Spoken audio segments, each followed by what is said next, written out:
Alrighty, there we go. Hello everyone and welcome back to the Taiko World Cup 2018. So I almost said Mania, but this time I got it right. We have the Taiko World Cup here showing up already. We have the amazing coffee hour by Happy Sticks. But now myself, Juan Crystal, gonna be just featuring the light drawings, I guess, with Janitor and Mango Miser as my co-casters. How are you guys doing? We're doing pretty good. Just a note, at the bottom of the Twitch OS Live channel, it still says Osmania 7Q World Cup, so that might need a bit of fixing, actually. Still living in the past, I see. Well, should be. Hopefully it will be. Regardless, you're probably going to be able to see the light drawings client, the new one from Laser, already on screen. Very, very cool one. And you can start to see already the flags of the low-seeded teams. Mind if you introduce them, Mango? Alright, so in the low seed, oh god, I really do hope I recognize all these flags. Hang on. So low-seeded, we have got there Portugal, that's Finland, that's Netherlands, Italy, that's Russia, that is Ukraine, that is Germany, and that final flag, do you want to remind Venezuela. me? Venezuela, there we go. Yep. Those are the 8 teams that are going to be taking part on the low seed. We have all the teams, the 24 teams distributed in 3 different categories. Low seed being the lower, of course. Then we have mid seed and high seed. So each of those categories contain 8 teams to do a final list of 24 teams split in groups of 3. As you can see, group A to H. And this is pretty much the same thing as we have seen for 7Key World Cup, and I believe the same thing we saw on Taiko World Cup 2017. I think we had 24 teams as well back then. Yeah, that is correct. So yeah, top two teams from each group will then proceed to the round of 16, and then elimination stages take place as normal after that. Yep, that's correct. So that being said, I guess we can take turns. I'm gonna be first. Let's start randomizing the teams now. Let's see who's gonna be the first team that gets drawn out into Group A. Current format, of course, for those who are curious, is a 2v2 with 5 players, and Ukraine is gonna be the first one to be selected here. So I don't quite remember if Ukraine has made it to this tournament before. I recognize the country. Ukraine did play last year. It was a team of 3 last year, I believe. It was Annie, Donomar, and Gafnono. This year, Annie is a long time there, favorite host artist, by the way. Annie is no longer playing this year, and she is being replaced by Proto Escapist. So yeah, Ukraine is 19th seeded this year, so middle of the low seed, so not too bad. Yeah, their players roughly average about in the mid 7,000 PP range, so it's pretty competent, I'd say. Yeah, they got the seed number 19, and that's right on the middle of the low seed, so gonna see what groups they have then, if they can eventually make it out of groups. So for the next one, gonna see. Oh, okay. Russian Federation is gonna be the second one. Considering that Janitor is a bit quiet, maybe he knows a bit about the Russian team? Yeah, I think the roster is largely the same as before. So they have Alt, Daisy Feed, Artemine, Naninub, Green Yo-Yo. I hope I'm pronouncing those correctly. They have some pretty competent players on their team, so as a low-seeded team, hopefully we'll see a lot from them, and we'll be seeing some good performances.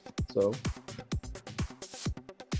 yeah, Russia's like one of those teams that I think they're the most likely out of the low seeds to get out of groups if they get a decent matchup against the high seeded, because they have a big roster, and quite a good amount of players, like Alt and Artemine and Naninov. The three of them are pretty good.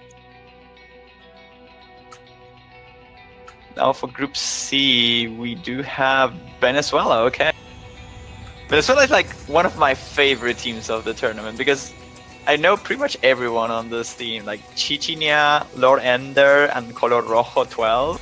Like Chichinia in particular, she is a she or a he? That's something I never really asked. Pretty sure it's a he. But pretty sure. Yeah, I think it's a he. Yeah, but it's a very, very cool person. Color Rojo as well. He's a new player for the country, so I hope he does well. He was very excited about the tournament, and he was like constantly asking me, when are the information going to be displayed? Did our team make it? Did it not?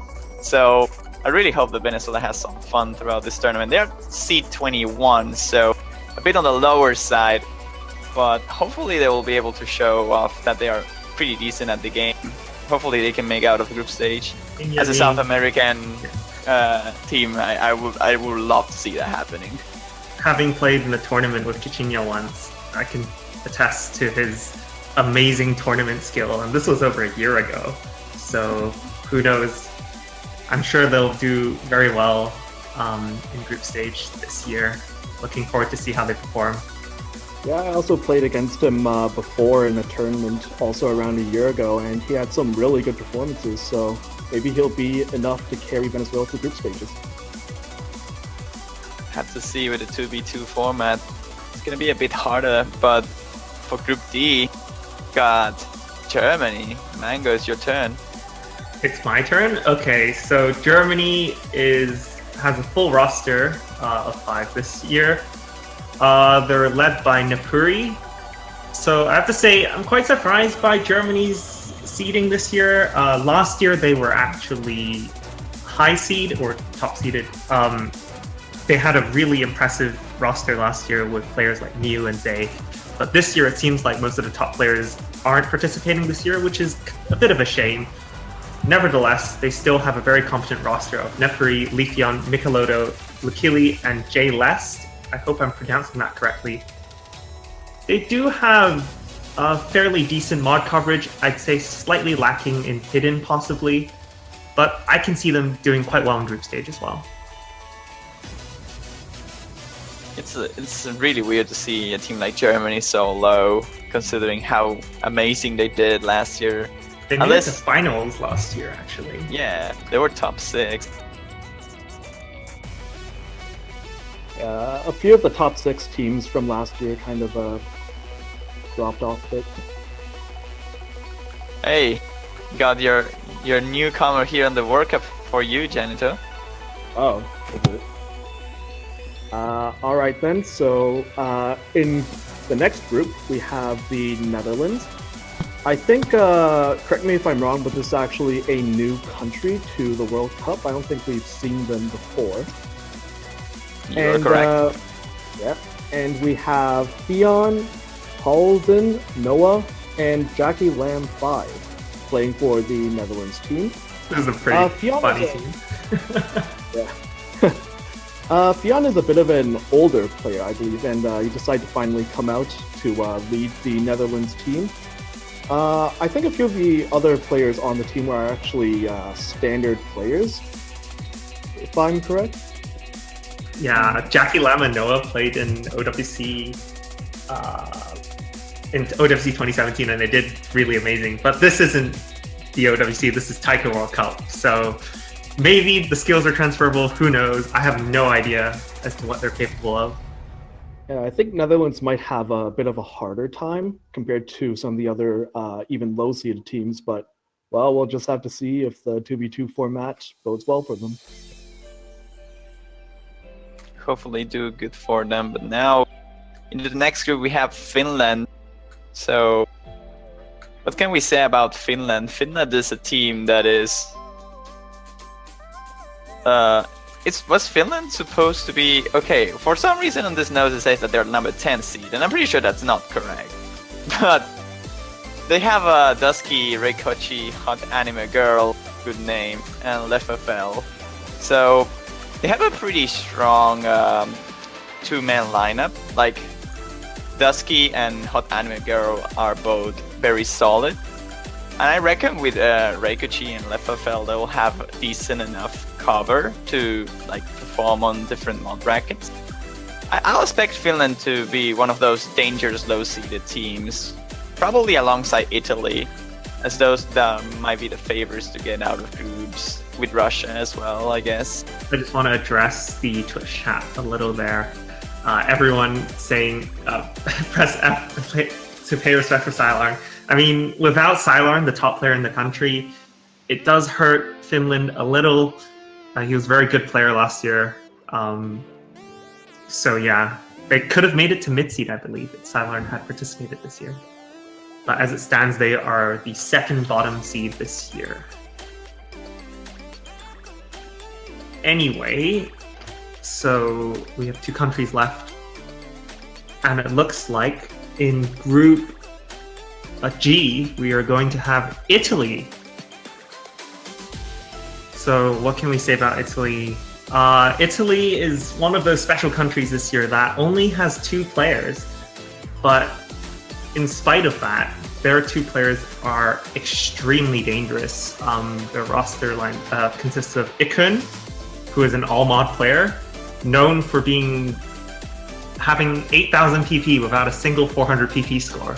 That's quite an impressive achievement, and he's backed up by another Italian player called Deku, who is a very solid accuracy player. So if any team is going to make it out of low seed, I'd be willing to put my bet on Italy.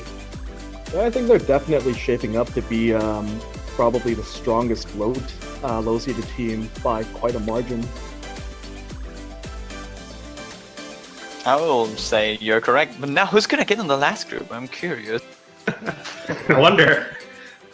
I always found it funny that the drawing client shows the same flag all the way. Yeah. We got Portugal, and not Janitor's getting all the new teams. Oh, yeah.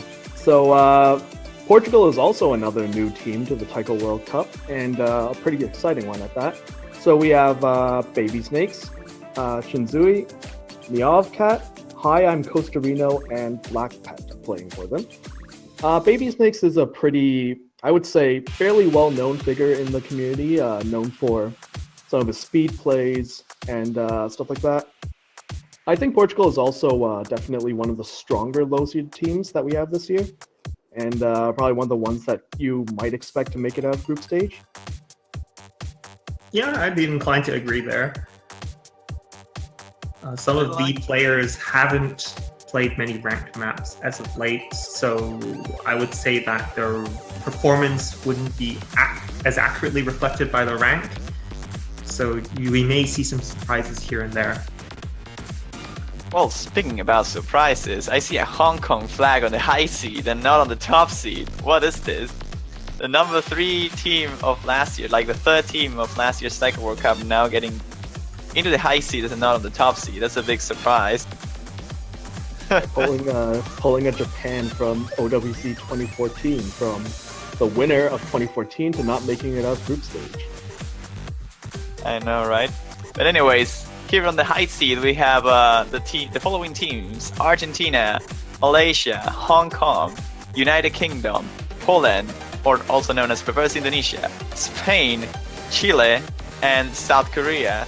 Those are the 8 teams that are going to be featured on the high seed, and they're already starting to look very, very dangerous. Alright, I guess we should give the wheel a spin. See who's up against Ukraine here on Group A. It's going to be Malaysia, okay. That's Malaysia. I could talk about Malaysia. Having faced them last year in group stage, they are very scary, and this year it looks like they've got an even stronger team. Last year they were, I believe, the only low-seeded team in groups that made it out of groups. And this year the mid-seed, they've got a really impressive lineup. Let's have a look.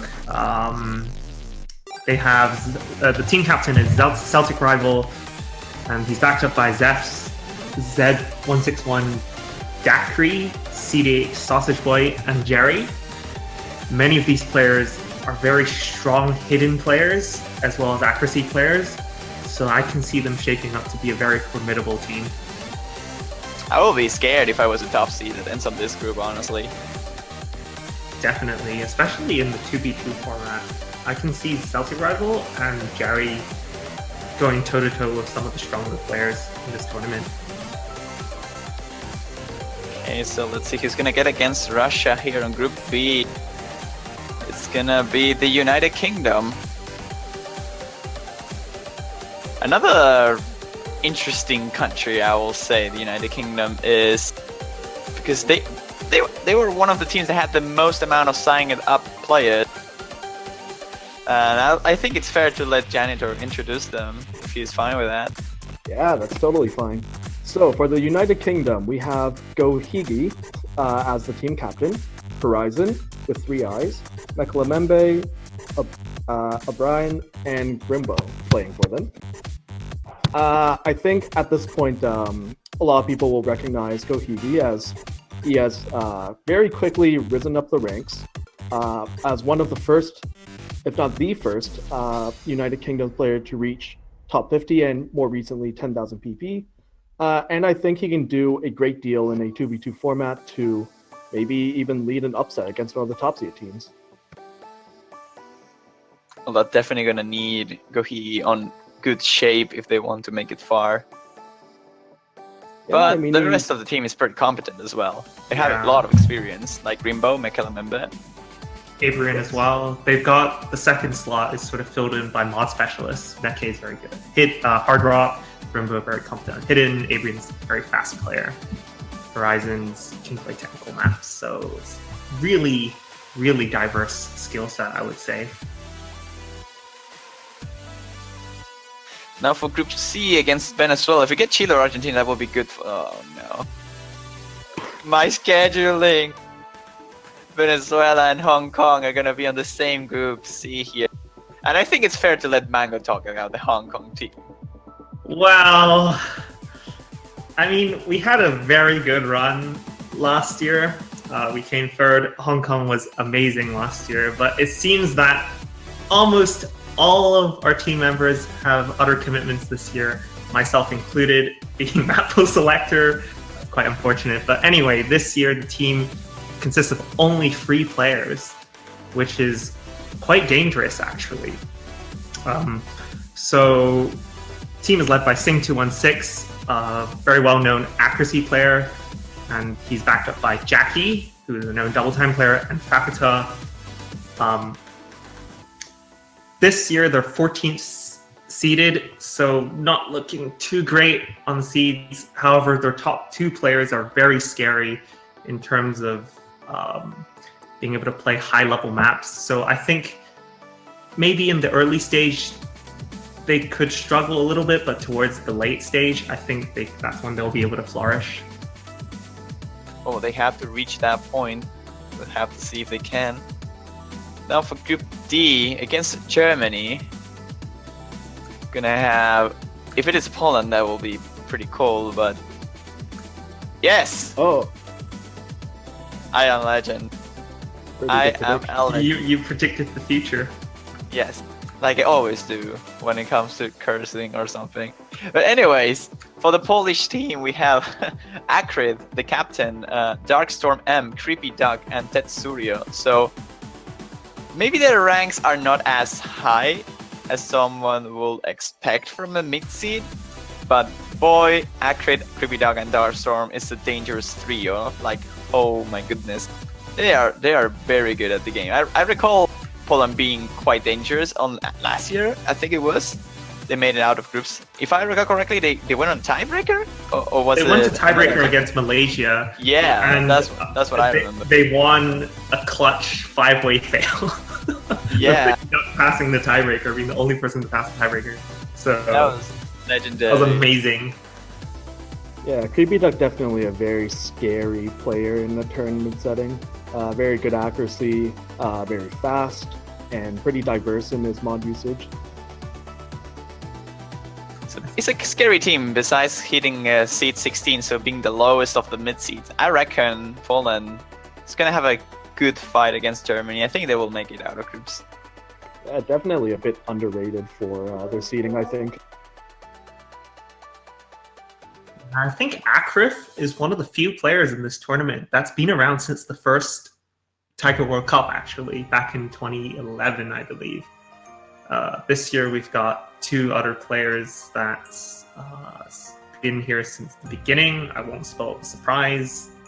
We gotta wait and see when that happens. So now for the next group against the Netherlands, against the lowest seed of the tournament, it's gonna be South Korea. Welcome, Netherlands, to the Taiko World Cup. So what can we say about South Korea? They are looking weaker than what I initially expected, I will say. Not sure what you think.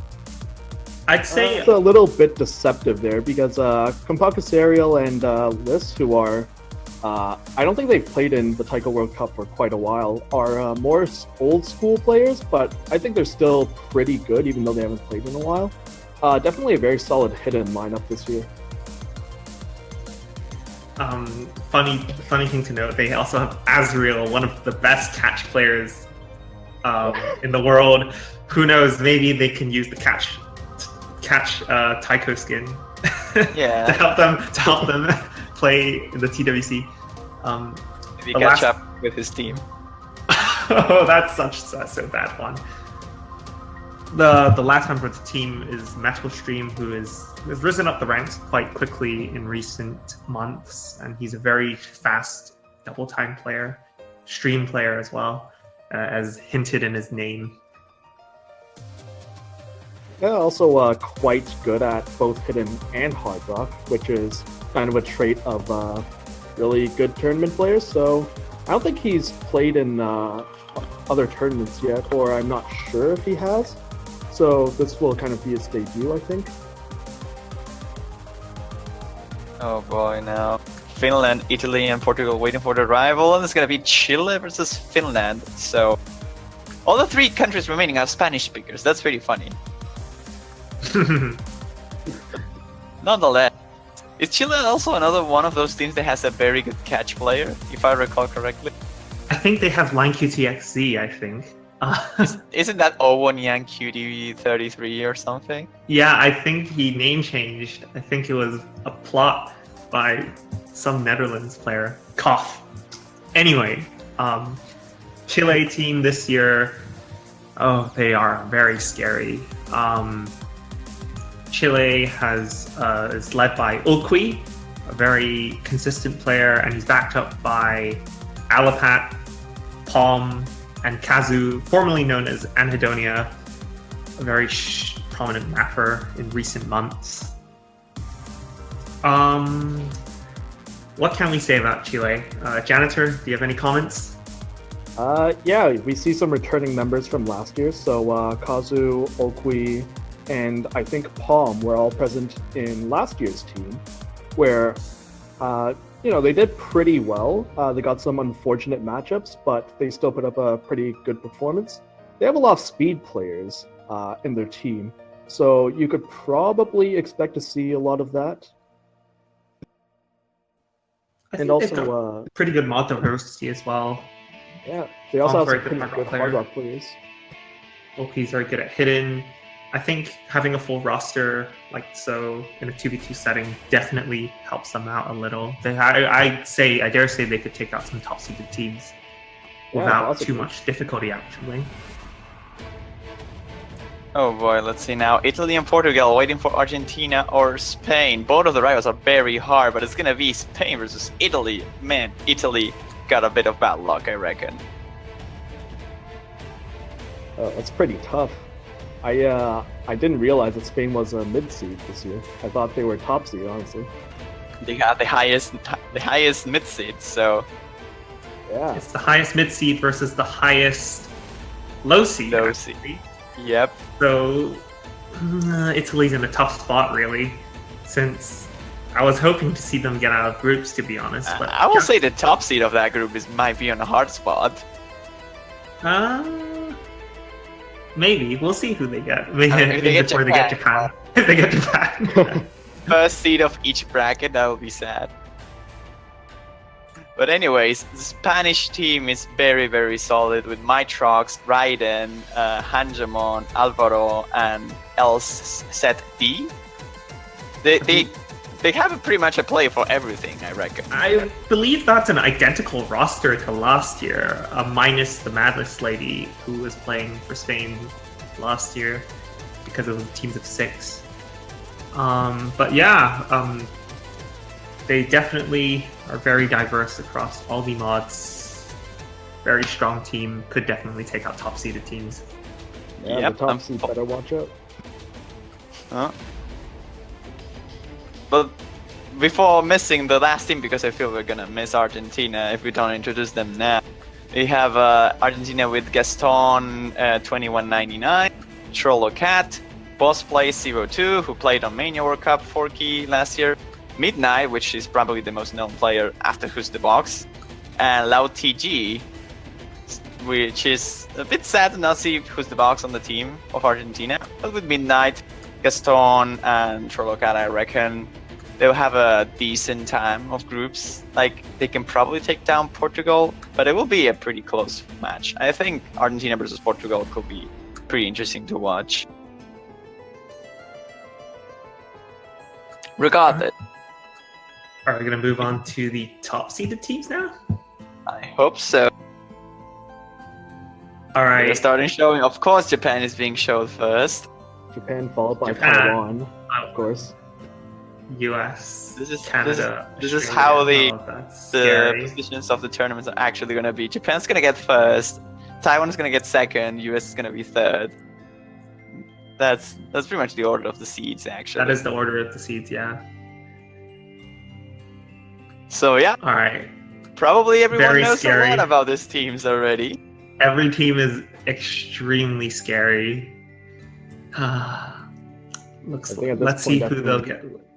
Oh, Let's see sorry. who Group A is going to get paired up with. I think at this point, everyone's crossing their fingers and hoping they don't get Japan. Well, if they're hoping to beat the top seed, yes, but okay, well, Oh, Oh well, no! got that out of the way. Why did you say that?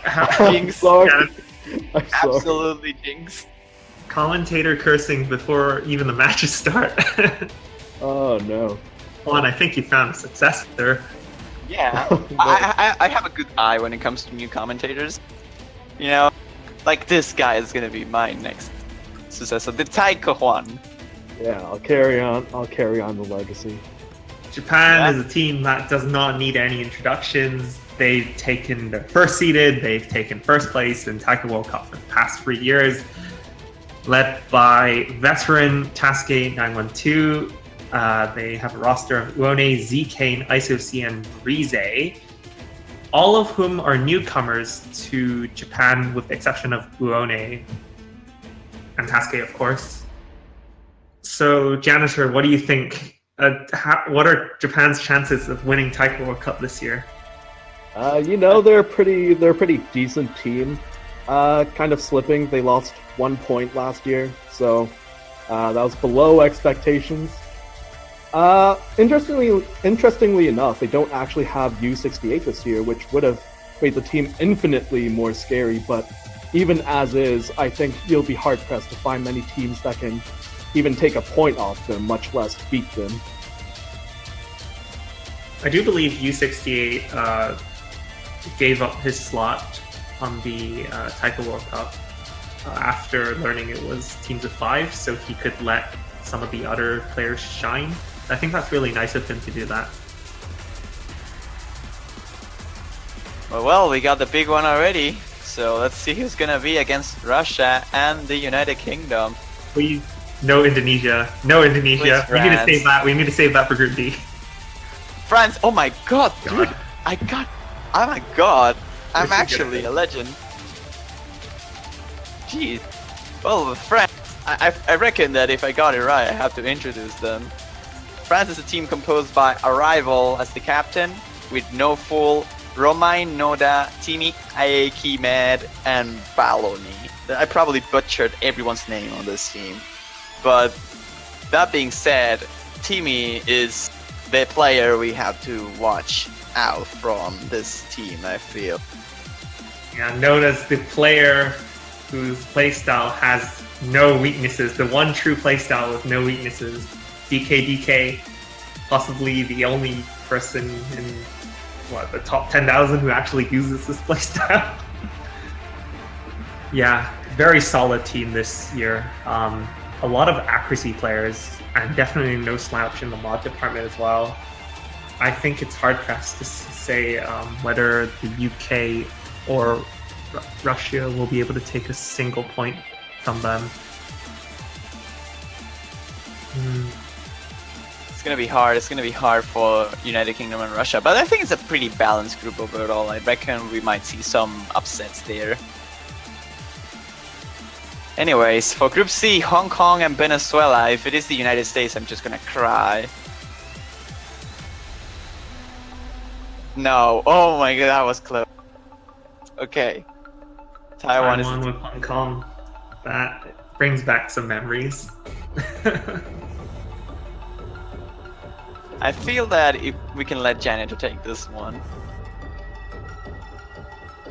If he is still around. Hey, Janitor! Oh, sorry, I was pressing the wrong button to push to talk. So I was just talking to myself for a good few minutes there. So Taiwan this year is led by IX Ishida XI, Kyoreki 87, Stu 00608, who is a very well-known player, Monkey D. Luffy, and Yuan. So this is a very interesting group. We have the number 2 and number 3 teams from last year's Taiko World Cup in this group. And Taiwan is definitely one of the teams that are most favored against Japan and very likely to get top 3, probably top 2, with strong players such as Stu, who in my own opinion, probably a top 3 tournament player in the world, only behind people like you.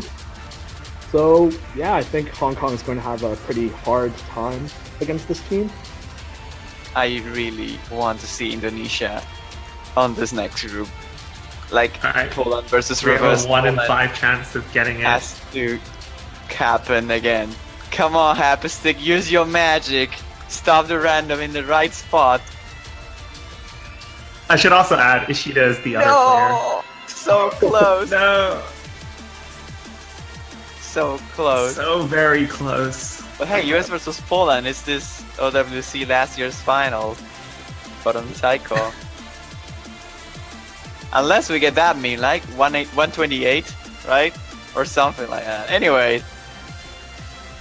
What do you know about the United States team, Mango, my friend? US team definitely looking a lot scarier than last year, I would say. Again, team is led by Nidoking, a top 10 player, known for playing converts, but actually is a very competent accuracy player in his own right. He's backed up by J-Drago, Dargan, Tem, and Lupi542, with only J-Drago and Nidoking being returning players this year. I think the roster is sort of built around, unlike last year, this year's roster is built more around tackling harder maps. I think they're slightly apprehensive of the map flow this year, possibly some nightmares from last year. They're very capable, extremely good mod diversity, as they always have been in the past couple years. Speed, hidden, hard rock, they've got it all covered, and it should come as no surprise that they're third seeded this year. So yeah, definitely a team that is a really good contender for top 3, I think. Yeah, I agree. They have extremely good players, and Tem is an interesting addition this year since he's kind of well known throughout the community as a person who can play really fast and really hard maps without really too much of an issue. Okay, now for Group E.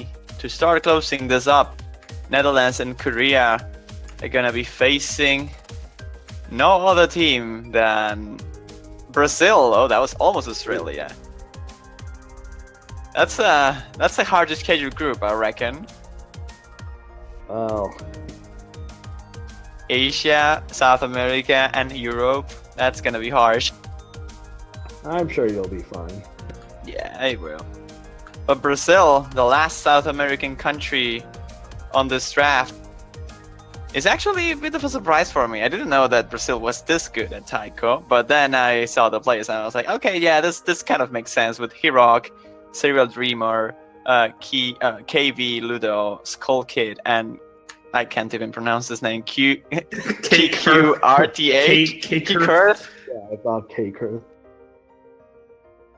But they have a pretty solid roster overall. I feel that they might not be like very high ranked in terms of like overall seed because they got number 6, but I feel that Brazil is one of those teams that if you take them with ease, they're gonna get right back into you.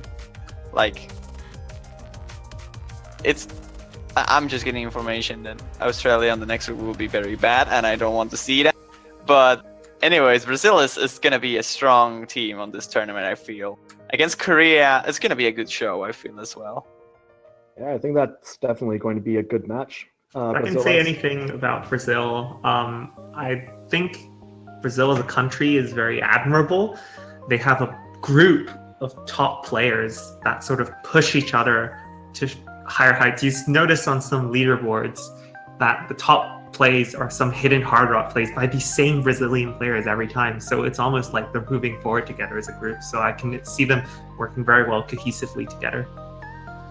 Yeah, if I may offer a funny little story, I sniped a Brazilian player on a love map for number 1, and then about a few days later, there were 4 Brazilian players who sniped me back on that same map. So I went from number 1 to number 5 on the map. So that was Scary stuff. They're a very cohesive team. That's the thing that's pretty common in Brazil, actually. Oh no.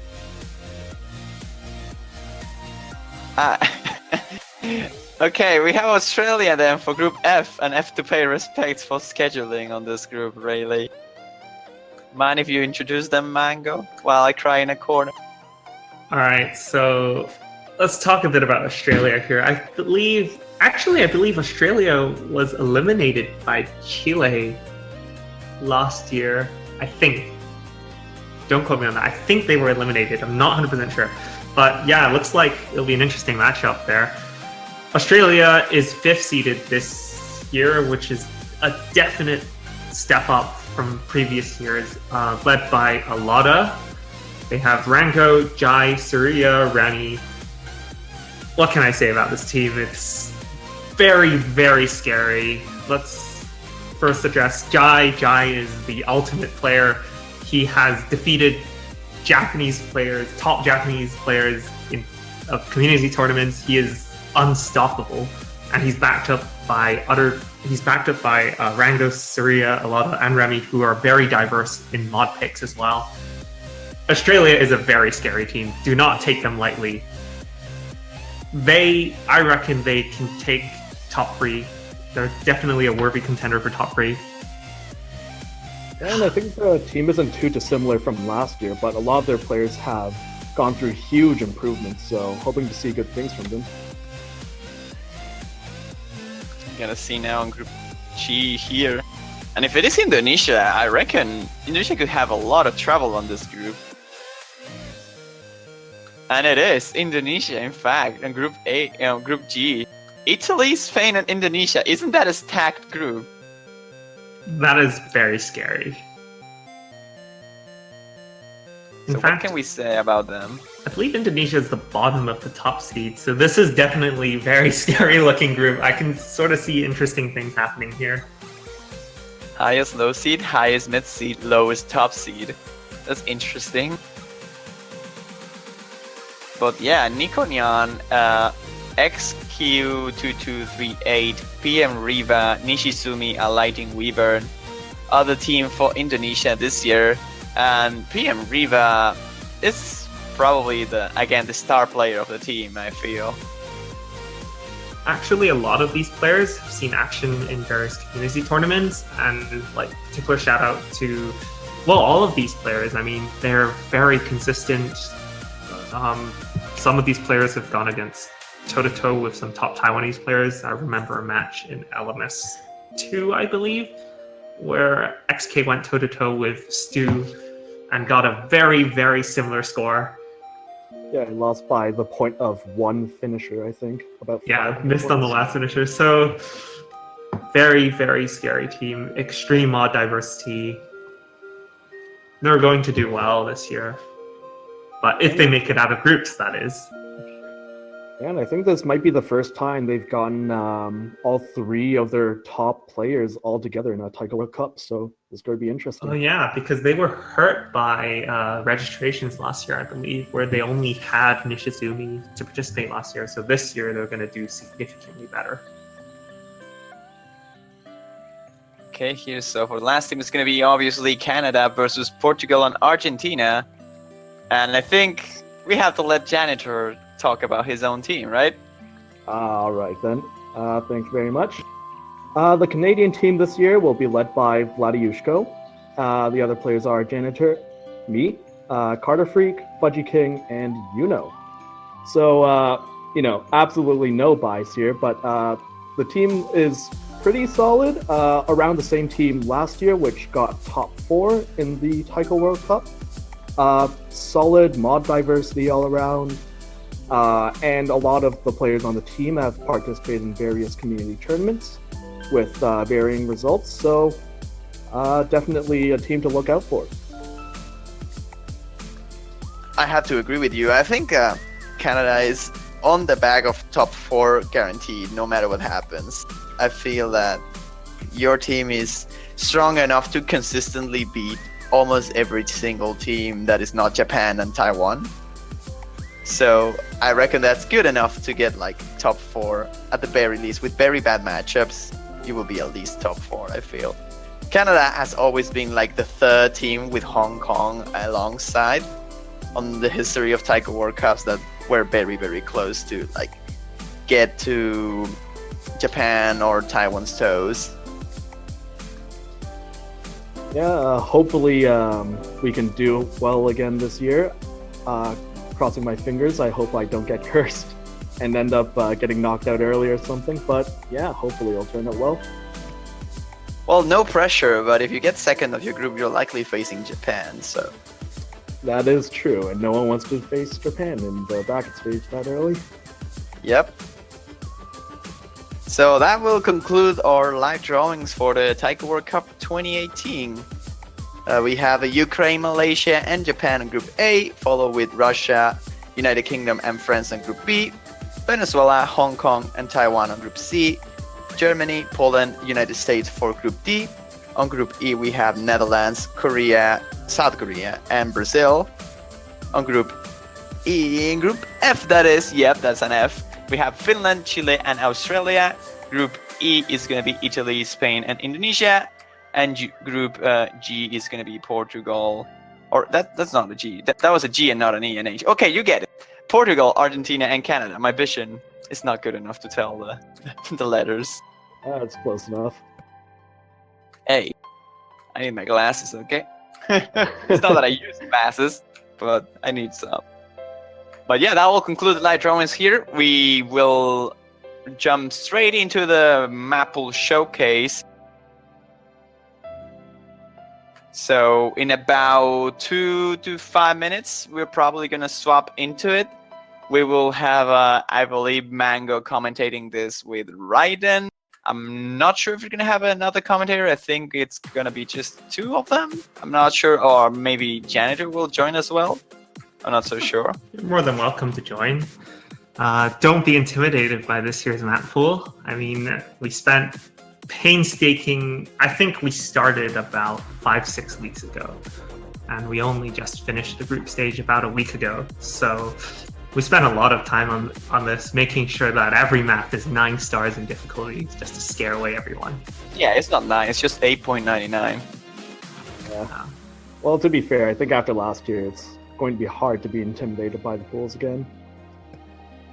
Well, if you are here already, it means that you didn't got intimidated. Like, people that's intimidated will have not signed up, I reckon.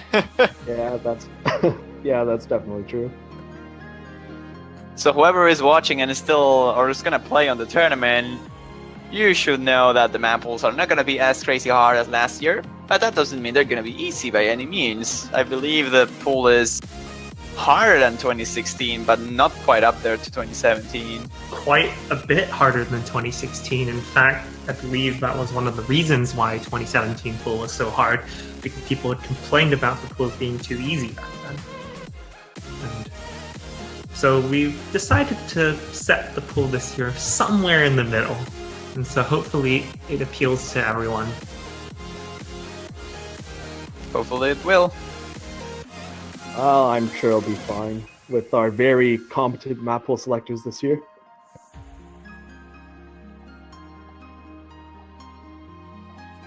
Hopefully it turns up well, and I feel that Mango is quite nervous already. I have a lot of pressure, you know. Like, I'm under a lot of pressure. I feel like no pressure. If I do this, but if the map pool turns out sour, like, then I feel sort of, you know, responsible. I would be definitely responsible for it. But I'd like to think we've given this a lot of thought. We think this map pool is balanced. I think it's fair. Yeah, I'm definitely excited to see it. I don't think I've actually seen it before, so this will be a first time for me. All right, and it looks like we have the first I'm gonna start map. in like a minute. It's still not being displayed on stream. Oh, okay.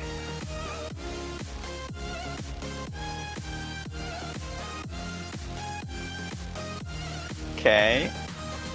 Yeah, we're just making a quick adjustment to one of the things that are gonna change in regards to this World Cup, which is the skin. I know that some people has been complaining a little bit about the readability of the skin, so we decided to make it a little bit more cleaner. So, yeah, hopefully it looks good for all of you viewers. But with that being said, I'm gonna let the taiko experts to take place now. We're gonna check right now the transition between the now playing picture into the actual map pool showcase.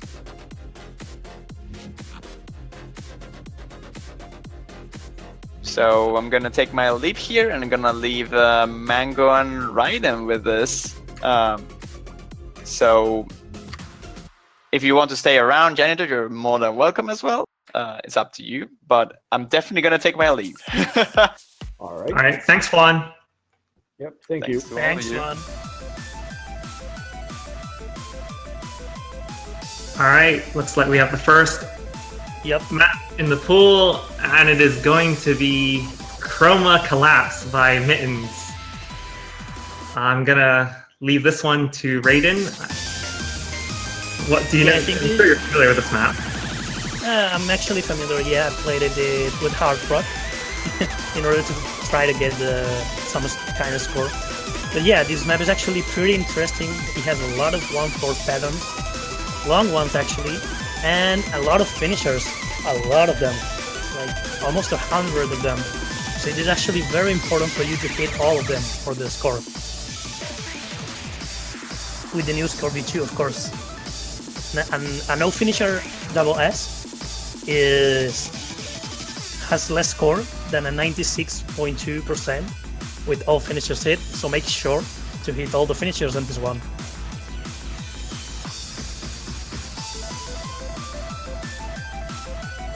Yeah, this map definitely contains some tricky patterns. There's a lot of long streams and some 4 and 6 plats laced throughout too. Definitely tricky to get an SS, even more tricky to get 1 million score because of all the finishers. Yep. Still holding SS though. Wonder who's playing. I wonder also.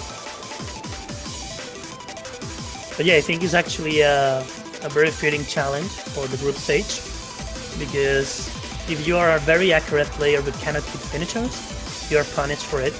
And if you are a not very good accuracy player but can hit all the finishers are rewarded. So this map will be best suited for people who can hit finishers consistently and without tripping off.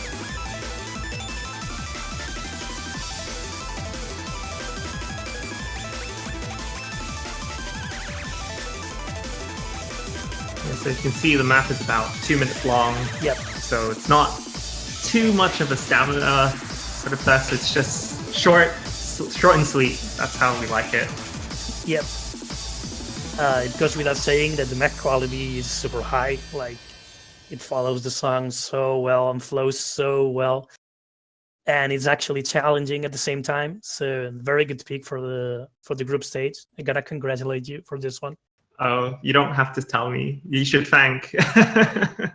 Wow.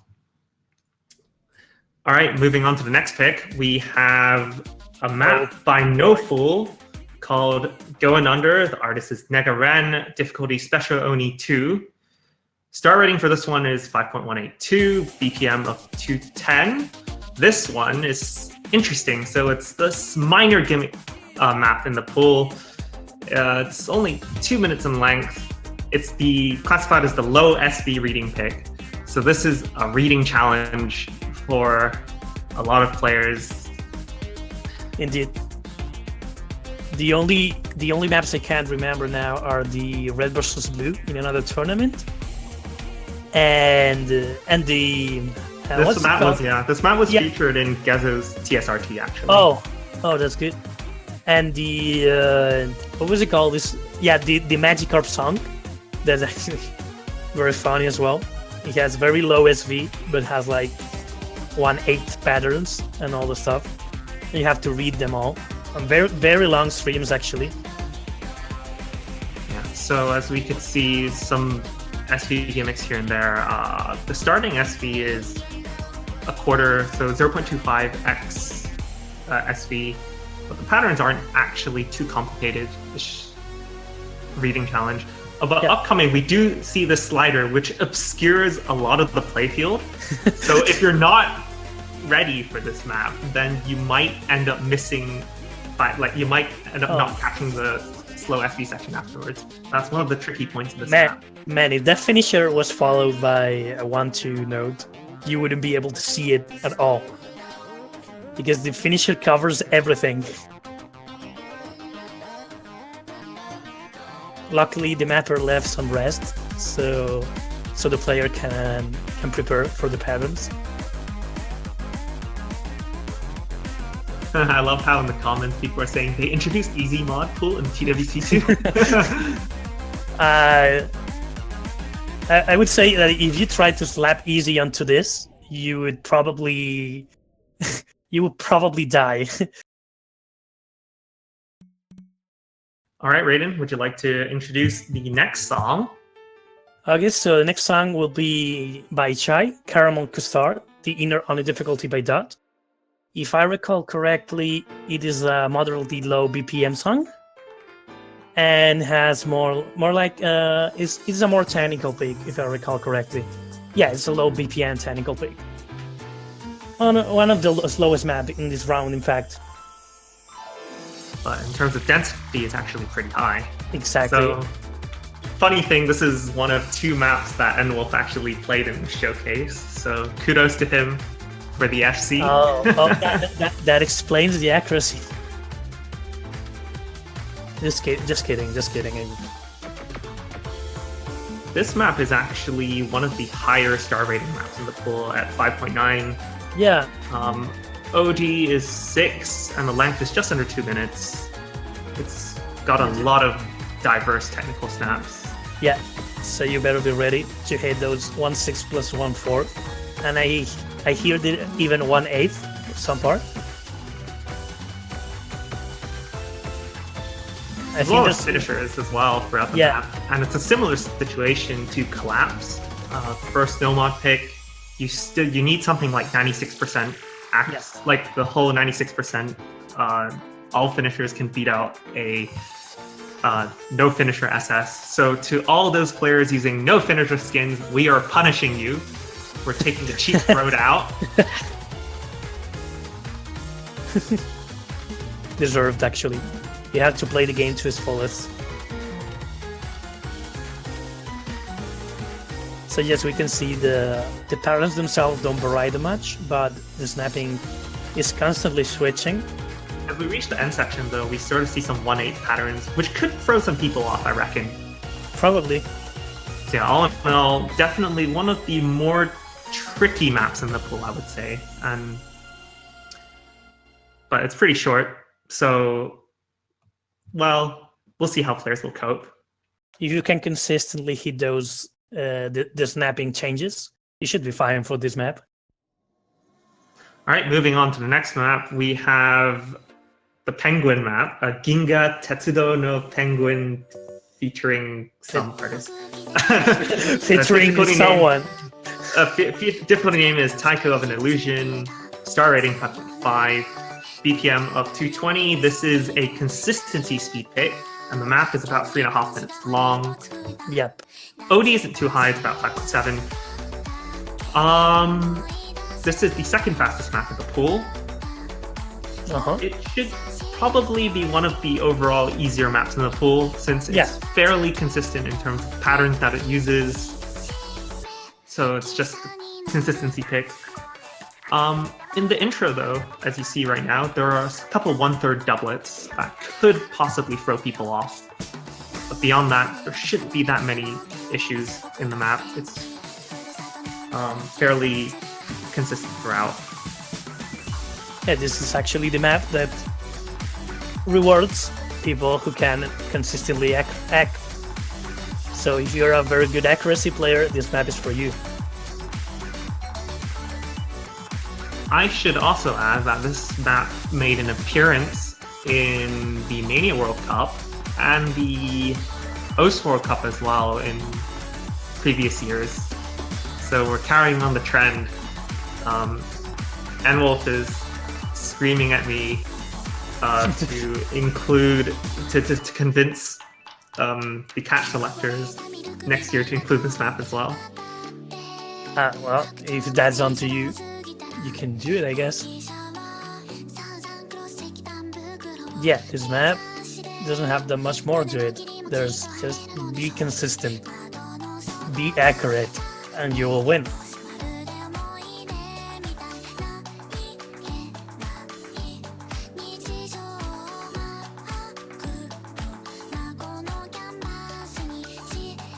Actually, I can talk a bit about the map was selecting process. We actually chucked many maps out in favor for this map because we were struggling to find a map that was sort of not too difficult, but was fairly pacey at like roughly the 220 to 230 BPM range.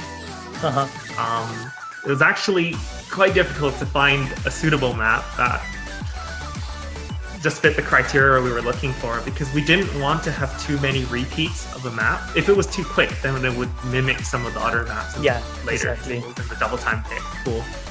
So yeah, because usually pattern construction doesn't vary that much on these kinds of maps.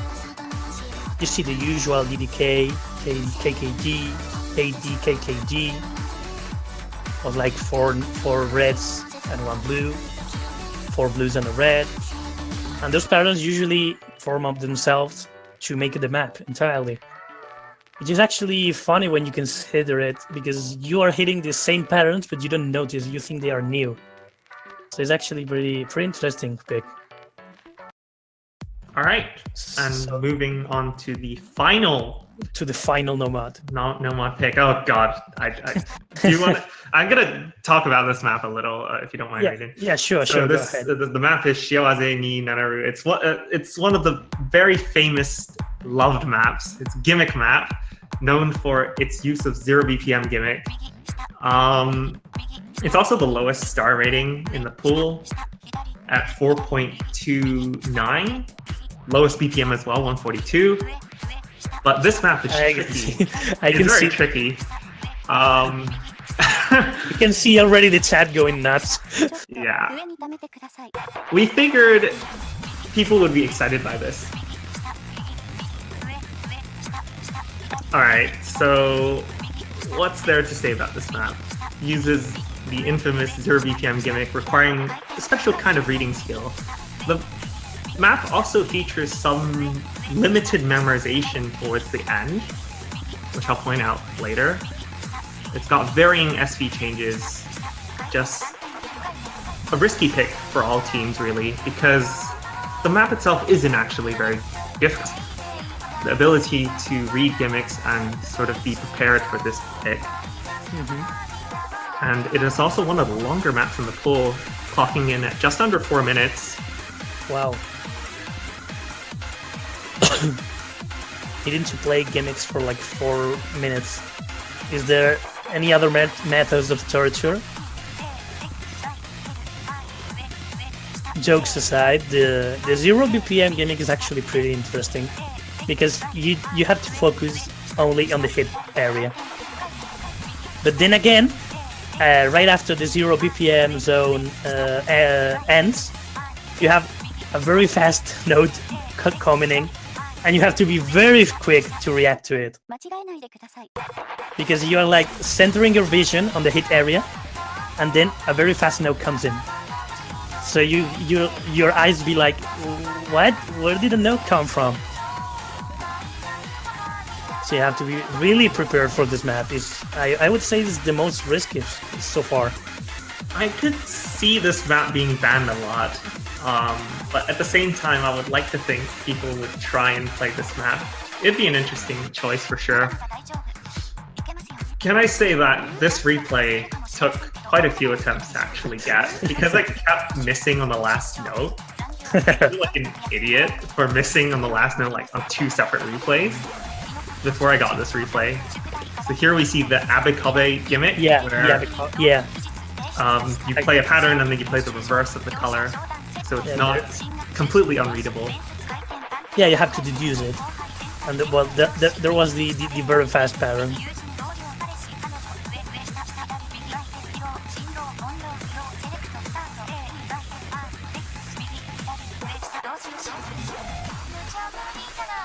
And we are getting to the end where you said we needed to have some memorization. That's right.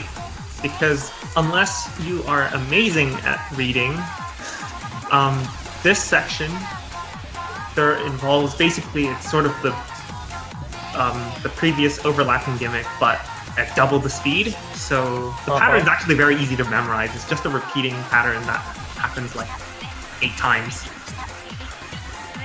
Oh, there you go. Unless you can read this somehow, which I have no idea how one would be able to read this. You're gonna have to memorize this, but fortunately it's not too difficult of a pattern to memorize.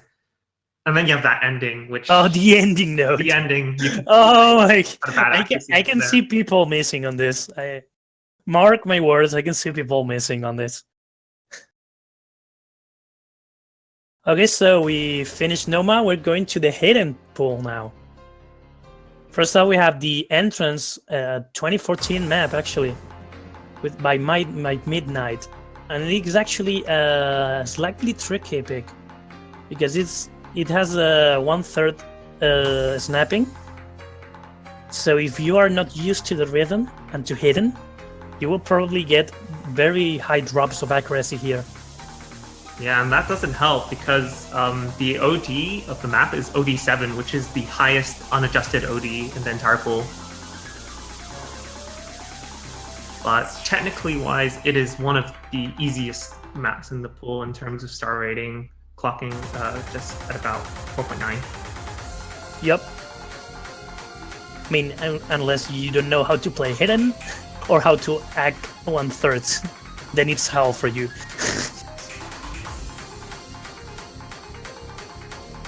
We see the patterns are fairly common.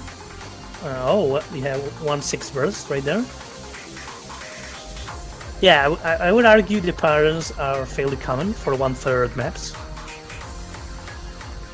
It's more the spacing. So our logic was sort of we wanted a sort of hidden pick that introduced interesting spacing that would possibly test, throw people off, and it would really test the player's ability to read patterns in hidden.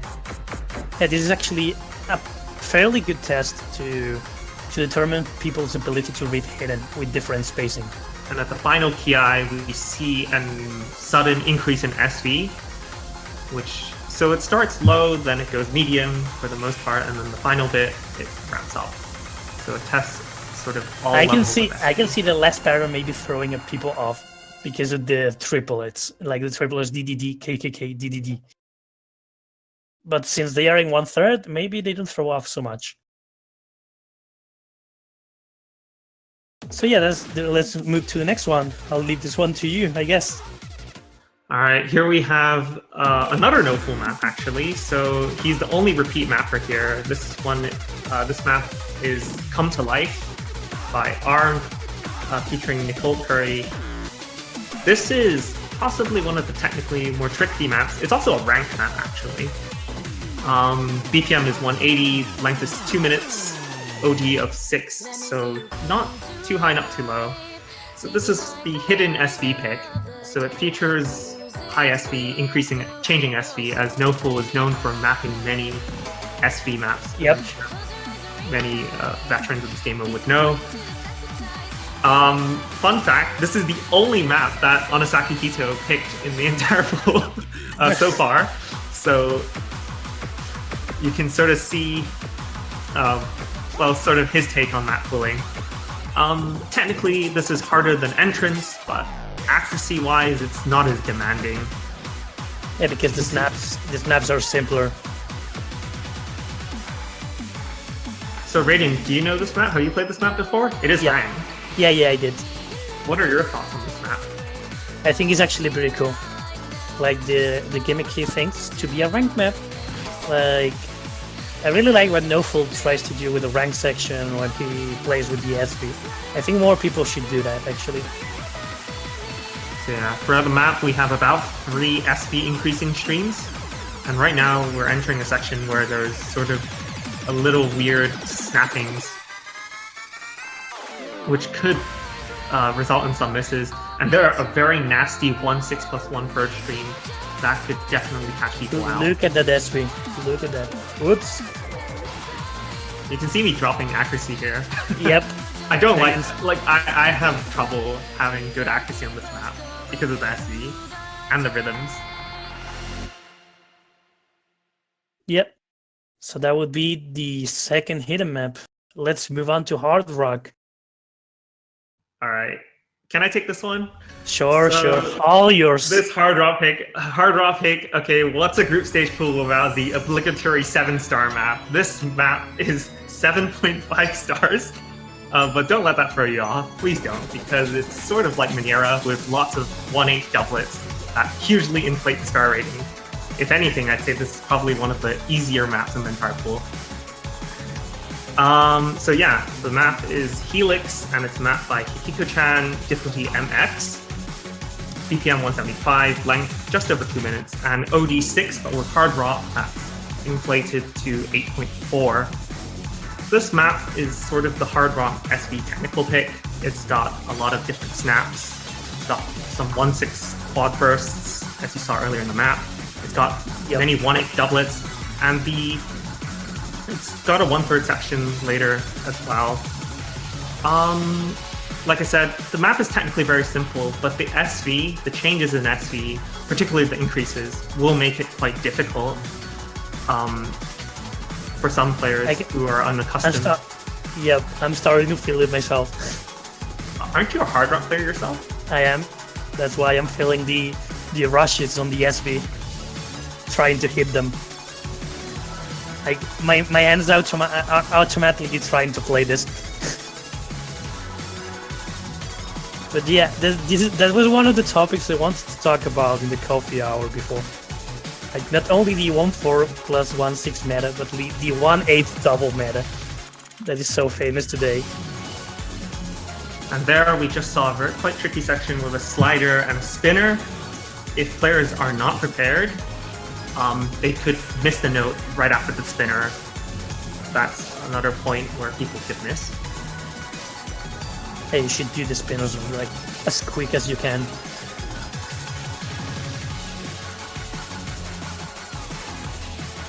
And as we enter the last ki, we see more 1/8 doubles, which aren't actually ordered in any kind of way. They are like, maybe one is hat, then there's Dawn, then there's Dawn, then there's a cat. You have to read very carefully which ones are Dawns and which are cat doubles. It would actually be more challenging if they were like different color. But that was the map for now. Let's move to the next hard rock pick. And that's going to be Cinderella Syndrome by UTE. Map by Konami Candy. Difficulty Last Dance. And this is going to be harder to read since it's higher BPM. 200, I believe? Yeah, 200. The easier part of this map compared to the other hard rock pick is the OG, which is 5, which comes to 7 with hard rock. And the difficulty thing, the difficult part of this map is being consistently accurate and not letting your eyes fall off your head, basically. The whole map is basically 1/4 streams.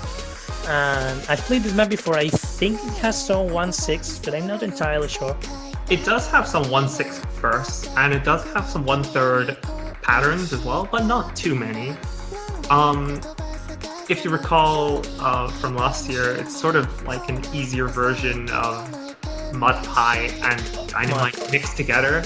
It's funny how it's by the same artist from Mud Pie and the same mapper as well. Yeah, basically Konami maps every single UTE map. So if you see a UTE taiko map, it will be Konami, like 100% of the time. One of the trickier things about the song is its length. This is the longest map in the pool. It's even longer than the tiebreaker, actually, by about 10 seconds. So the map is just under 4 minutes in length. So it can be quite straining on the eyes, especially if you're not used to reading hard rock. But for those initiated, this should be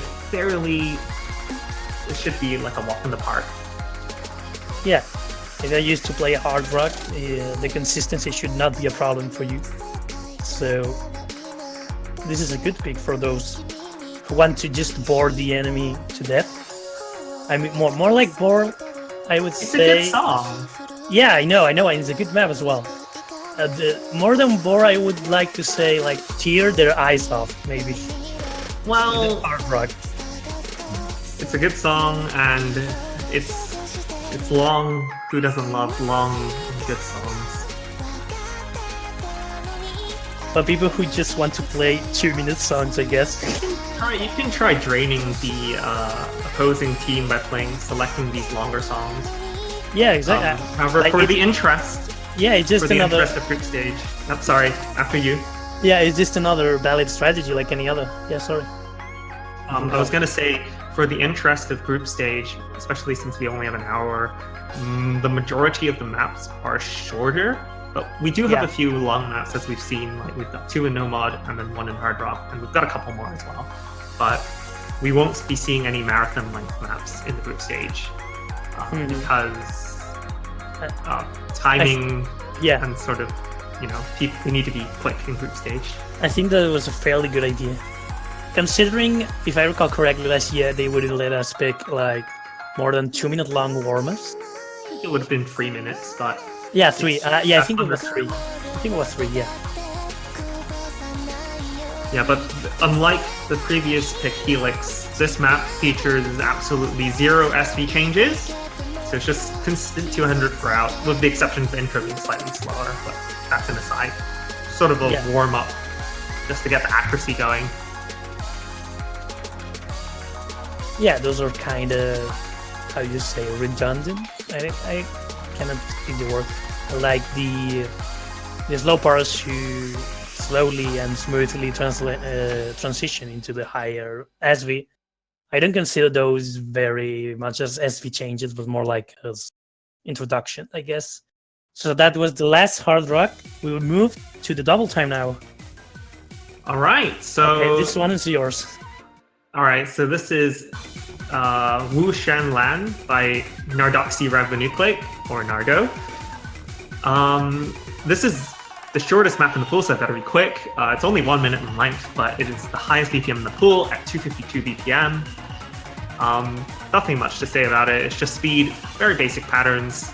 Just sort of, it's OD5, but with double time, that's OD5 plus. meaning it's about roughly equivalent to OD 8.8, I believe, something like that. Yeah. So, I mean, it's just sort of accuracy speed pick. Yeah, I don't basically. see people having trouble with this map. Yeah, I think I even ranked this map. Oh, Yeah. you did?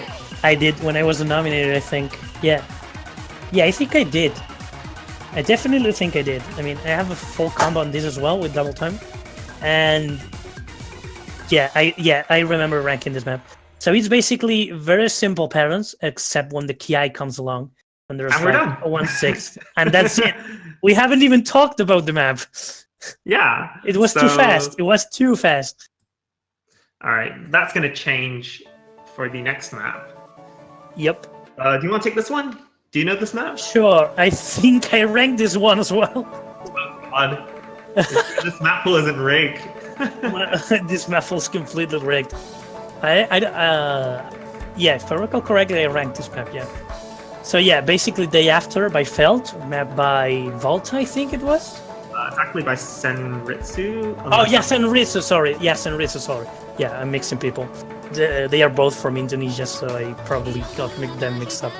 So yeah, this is map by Senritsu, is clocking at 140 BPM, which with double time counts at 210 BPM, which is fairly, you would say, low BPM for a double time pick, but I guess this one goes more to the consistency and accuracy than the last one. The last one was more of a speed pick. This one is more of an accuracy and consistency pick. What do you say? Yeah, definitely. So I mean, the base OD for this is OD 6, and with double time, that sort of skyrockets it to OD 9 point something territory, and at 210 BPM, it's quite challenging. Yep. Patterns are fairly simple though. It's mostly just 1/4 and 1/2 patterns, a couple doublets here and there. And finishers. Oh yes, definitely. Yeah, most of the patterns are actually pretty simple, unless you get mixed up with doubles like I do sometimes. So the map is actually fairly simple. What you have to do here is keep the accuracy up, which is the challenge. Which is the actual challenge of this map, I think. Yep, and this map is 3.5 times longer than the other double time pick, so definitely some stark contrast there. 3.5 minutes long.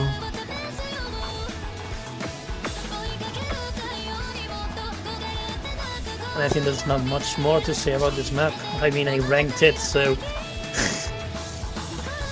like I'm actually fairly confident that I ranked this map.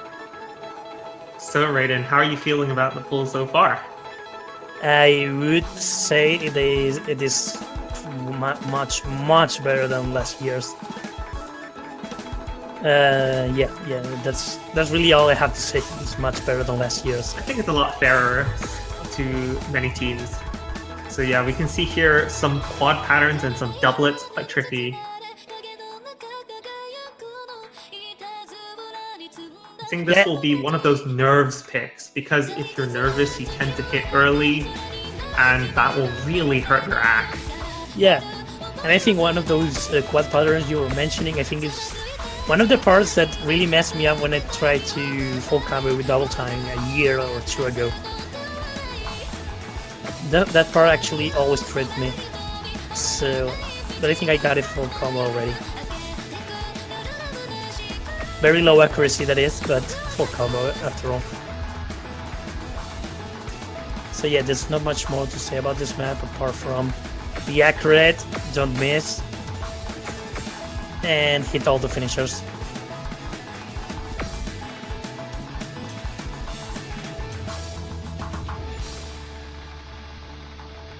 And that will be it for the double time. We are moving now. Before we go on to the free mod pool, just like to say a few things. We've changed how the free mod bracket works this year a little. So previous year we had mod restrictions. So how you could only play hidden or hidden hard rock, or you could only play hidden hard rock on this map. We've thrown that out of the room, thrown that out of the window.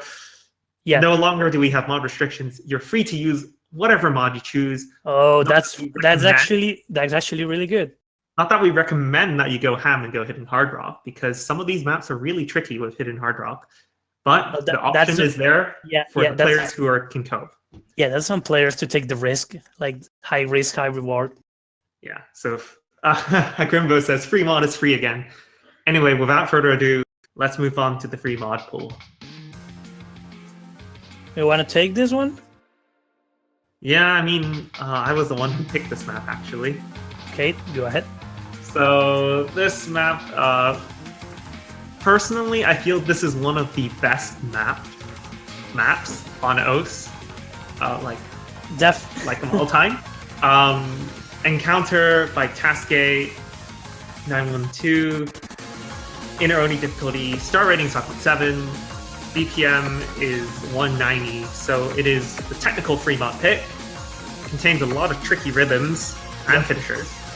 That was usually Nekomata Master does. Yeah. So let's have a look. So there's a lot of 1/3 and 1/4 patterns throughout, but it's mostly just 1/4 streamed actually. Yeah. But with complex snappings actually. Yes, for sure. Also, not too difficult on no mod. It's not too difficult. Yeah, exactly. I was about to mention that like TFW no mod on free mod. Good job, Mango. I mean, you could at least slap hidden on it or something, I guess. Alright, but yeah, like I said, so with hidden, there's an accuracy challenge, reading challenge, especially with the 1/3, 1/4 streams, quite tricky to read. With hard rock, then there's always the increased OD, which makes it more challenging to hack. Overall, I feel like this favors hard rock a little more because I think too, yeah. Because of the complex snappings, which become easier to read with hard rock for some players. Yeah, I gotta agree to that. Like usually hard rock players are better at hitting like complex snappings because they have to focus individually on the notes. Because they come so far apart from each other that they have to focus on each one of them. So that would be the first free mod pick. And let's go to the second one, which is going to be Hanairo Biyori by Dark Vortex. The mapper, I mean, not the artist. Raiden, do you want to take this one? I think I didn't rank this one, but I got it requested.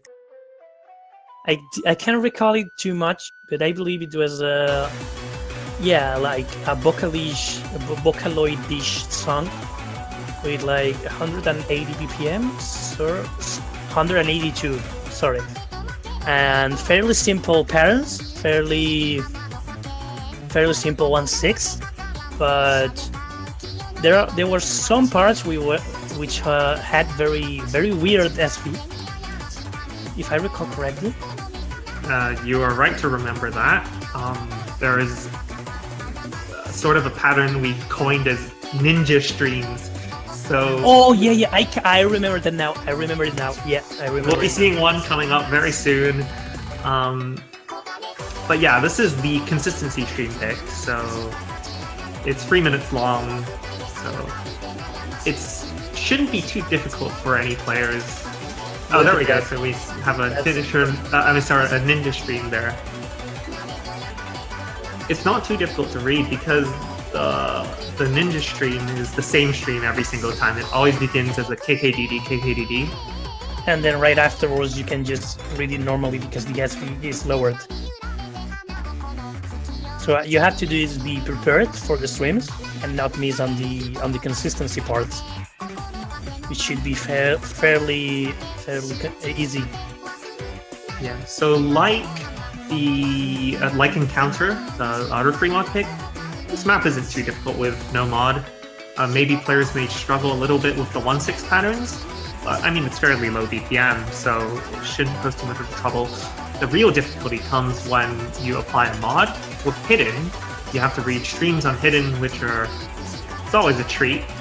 But with Hard Rock, the SV increases, which makes the ninja streams a lot harder to anticipate. Sort of, you have to be ready for them. Otherwise, you might completely miss them out. Yep. The only real difficult bit in Hidden is this section, which is Oh, section. But the patterns are very simple, and it only lasts for about 10 seconds. yeah. So it's just to balance out the hard rock difficulty. You can just go stab there, and you'll hit no problem. And we Okay, have this so- increased SV section, which makes hard rock a little harder. Just a little harder. So overall, we think this map favors Hidden a little better. Exactly. So it balances. I was about to say I'm not sure which mod this one favors a little, but right now I think it favors a little bit Hidden more than hard rock.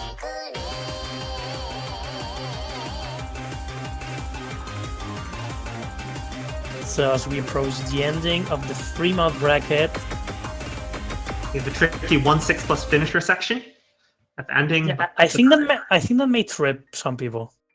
Possibly nerves, finishers, mistiming. All right, with the pool done, we're on to the tiebreaker. And now, this is one exciting map. All right, so I guess I'll take this one because I did Sure. pick this tiebreaker. Yeah, sure, go ahead. All right, Twitch chat, be ready because this tiebreaker is not for the lighthearted. It's definitely very tricky, very diverse. I think if I could sum up this tiebreaker in one word, it is diversity. All right, here we go. So the map is a Sasakura UK map. It's Goodbye, Mr. Jack by TKD Lolly. Difficulty is TWC Lolly. So for those avid people out there, you could have found this map earlier if you search the term in the OS search. However, anyway, moving on to this song. It's 3 minutes and 42 in length, 180 BPM, OD 6.5. And as I said earlier, extreme variety. It contains all sorts of snaps, all sorts of SVs. We can see a low SV section right now with some ninjas and some doublets. It actually uses an interestingly unusual base SV. It uses 1.7 SV as opposed to 1.4, which makes it more akin to a little more No. like rock. Now that's interesting. Yeah. There are lots of places where players can trip up in this section. It's got all types of snaps: 1/3, 1/4, 1/6, 1/8, even 1/16 snaps. And we can see Yeah. this ninja stream right here, which can obscure some viewing. Oh my god, yeah, I can see that. But technically, it's not a difficult map. It just has a bit of everything. Players need to remain very focused throughout the song because there's just so many pitfalls Yeah, for players to just trip up. yeah, and I can see that in this map you have to actually pay attention to many skill sets, like a skill set of being able to play gimmicks, the skill set of being able to play technical maps because of that, the skill to actually play low SV sections, and I think I'm leaving many more, but you see the point. I'd like to think that this map combines aspects of every map we've put in the pool before it, so it sort of brings everything together, 1/8, sort of doublets, everything, so it really ties everything together. Amazing map. It looks actually pretty cool. There's a couple 1/6 bursts throughout that could trip up some players. Now, this is my favorite section in the map. This is the finisher high SV section, which can definitely trip some people up. It is very difficult because upcoming you can see there's a finisher followed by ninja spinner, and that ninja spinner has 2 ticks. And it's like literally yeah. super short, so if you can't hit that spinner in time, you're gonna miss. It requires like you have about 0.2 of a second to hit that spinner, and like I don't think any player is disadvantaged from that. Like even if you're a high-ranking player or a low-ranking player, you have equal opportunities to hit that note. So Yeah, it challenges everyone. yeah. I think I just saw a big K followed by a small D, like a finisher at the beginning of a pattern. That's like very jackhammer. You gotta be very careful with that in order to avoid double tapping and missing there. Yeah, extreme diversity. I really hope this map gets played because it is an amazing map. All right, and that concludes the group stage map pool showcase. I hope everyone enjoyed. Hopefully this wasn't nearly as scary as what it was last year. But yeah, so I guess we'll reconvene in about a week's time. Group stage is on the weekend of April 7th, I believe. Yeah, it is. That's right. So yeah, it's a week from now. Good luck to all the teams participating. Have fun playing the map pool. And we certainly will. Yeah. So I guess we'll be closing off right now. Yes. So thank you very much for watching. It's been a very long stream, actually, from coffee hour all the way to map pool showcase. But yeah, remember, rhythm is just a click away, and so stay cool. See you around. Hello and welcome to the Taiko World Cup of 2018. My name is Zetra. I'm joined by the one and only Das. Hey, how are you doing? I'm good. How are you? I'm great, thank you. Right, so, Oz Taiko World Cup 2018 group stage.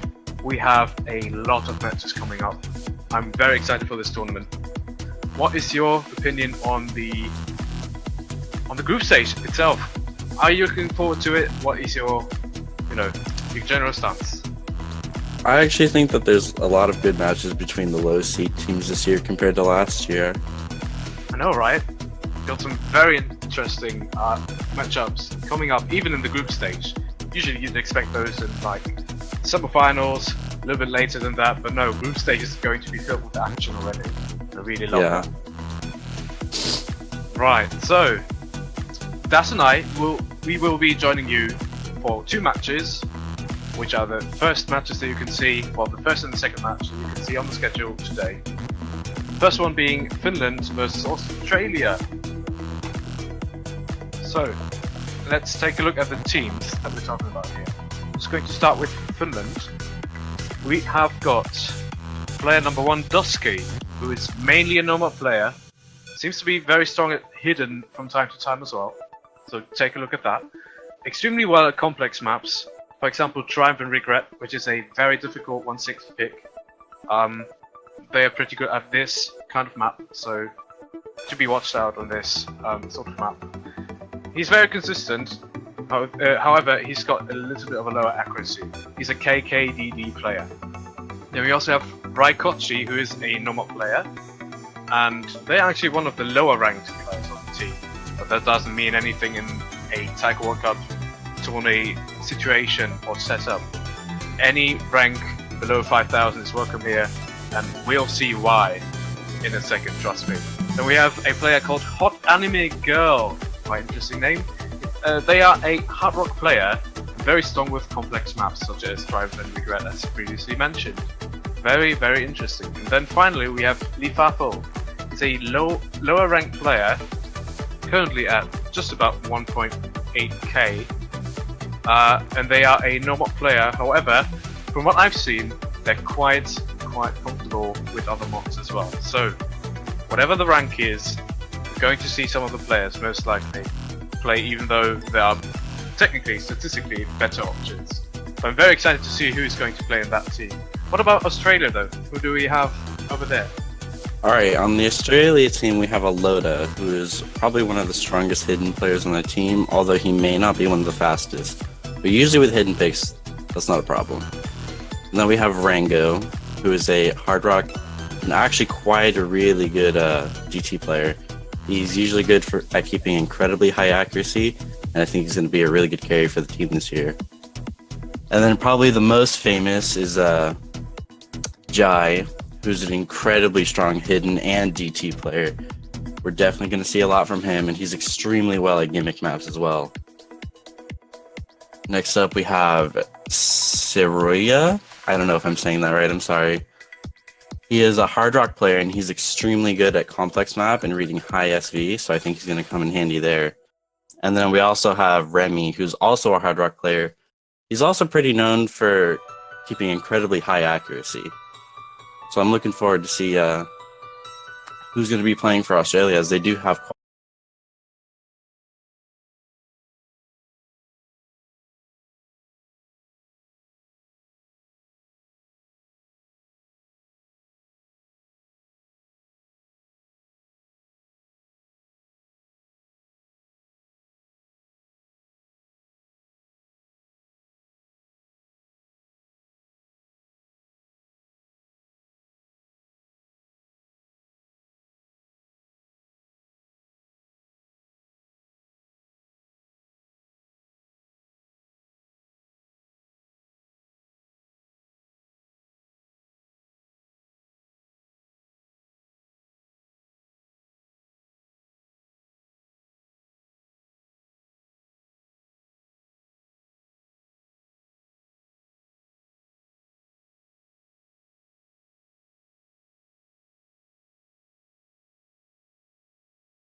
Right here, right now.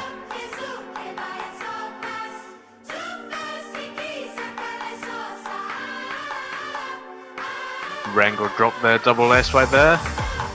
But the lead is certainly for Australia right now. Keep in mind that this is SCOV2 and any break could change the outcome of the match very drastically, very quickly. Yeah, and dropping isn't as damaging to the scores overall. That's right, it keeps it close whenever there's a break.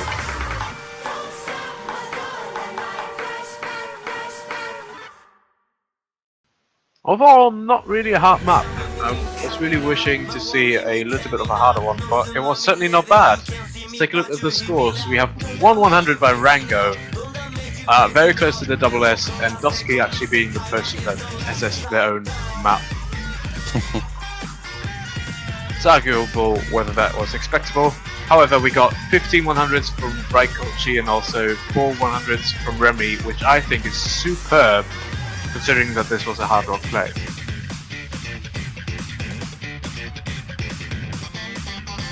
Alright, and with that we're headed right for the rolls, after which we're going to see our first bands and the first pick.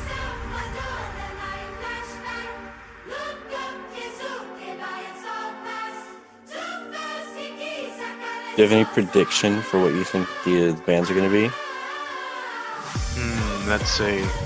Well, we do have a strong front for hard rock in Australia, so Finland may want to ban something out of that. Finland is very strong with no mods, so Australia may want to, you know, close out the options and just eliminate one of those no mod picks. But I'm really not too sure. Maybe they have a, you know, an ace up their sleeve. Right, 54 versus... Oh dear, 18. Okay, so the pick advantage or ban advantage goes to Australia for this one. In fact, the pick advantage.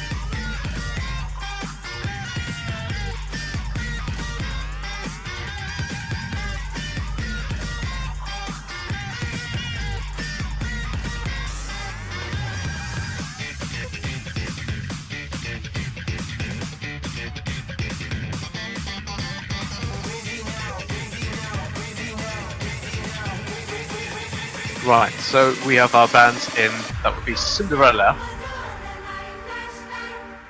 or to be more exact, Juicy Cinderella Syndrome, a hard rock pick, and the longest map in the pool, including the tiebreaker.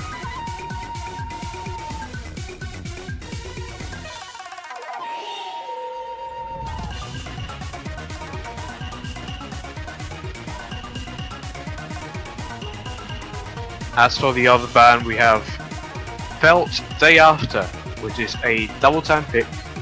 OD6 would have been 10 double times, so they want to be sure that their accuracy is on point.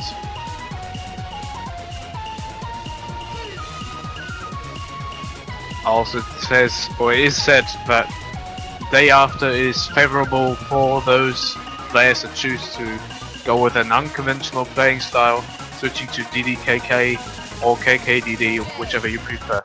So it is a sensible pick after all. I'm sorry, sensible ban. Looks like we're starting off with, excuse me if I pronounce this wrong, Wu Juanlan. It's one of the fastest maps in the pool, and it is also the shortest map in the pool. It is mainly containing 1/4 patterns and mostly triplets. It should be pretty easy to act and combo, but again, it is more favorable for people with stronger DT players. Very interesting pick indeed. They really want to close out the double time pool, from what I'm seeing. So, let's just see how this develops. As of now, the lead is with Australia, but one break could change that pretty quickly, considering that this is a very short map. Just look at the amount of time we've spent with the map already. Barely at 2/3.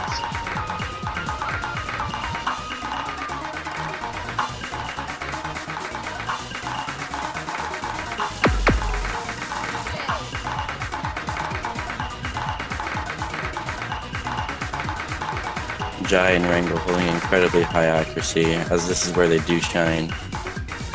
They are incredibly strong when it comes to accuracy here.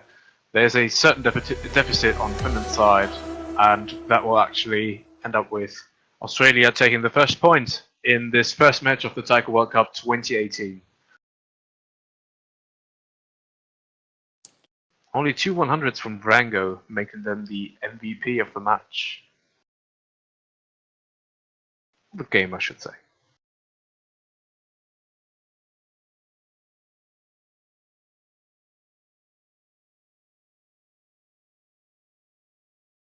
Alright, a quick first point to Australia. We're now looking for the first Finnish pick. Shiawase. That's pretty interesting, actually. I didn't think we'd see this from one of the lower seeds, as this is one of the most gimmick-heavy maps in the pool. In fact, this is a loft map, as I just realized while hearing the song. This one is mapped by First 777, and it's, well, I would call it infamous for its slide velocity gimmicks and note stacking. It is a very difficult gimmick map for group stage sort of environment, but I'm really welcoming it and looking forward to seeing how these players perform. What do you think is going to be the outcome of this round? It could really go anywhere. This map is really memory heavy, actually. If you've memorized the map, you can play it pretty well. The intro is probably one of the easiest parts, but after about 600 and 700 combo, it gets incredibly hard, because at those points you really have to legitimately memorize the map. You can't really sight read it that well. That's absolutely right. You'll see at the beginning we have some stacked nodes, no scrolling whatsoever. Really hard in itself, not if you practice that. But if you haven't, this is going to be a challenge. But just look at how this is going to develop later in the map.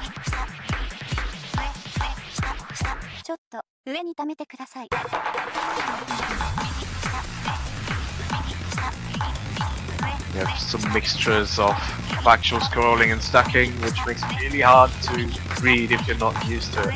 But as I can see, the players that we're looking at right now, they prepared thoroughly. They know what they're going to do, what they're supposed to do. Scores are actually flickering. We still have a double S from Breakochi. Oh, they just dropped that. I apologise, I jinxed that.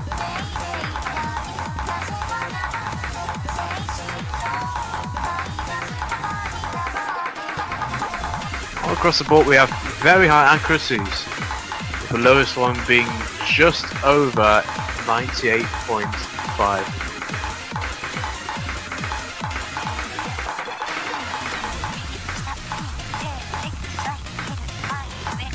Back to the stack nodes. These parts usually contain a pattern that just repeats itself, so it's not that bad, but if you're caught off guard, it can easily ruin your score.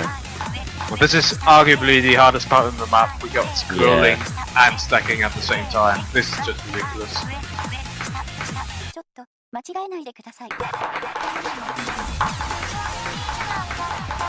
Neither player struggling with it a bit. Probably looking forward to 4 FCs right here. This continues.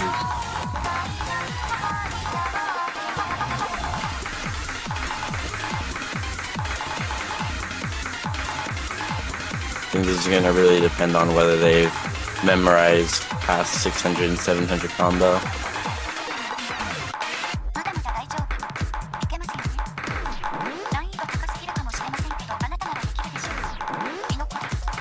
Not even the fast bits are throwing these players off. I'm really impressed. Oh no, we get a drop from Raikochi. And Dusky as well. This is actually, I think this is fatal for them at this point. A lot of dust break eventually.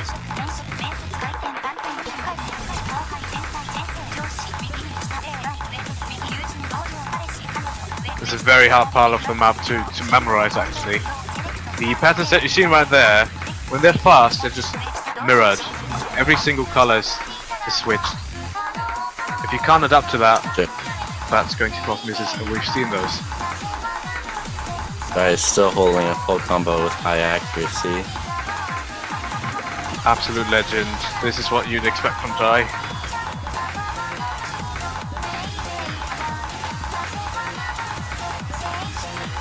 Some more misses on the finish side will likely seal the deal for Australia right here.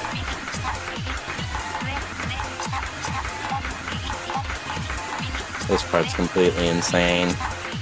100% memorization. I cannot read that, and I'm fairly sure that the other players cannot read it either. They had to memorize that. But as we can see, this point goes to Australia with a lead of just about 170,000 points. Jai being the clear MVP of this match with only 2 100s. It's really impressive. Insane. Jai is a crazy gimmick player.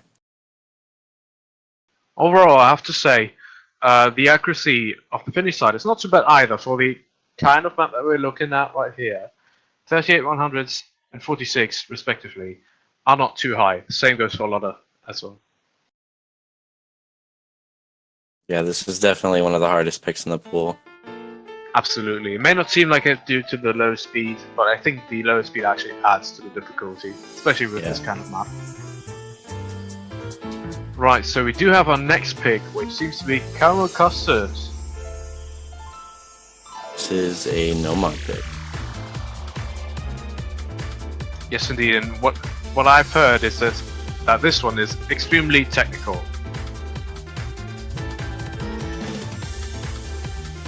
Also one of the lowest BPM maps in the pool. I think on a map like this, Dusky's gonna shine for the Finland. Yeah, they are the more technical department of the Finnish team right here.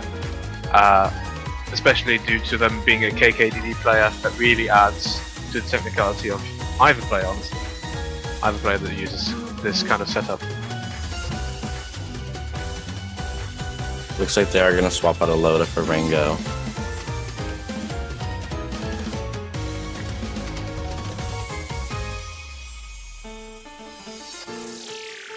They are indeed switching out. Finland is not doing too much. Dusky and Raikochi are taking the main lead in this team.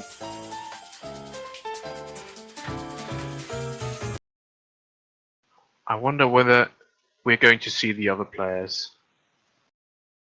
But here we go into the next round. Caramel Custard. Here we go.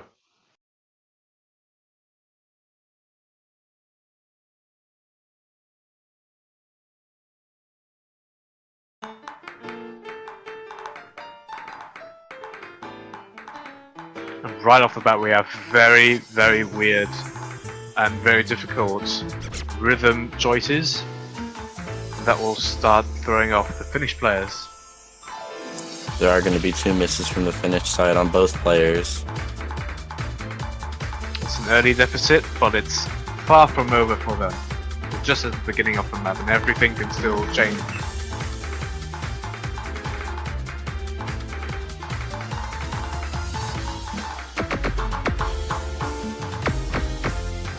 Because he's trying to play the finishers, doesn't quite get it done. A couple of drops from them over here.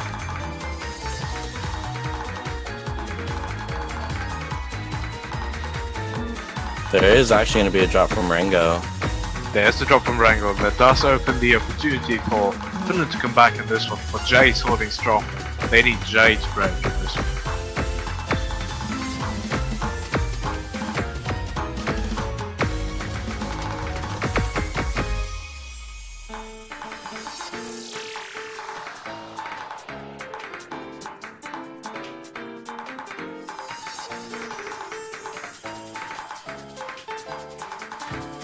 Seeing some more breaks from Raikochi, and this is not good for Finland because they need to stay solid in order to take that lead back. Dusky is holding on right now, but they have to stick with that. Let's just take a look at the scores individually. Raikochi is slightly behind. Australia has just entered 800,000 for every single player.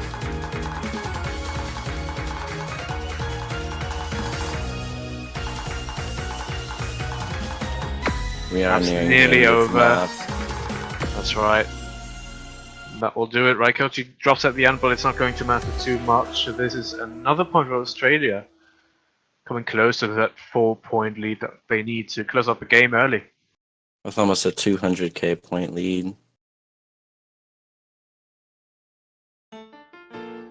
Again, Jay with a very strong accuracy. If they keep it up like that, Finland is going to have a hard time.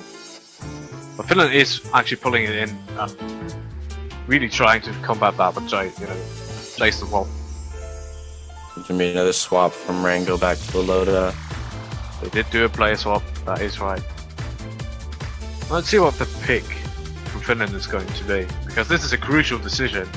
If they lose this one, the match is over.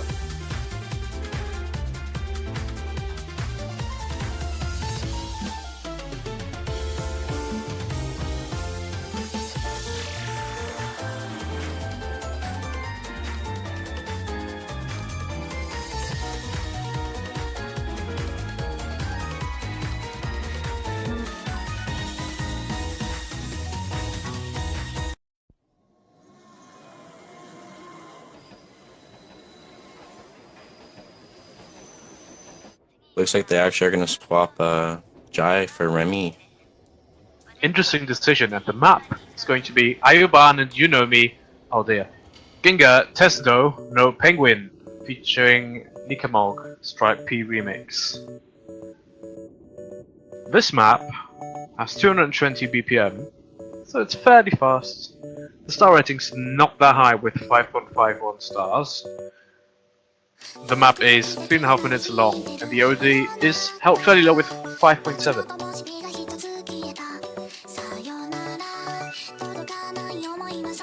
This is one of the easier maps in the pool, although it is one of the fastest ones as well, the second fastest to be exact.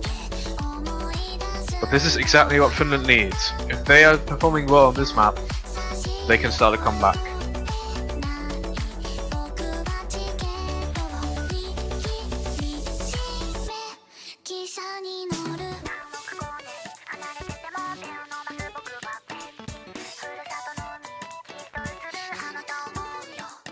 This song has been in, now face that one, 3 consecutive World Cups, 3 different World Cups, not the same mode, but the same song, 3 times in a row.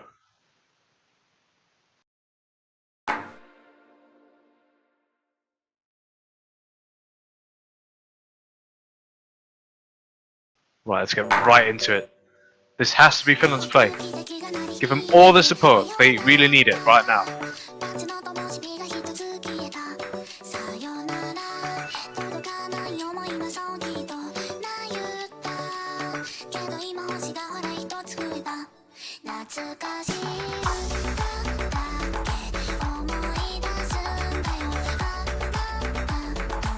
Still tied.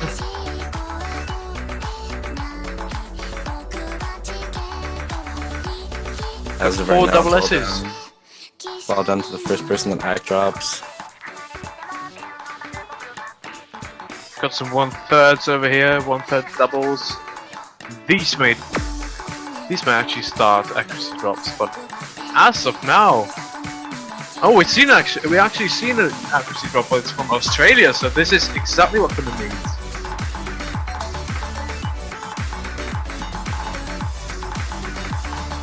And Finland's definitely pulling one of their stronger picks right here. Oh, seems to be a very good decision actually then.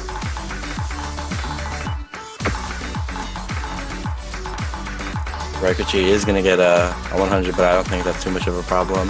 There's a miss from Remy, and this really gives the opportunity to Finland to actually close off this point at this very moment. If they keep it up, this one is a clear point to Finland actually. Rango still being the only player to hold on to him 100%. Very impressive performance, but it's not going to be enough if Remy cannot get that grip.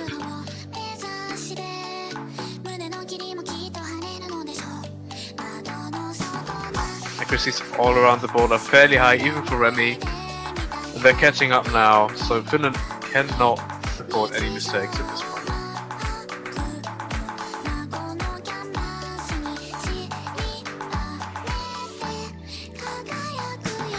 Rango still with that double S.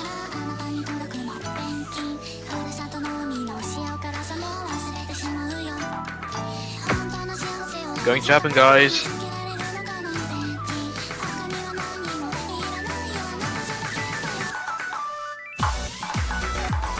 Another drop from Remy. This may just seal the deal. Finland cannot drop right now. Rango still has that double S. We're actually at the end of the map fairly soon.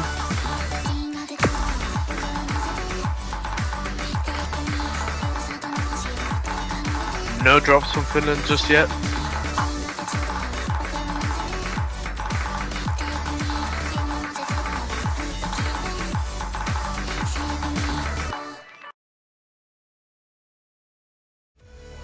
Has he done it? Yep. He's actually done it! Rango with the double S, but this is not enough for Australia to take that 4th point that they desperately needed to close out the game. Instead, it's going to Finland, who's been more consistent with both players. Excellent accuracies all across the board, nothing below 99%. Rango being the MVP, actually missing 1 point off of the million, but it's not enough for Australia. This is the start of a comeback. Let's make it happen. It's definitely a smart pick for Finland. Yes, this was one of the best decisions that they could have done in this particular situation. I really hope that they're going to capitalize on that right now.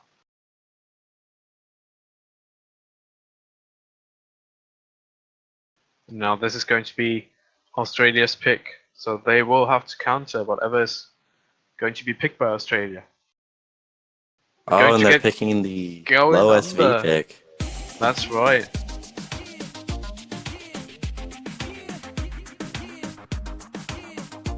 Swapping Rango back in for Jai. Technical decision right there. This is a map by Norfool. It's called Going Under. The artist is Negaren. Difficulty is called Special Only 2. A fairly high BPM pick actually, even though the SV is not going to show that.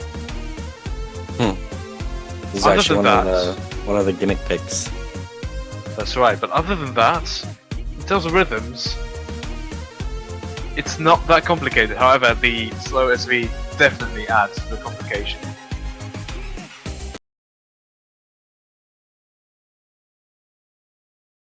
So, a very reading heavy map. Here we go.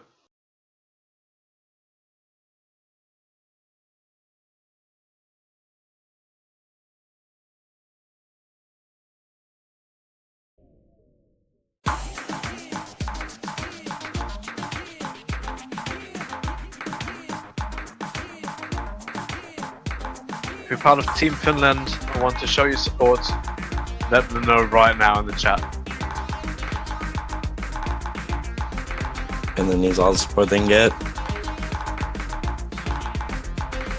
We do see some drops from Aloda and also Raikochi.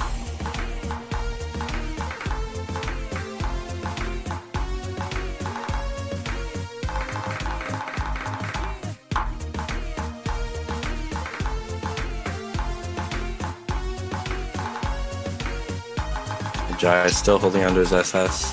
That's right. Dusky is not really that much far behind. 99% still, but Jai with the double S, very strong right now. Scores are still incredibly close. Yeah, this is close to call under any circumstance.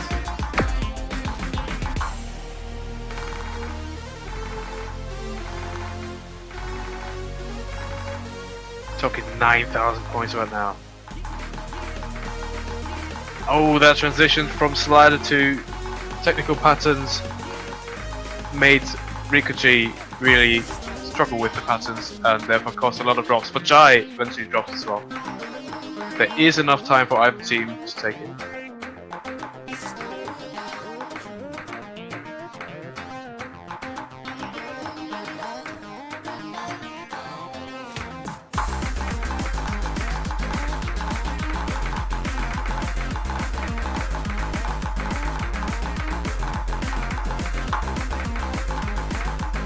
So close still. Any drop could change it right now, but it has to happen right now. That is going to be a point for Australia. That is unfortunate. That was a very close match. Only 40,000 points in difference. That's not too much. Dusky actually being the only FC in the room with no misses, 99.18%. But Jai actually, without 100s, absolutely has a great score with over 1 million points. And with that, we have a match, ladies and gentlemen. Australia takes it 4-1. But do not count Finland out. This is group stage, which means that they are going to have some more matches in the future in this group stage. And depending on the group standings at the end, they may advance into the next bracket or will actually be left behind depending on the outcome. But let's give them their support. They really need it. Everybody needs it. Every single team. So let me know who you are rooting for. And the best way of doing that is to actually get a banner for the team that you root for, team you support. You can show your support on your user page for as little as just about $2. It will show the team that you support on your profile and it looks fantastic. Anyways, with that, we're moving on to the next match fairly soon, which is going to be Venezuela versus Taiwan. This will be an interesting match. Oh, it sure will.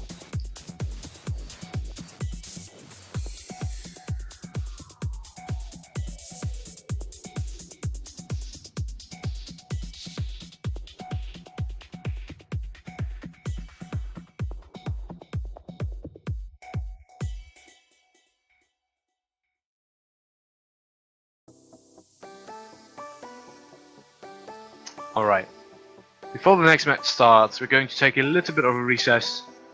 Not too long until we'll see you again. Give us 15 minutes and we'll be right back. I'll see you then.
Hello guys and welcome back to Taiko World Cup 2018 Group Stage.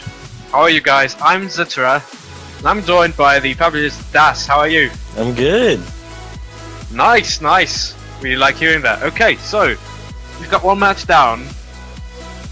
Australia won that one. Now we're moving on to Venezuela versus Taiwan. Now, this one, I'm telling you right now, is interesting. Really interesting. Just take a look at the precise team of Venezuela. Chichinya, Lord Ender, and Colorojo 12. These may not be names that you have heard, but they are definitely all used in the team. I can tell you that. They're all going to be relevant for the entire team. So, Chichinya, a normal player, as close, well, very close to me in terms of rank, just 250, more or less. He's a normal player, can do some hard work in double time, that's very consistent with complex maths, that's their main strength.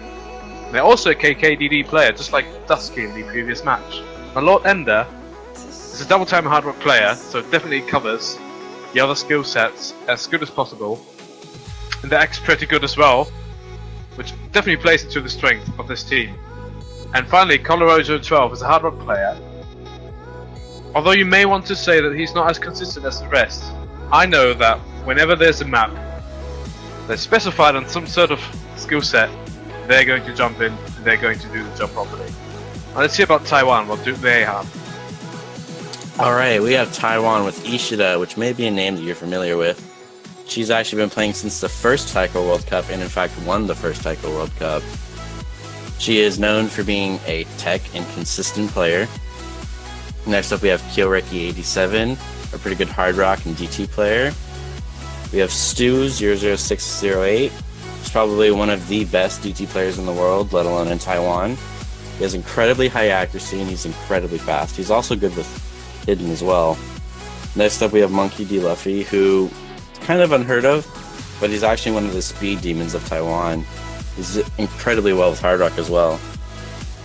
And lastly you have Yuan, who's kind of new to the scene actually, and he's an incredibly fast player along with being a pretty good hidden player. I am so happy that Taiwan has such a great roster. Ishida being there from the first installment of the series of Taiko World Cups at all, then Yuan being the newcomer. I love the versatility of this entire team. So we got two pretty strong teams right here, and I think when we're getting to specific maps, this is going to be a super close, super interesting match. And remember, we only need 4 points per team in group stage.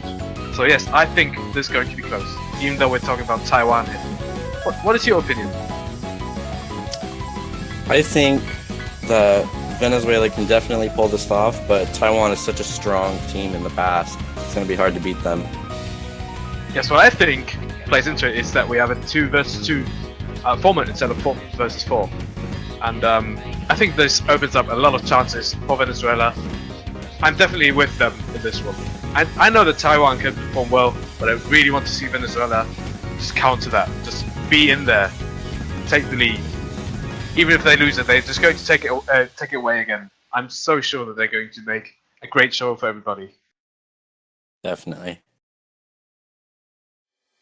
Alright, very nice. Now we're looking forward to, I hope, the warm-up picks from either of the teams, but we do have a couple of minutes left. So I'd like to spend the time with the chat right now. Are there any questions that you have right now that our team could answer? Just let us know.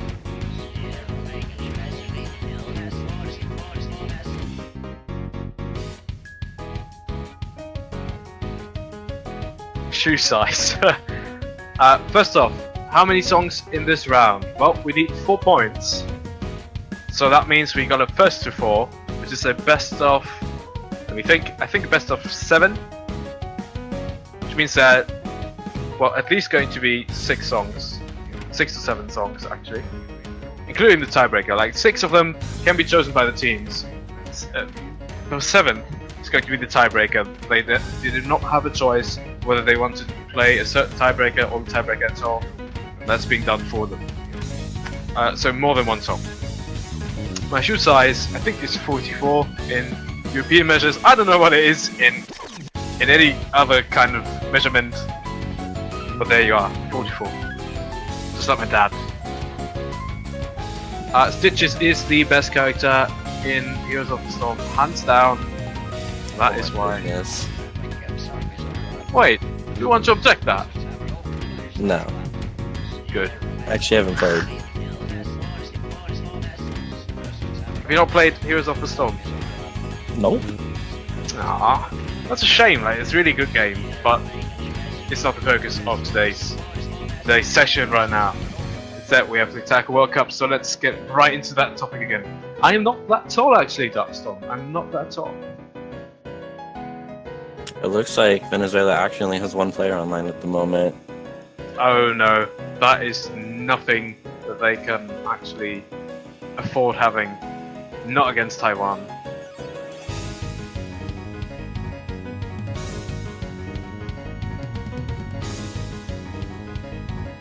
This could be one of the problems with having such a small team. Yeah, that is exactly it. Yeah. If you have 3 players available, you really want to make sure that 2 are at least attending. But it's really hard to get 2 every single time. Because you just have less to choose from, obviously. I really, really hope the second player is coming in. I do not want to see a win by default in this one.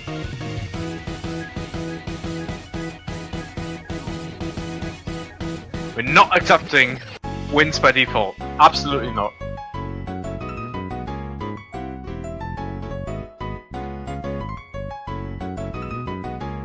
It'll be also The song- interesting to see. Sorry. It'll be interesting to see how Italy deals with this, as they have only 2 players. Yeah, they cannot afford to have anybody missing at all, otherwise they cannot pay. Really don't want to see that. By the way, the song name you can always see below the title of the screen, which is Taiko World Cup 2018 Group Stage, and below that you have the song title and also the name of the difficulty if you intend to know.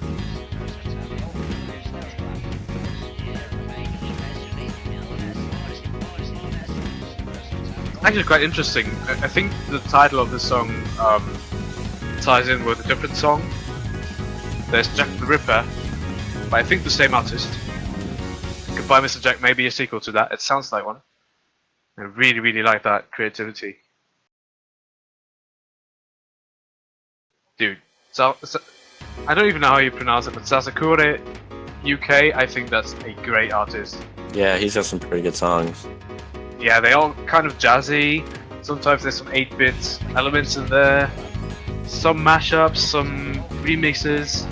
But they all fit in the same area and they're doing it really well. They're pulling it off.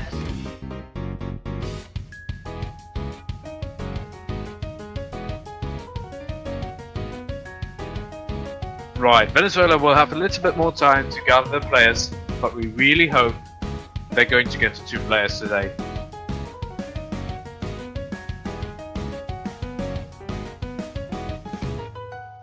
We're going to set up the banners fairly soon, stick with us, but they're going to be there.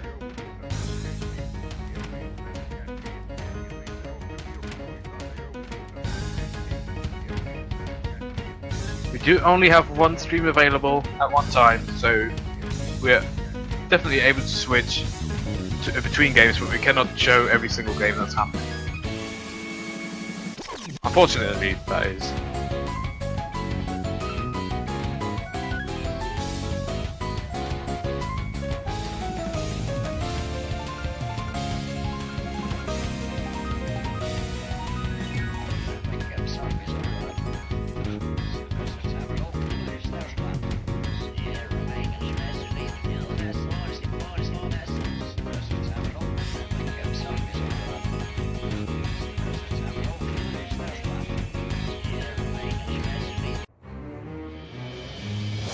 looks like we're switching to the match between Russia and France.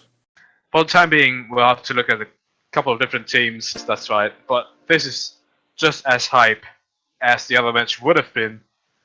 And we still hope that it's going to happen because it is a nice match to watch. But right now we're looking at Russia versus France right there.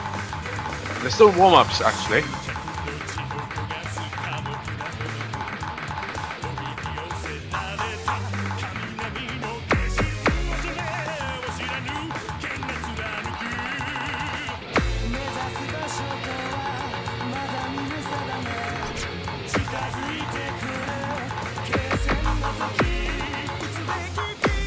Right, for the time being, let's just go over the players that we have on the Russian side and French side. For Russia, we have Alt, who's playing right now. They are pretty excellent at hidden hard rock reading, 2 mod skills. They're going to be very important in any kind of setting, be it PP farming, be it just playing casually in the tournament. It's so versatile, you can use it everywhere, honestly. So being good at mods, very important. Got Daisy Feed, who seems to be a tech player, especially for hard rock. I'm really interested in seeing how they're going to pull off tech maps for hard rock. I can't do that. If they can, they got my respect, honestly. Then we got Artemine, who is a hard rock player and a DT stamina player. Very interesting combination. Very speedy, and I really like that. I guess if they were playing Smash Brothers, they'd play Sonic or Captain Falcon, which is my kind of choice. Anyways, Nani Noob is a normal player, can play some some hard rock, which is a fairly important skill set to be had, especially no mod. And then we got Greed Yo-Yo, who's great at hard rock reading. So we do have options for hidden, for double time, and for hard rock, and even for no mod through the entire team. So everything is covered. We got a great array of players, and they will need every single one in every single situation. Right, so what about France? Do you have an intel on that? Alright, so on the France side, we have a rival who's pretty good with almost every mod all around, actually. Which is going to be extremely useful being versatile in tournaments like this. Then we have No Fool, who's a hard rock player and mostly a no mod player. Next, we have Romain Noda, who's known to be a pretty good hard rock player. And then we have the infamous Timmy Ahmed, who's probably one of the best players in France, who's an insane hard rock and DT player. He also plays with a really interesting playstyle, DK. And lastly, we have Valoni, who's pretty new to the scene, actually. He's pretty good at hard rock, and he's also a KKDD player. Dude, France? Crazy team. France has actually been part of the World Cup, I think, every single time it happened. And once they made 3rd place, which proves... was 2015? I think it was 2015, yeah. And that proves that they have skill sets beyond belief. I mean, we're talking Timmy Ahmed with hard rock, talking Valony, who has gotten into the scene fairly recently with the last World Cup installation, but they've improved, I can tell you that much. I'm sort of in touch with all the KKDD players, more or less, because I'm one myself, and they're part of the ranking. They have practiced, my boy, I'm telling you. Now, personally, I think France is it's more interesting to me because of the mapping kind of side. I'm looking at the team and I've seen No Fool, I've seen the rival, Timmy Ahmed. These 3 people do great maps. I have to call it out right here. Some of these maps are just absolutely fantastic. Good for practice, they show that they can map, and definitely a lot of entertainment to be had when you're playing these maps. I could definitely recommend those. Do you have any mappers on the Russian side? I'm not too sure. I don't think so. I haven't heard of these in the mapping scene just yet.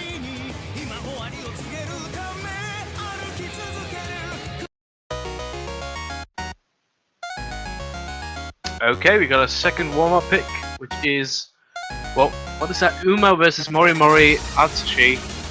End of a Dream. Oh, I think that's a French title right there, French difficulty title. So this may be a French pick for warm-ups over here. France is known for making their warm-ups. Oh yeah, just what I, alluded to right there. We got 3 very, very talented mappers. Of course they would map their own warm-ups, right? We made a meme warm-up last year. Incredible.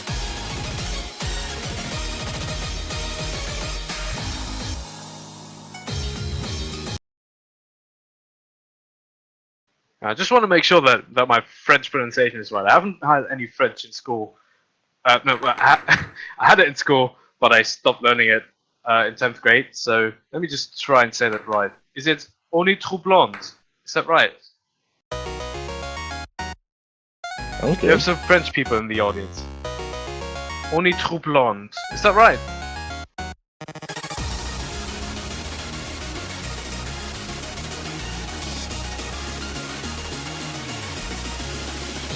There we go. Okay, thank you. Alright. Fun map. It's a short Wait, it's map. already over.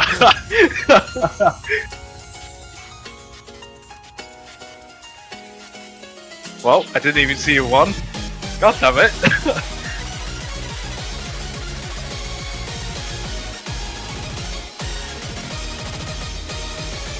Blink and you'll miss it.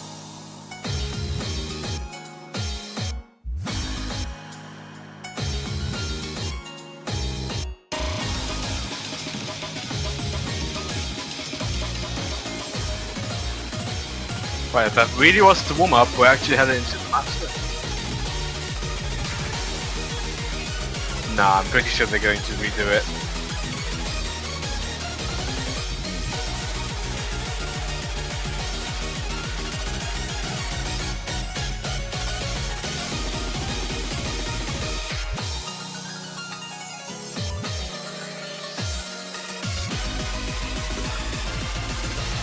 I am so confused.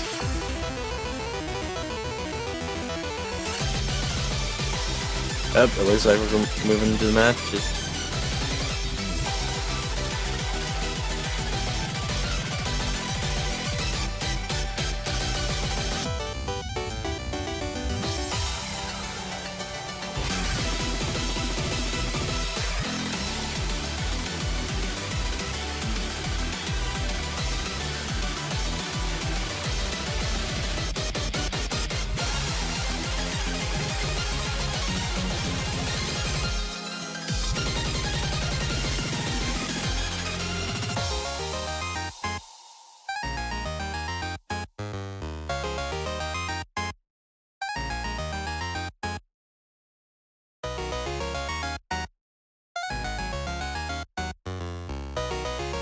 Oh, So that's very interesting. Sorry, come again? So we're waiting on a roll from Russia. Oh yeah. It's a 38. So they That's all the wait, they actually 69. won it with 38? Come on. Anyways, I just got news in. Because there is a map in the Hard Rock pool, which I've just been told is slightly broken. I should say was slightly broken. So remember Helix, Yeah. which is by far I think it was the highest star rating map. It had a glitch, and thanks and shout outs to Ice OC, Japanese player, who just found out that there was a glitch in that map. It's been updated, so if you are one of the participating players in this World Cup, make sure you got that update. Was an end of a slider that started overlapping with the spinner? Yeah, with the spinner. That probably locked your ability of actually playing that spinner. But yeah, it's all fixed.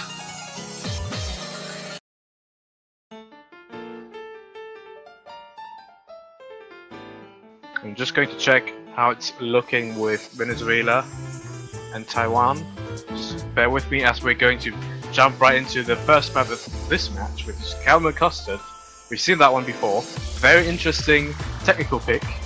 It's not that fast, but it's really, really hard to play every single note accurately because we got so many 1/6 there, and just irregular rhythms. Even snapping sometimes seems to be very weird in this map. So definitely pay attention to the accuracies of each of these players, and there will be misses. I'll tell you that there will be misses.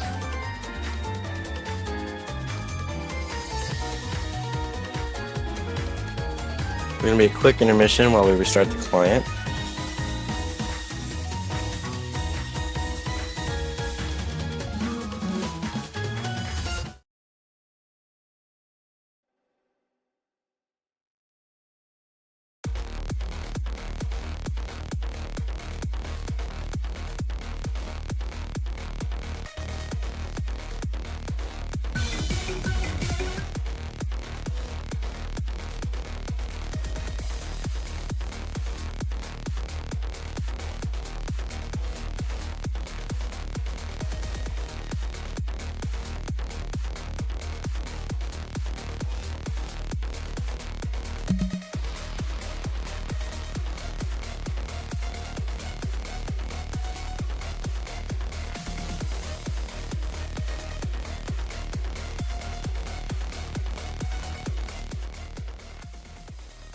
Alright, and we're back.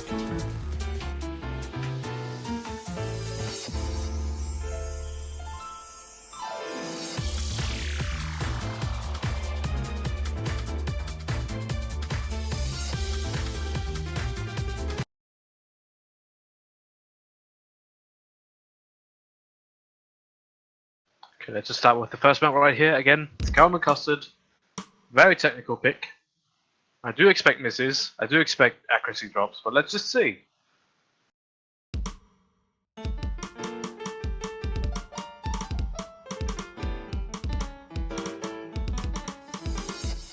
Ooh, and immediately I told you this.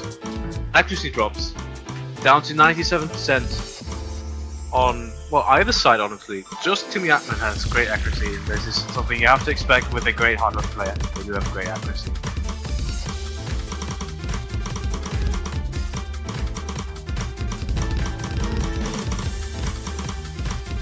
Everybody hits that. That's great. Yeah, both sides are holding combo pretty well. No problems with finishes. Pretty good.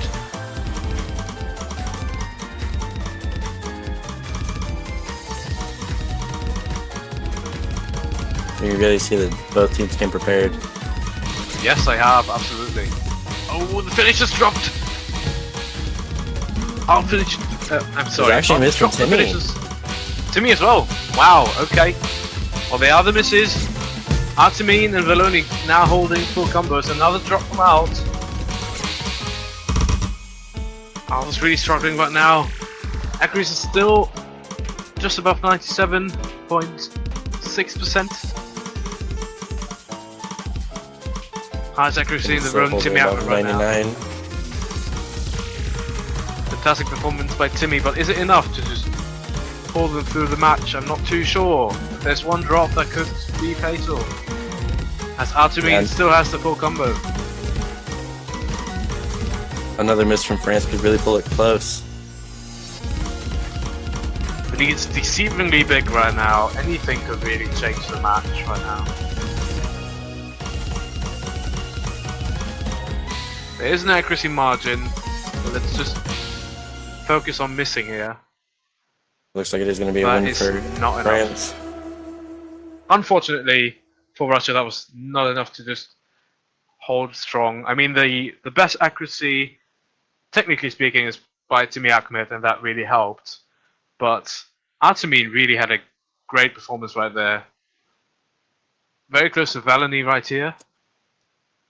They are actually the MVP, Artemine, with 14-100s, over 15-100s without misses.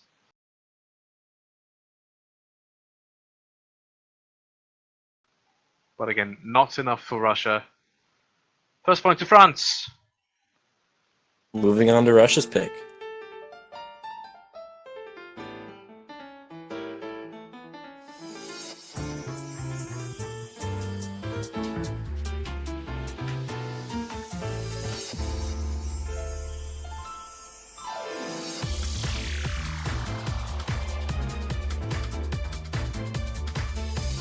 It looks like they're gonna pick the gimmick map Shiawase. Oh, we've seen it again. Wow.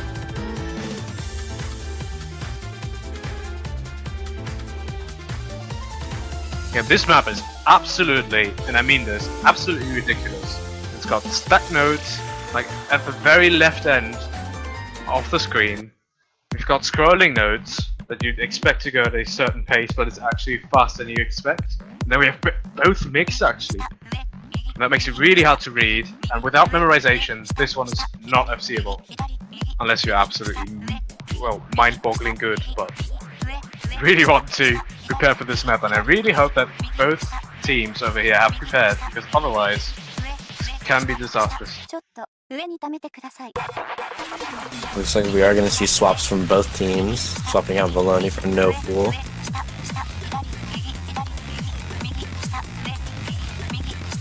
And for Green Yo-Yo.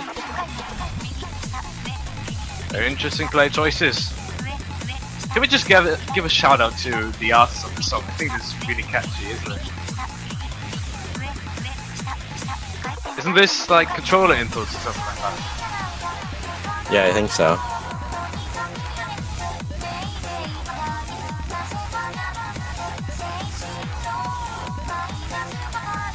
Imagine you're running around in the public, and you got this tune stuck in your head, and you start thinking, well, what are the controller inputs? Go around, say left, left, right, right, up, 8 stars. That's the kind of song that I really want, well, actually don't want to have stuck in my head, but it's so good, I wouldn't mind. It'd be cool if somehow the lyrics could match to the playstyle.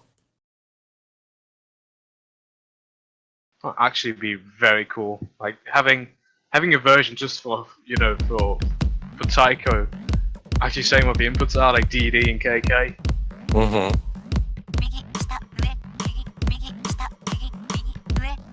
You can see the stacked notes. Yeah, you actually have to read it where, you know, where you normally hit the notes, and then you have to know the rhythm and the speed. The rhythm's fairly simple, it's just 1 per beat, but you have to look at the complexity of the note.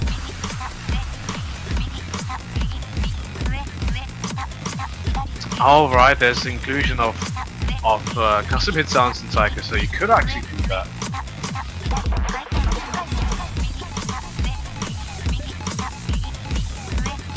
Wait, are those actually the inputs? Oh, and there's a miss from Timmy this early.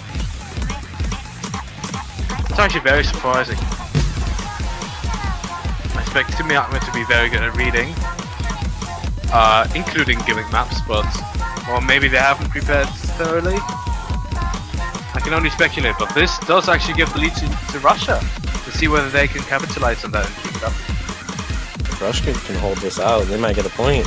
Dude, they're strong. We got 2 double S's from No Fool and out, and then the accuracy by Green Yo-Yo is absolutely not bad. 98, just under 99. Timmy Ahmed is slightly struggling here. Is that a 96.5? Yeah, they're slightly behind, just about 30,000 points, and that's just about all the lead that we have here. We got a mixture of stacked and scrolling nodes. Now, if you can't read that, you're lost, you know. Isn't this crazy? Look at that! Russia's really picking a strong map. And they're performing just as strong as you would expect them to if they pick that. Very close to double S's by No Fool and out. So impressive. Oh, this drop from No Fool! Does that seal the deal? It could possibly.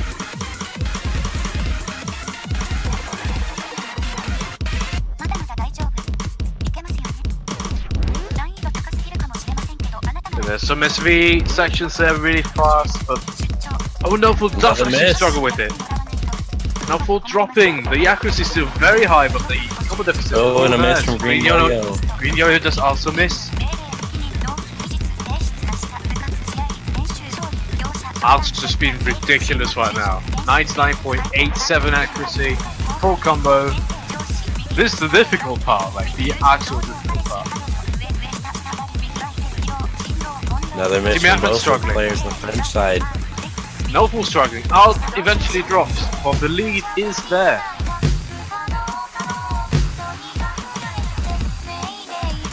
Russia still has a pretty strong lead.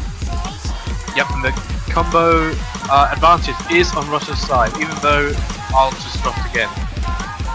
It's Green Yo-Yo who's catching up here. Jimmy Atman drops again. Again. Is this still the deal? Is this enough? This looks like it could be enough. I don't think there's a way back for France. No, bear this part in mind. It can draw HP from you if you're not prepared, but they're nailing it right now. Miyakun missing again. Looks like that is going to be a point for France. Not France, Russia. Wow, Russia! Pulling through, getting that 1v1. Only 5 100s by Alt, 5 misses as well. Only 2 misses from Green Yo-Yo. But Alt is still the MVP of that match with that high of an accuracy. 99.32 is just amazing. France playing well as well, but that was not enough for them to elaborate on their score lead. It's 1 versus 1 right now. And France is next up with picking the maps.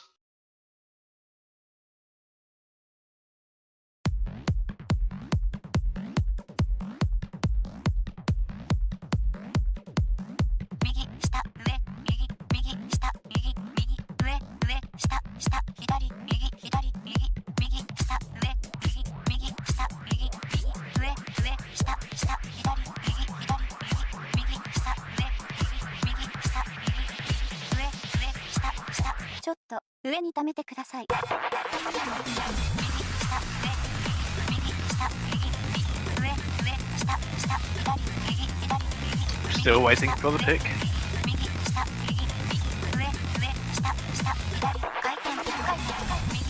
Hey chat, show me some support for either of the teams. If your team Russia, post a 1. If your team France, post a 2. Let me see those numbers.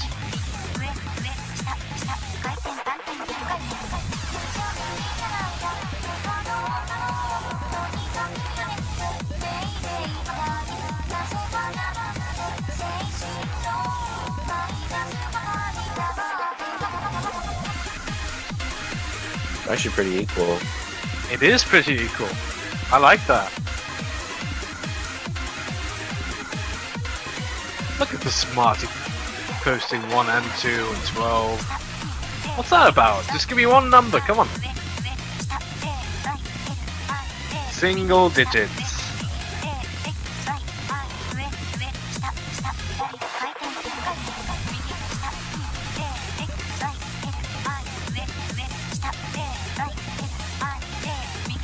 I can't decide on just one. I can't either. I mean, this is balanced right now. Oh, look at that. I think we got a pick right there. Is it Hanairo Fiori?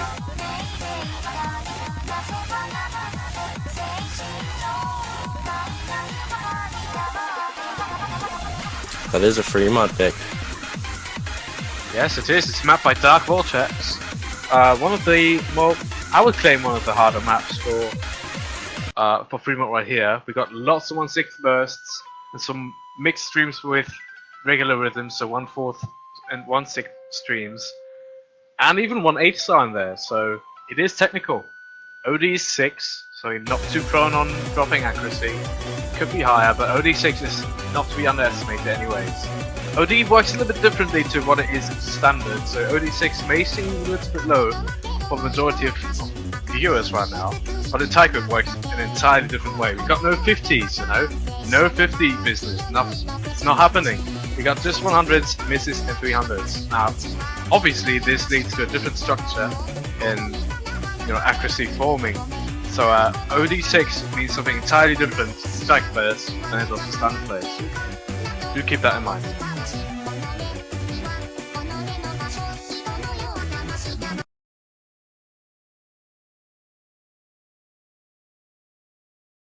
Looks like we do have a hidden hard rock pick from Romanoda. Wow, okay. Now I'm interested. Everybody's playing with a mod. We got one hidden, 2 hard rock and 1 hidden hard rock. I can't believe somebody's actually playing hidden hard rock.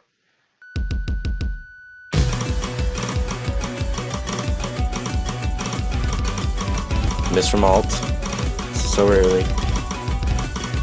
This very early drop is not going to matter too much, but it does give the early lead to France. Jimmy Ackman obviously playing their strength right now. They're showing it. I'm struggling with hidden just a little bit. They can catch a grip, this is not lost whatsoever. No, don't worry about it. It's the beginning of the map. Even now.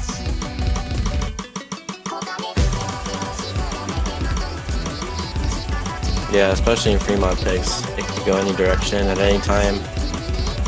Yep, one slip of the finger and the lead's gone.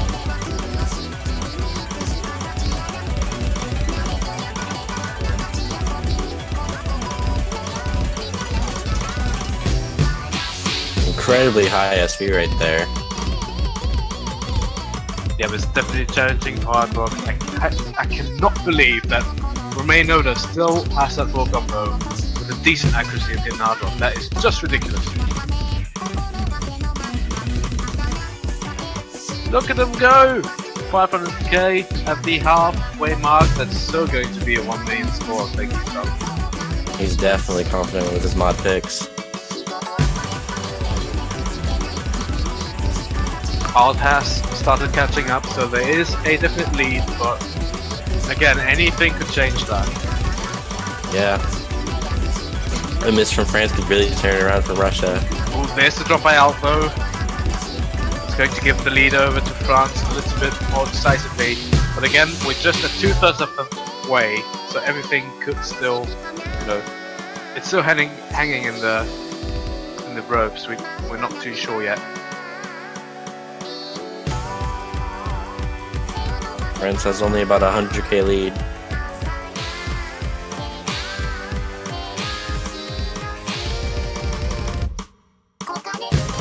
Romain Noda still with the full combo. Has dropped a little bit of accuracy in that slow part. Alt drops again. Really struggling right now. Amazing performance.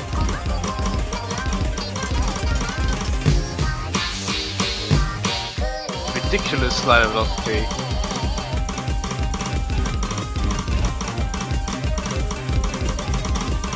It's looking like a point for France. It is the point for France. Not even faced. Romain Noda does drop at the end. I can't believe it. Barely given that full combo away. I'm so disappointed. But that was an amazing performance. I'm not even looking at the accuracy right now. That was so close to the full combo. Definitely a 1 million score. MVP of the room. The Russian players getting close to 1 million. Not too bad. We got no misses from Green Yo-Yo. A couple of misses from Alt. They have struggled throughout the map here and there. Overall, a good performance. Very close to 1 million. Timmy Ahmed and Romain Noda both have crossed the 1 million mark.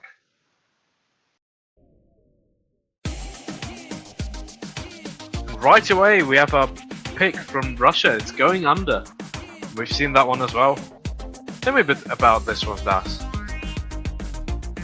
This map is one of the other gimmick maps next to Xiaowase. It has incredibly low SV, and it can be pretty hard to read if you're not prepared to read this kind of SV.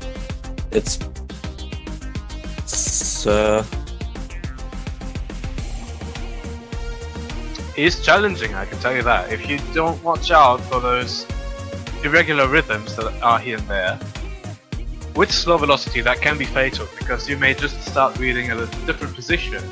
That will cause a lot of misses. You'll lose your HP, you'll lose your score, your accuracy, and that could happen at any single time, because the SV generally is very slow on this one. And in comparison, if I may, in comparison to the high BPM that we have, slow SV is going to really cause problems in reading a very reading heavy map. There's actually no fool's map. That's right, he did map it. So very, very good player choice by France right here. Can't get any better here. I may add that this is a no-mod pick. This would have been crazy with him. Just absolutely crazy. Take a look for yourself.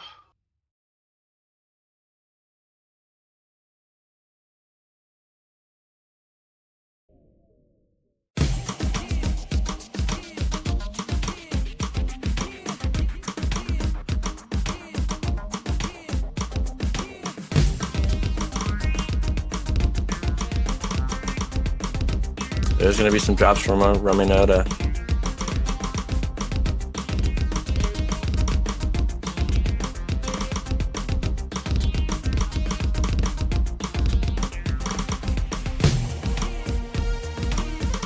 So seeing a double S by Alt.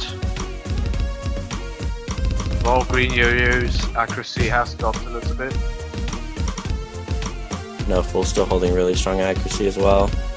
That is right. Romanoda also has fallen back just a little bit, but overall, this is giving the lead to France. Green Yo-Yo is the one here that has to catch up with accuracy. Currently being at 96.5% roughly. Alt still with a double S.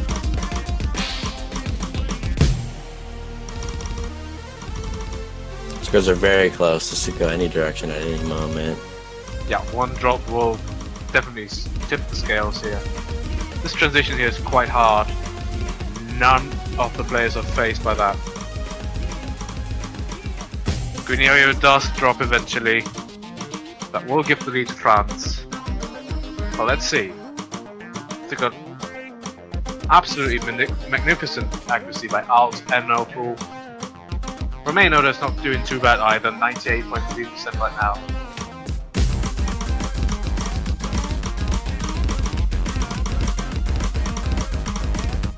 Is where the slide velocity is less of a problem, but the complexity comes in.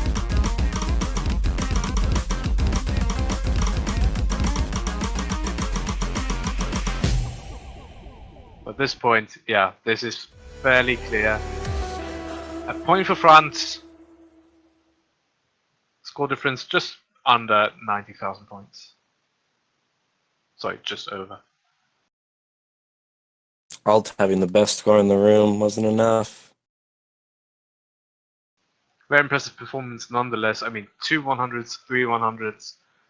Both of these are absolutely crazy on a map like this.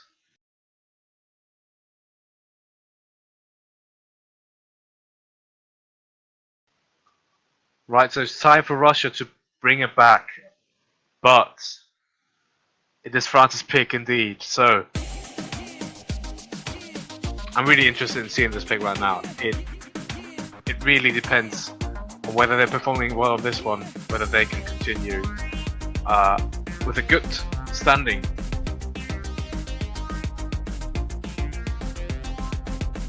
Okay, none of these players are going to be eliminated after this match. We're in group stage, which means that we're currently working out the standings, depending on how the teams perform. And then based on their score in those groups, they're going to advance into the bracket system.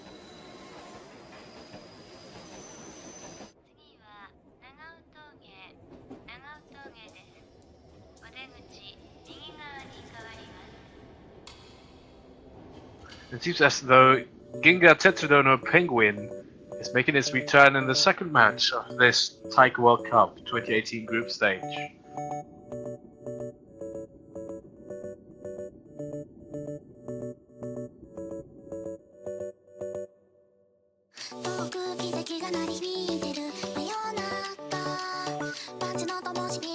think this is a good pick. It's really good for players who need to pull a point back, because it's not that hard of a map. Yeah, if there's a map that you can consistently pull back some points and get your score up, this is the one. Very wise decision, but wait, this was actually France's pick, so maybe they just really want to secure this point for them. But it can go either way. If Russia, stays consistent on this one, that's absolutely going to seal the deal for the start of the comeback. I'm really intrigued by the choice of France here, but we'll see how it works out for them.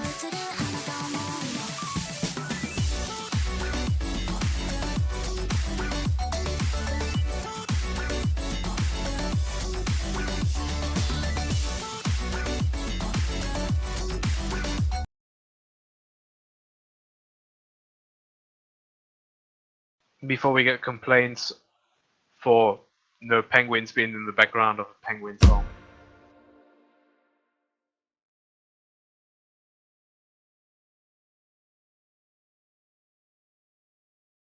Anyways, let's get right into it. This is Russia's chance to beat France. Looks like Artemis had a little bit of a struggle there. We did have an early drop by Artemis. A map like this may actually have an impact, but let's just not call it quits so far. We do get a drop by Romain Oda. That's very, very interesting. Russia is going to pull ahead with that. Yeah, that's giving them the lead. Guys, this does start the comeback, I'm fairly sure. Yeah, the 1/3 doubles.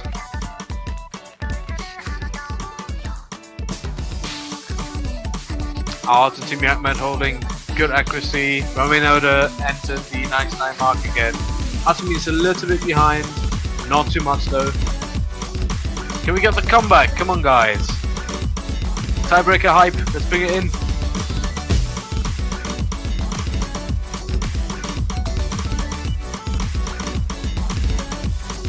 Oh, the lead is ever so slight, but if they can cling on to that, that's going to be point number 2. If they do that again, we're actually seeing a tiebreaker. Russia was just warming up. Yeah, Russia's really holding strong right here. They could easily win this one.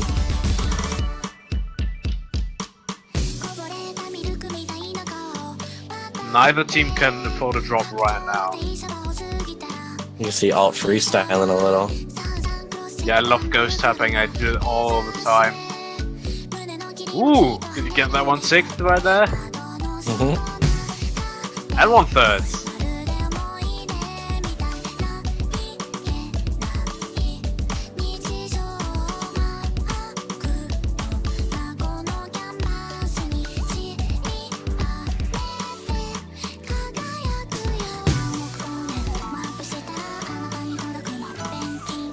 Scores are ever so even, look at that. 7,000 points are taking these teams apart right now.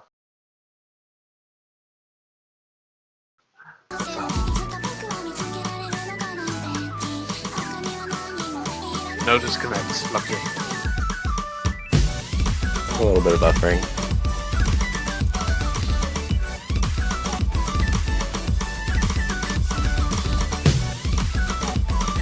We don't see any accuracy drops here, let alone misses.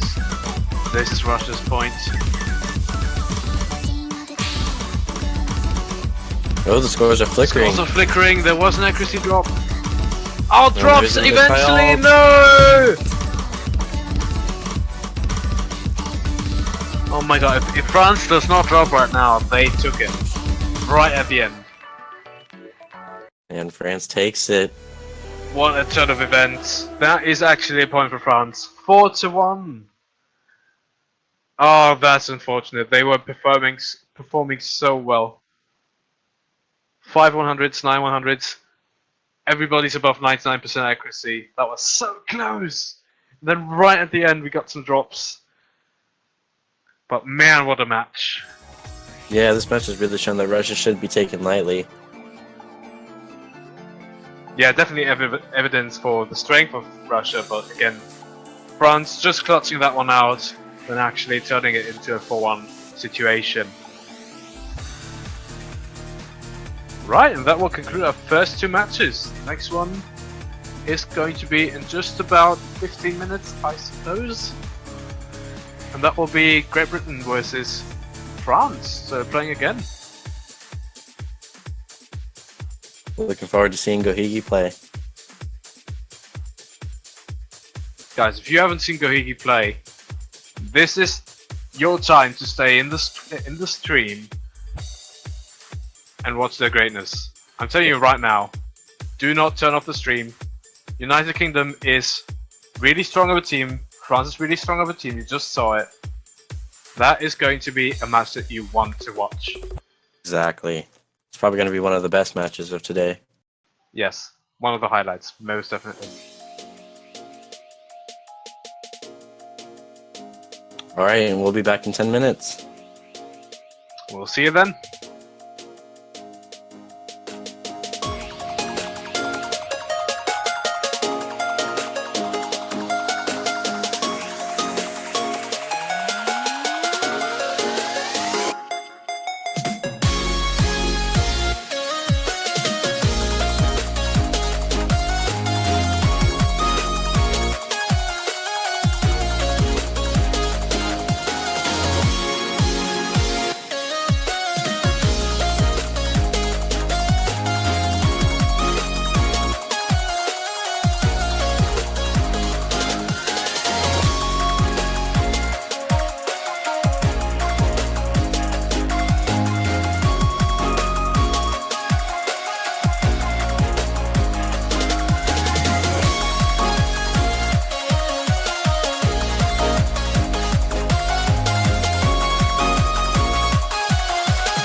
All right. Hello, everyone, and welcome back to the Taiko World Cup 2018. I am Janitor, joined with Raiden, and today we're going to be showcasing a match of United Kingdom versus France. Hello, everyone. I'm Raiden, and it will be quite hard to keep up with Daz and Zetera's level of quality commentating, but we will try our hardest. Yeah, we'll definitely try our best to maintain that high level of quality of commentary. So maybe we should start off by introducing some of the players on the teams. Sure. Okay, so on the left side, we will have the United Kingdom, who will have Gohigi as the captain, Horizon, Mekalamembe, Evrian, and Grimbo. This year, they are missing Will, who is a recurring team player of United Kingdom.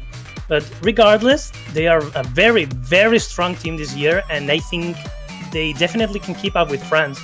With Gohigi having 10k performance points and actually having improved so much lately. Horizon being a very good tech reader. Mekalamembe being a very, very good hard rock player. Evrian being an overall player of everything basically. And Grimbo being a good nomad and hidden player. What's on the France side? Well, on the France side, we have a rival who is a very competent nomad player and fairly versatile in his mod usage. We also have No Fool, who is a pretty good nomad and hidden player for accuracy and consistency, who has also participated in various community tournaments, showing his skill. We have Rominoda, who is, as shown from before, a very competent hidden hard rock and hard rock player. Then we have Timmy Ackman, who's probably one of the more well-known hard rock players and arguably one of the best hard rock players in the world, along with having a very interesting playstyle of DK, along with very good speed, accuracy, and all that. Then lastly, we have Valony, who is very well known for his hard rock reading on high SV and more technical maps. Yeah, and their accuracy is pretty good. It could be better after all, but it's actually pretty good. Yeah, it could always be better unless you're getting 2 double S's every single map. Yes, exactly. Yeah, and we did see France play during the last match, so the UK has something to go off of, with France definitely being the favorite team in this matchup. But I definitely think they can put a good fight, and I would even say go to the tiebreaker if they pick the right maps to play. Oh yeah, definitely. The UK is definitely one of the stronger mid-seeded teams in this tournament, and with Gohigi possibly pulling out amazing performances throughout the match, I think it will be really, really close. Yeah, we will definitely need to hype this up because depending on the picks and the bans, we can see either a sweep or a very close match. So yeah, anywhere in between. I remember that. I remember that this is the group stage, so the maps are naturally easier. So it's very, very easy to screw up some of the easier patterns, and just like that, lose the point. So you gotta be very careful with your picks. Yeah, we saw that before too on some unexpected misses on easier sections of maps like Penguin and Caramel Custard. So yeah, France is going to have to watch out for that. They did give away some information in the last match. Definitely. So they're going to have to be careful. Yeah, on top of that, they didn't get the chance to rest. So that's another downside to France. So France should really try to keep up because the United Kingdom has had time to rest. Yeah, I don't know if it's just me, but I find that if I play consecutive tournament matches in a row with the same map pool, usually I just get way worse playing the second time. Oh, I can feel that. And that would be the first warm-up pick for the United Kingdom. I'd say there's the Little Mermaid Palek, who's a guy who makes metal covers. I know this map. I actually know this map. It's a very decent map. Yes, that's definitely the UK map by Grimbo, I think. Showing some of that UK spirit. by picking a map from a UK mapper and a player on the team. Okay, the players are reversed. Mechalamemi should go to the left. Come on, tournament client, do your job. Probably being fixed soon. I wonder if this is going to be a normal map or if it's a mean map. I don't want to spoil it really. Oh, so it's that kind of map then. Maybe not. I'm sure it'll be very interesting to see.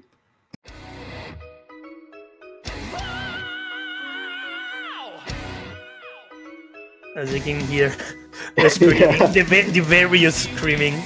Yeah, the guy has a nice voice, I'll give him that. Really nailing those high notes.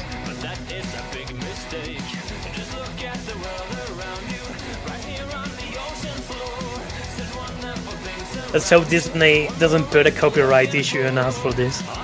I'm sure if we talk over it enough, it won't be an issue. Probably not. Yeah, we don't want that big red line on the Twitch pod.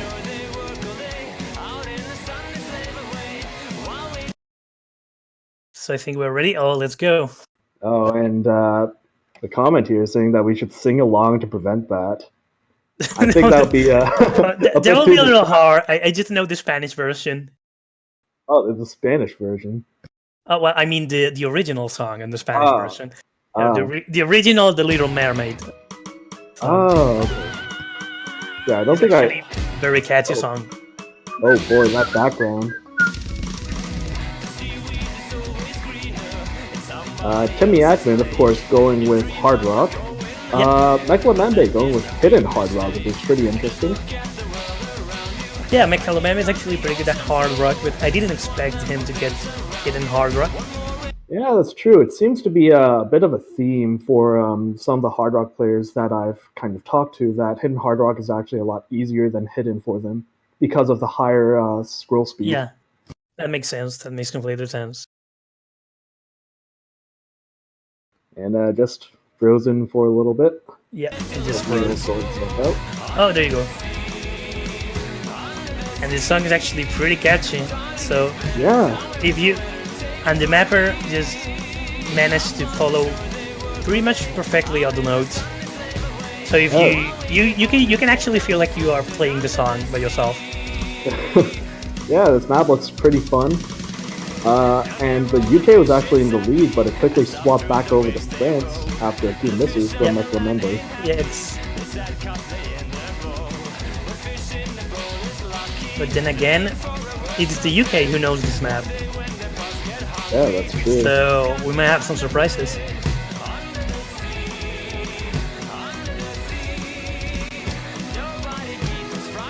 I don't even want to interrupt the song, it's just amazing.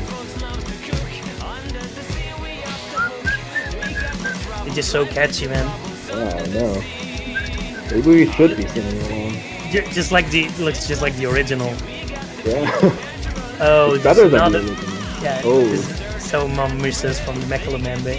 Yeah, this definitely looks like it's a bit harder on hidden hard rock with the scroll speed.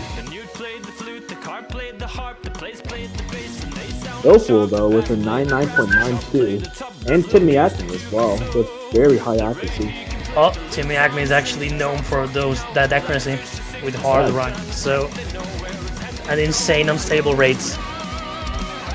Yeah, his notes are very are being hit very close together, and the board was actually still fairly close. So hopefully we'll continue to see that trend throughout the actual match. Well, I would say it's too early to make any predictions. This is the warm-up after all. So let's just wait. Apparently that was France's warm-up. Oh, was it? Yeah. Oh, now that's interesting. Yeah, so it does make a bit more sense that they are winning them in that case. Okay, I get it now, I guess. So, what will we have with United Kingdom's warm-up? Will we get a France mapper? Yeah, maybe. I could definitely see no fool or a rival map. And look at that. Look at the death stream. There you go. Oh wow, that is not nice. Out of nowhere. The death stream out of nowhere. But Timmy Agmet, look at that. Look at the Timmy Agmet scroll speed. Nailing that stream. I think And that was a 1/100 play. yep, exactly. 1/100. Incredible. Just incredible. And just that small, what was that thing called? Sebastian on the guy's shoulder. Yeah, exactly. The crab, Sebastian the crab. Yeah. France definitely knowing how to pick their warm-ups. Oh god, MC Mantle. Oh god. Oh, Isn't this? Yeah, this is come to life. This is Yeah. actually come to life. yeah, this doesn't sound like MC Mental at his best. Oh, never mind. Never mind. Never mind. Maybe I should have Never spoken. Yeah. I cursed the map. Oh that god. was Oh being god. played. Difficult to name. Not that difficult to name. Not this again, man. What? How Oh is it no. difficult to name? Who is the mapper of this? I'm required to have a war with them. I think from what I remember it was Generat, but Oh. that might have been a different set. Oh god. Oh god. You can see how seriously the teams are taking the warm up. Yep. Yeah. I mean, that difficult to name makes me want to not play the war mode.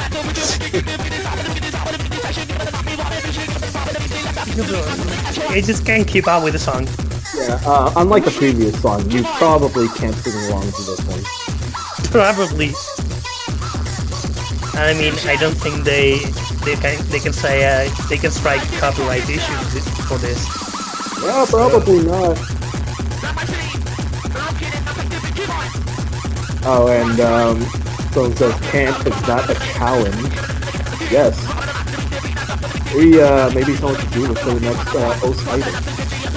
Well, if you go for Oath Idol with this song, you probably won't get far.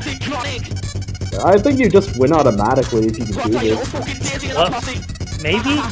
I mean, I don't even know the judges. I just know one is Seafrog. I think. I'm sure that they'll be more than happy to reimburse whoever decides to do this. Maybe. You never know in this game, really. Yeah, that's true. There's some pretty insane people. I mean that in a good way, not a... Yeah, I got it. Like this, I think he was called Bonsai, who did yodeling for Osu Idol. Yeah, he did a yodeling song for Osu Idol, and he got very far, I think. You didn't win? I think not. Oh, that's a shame.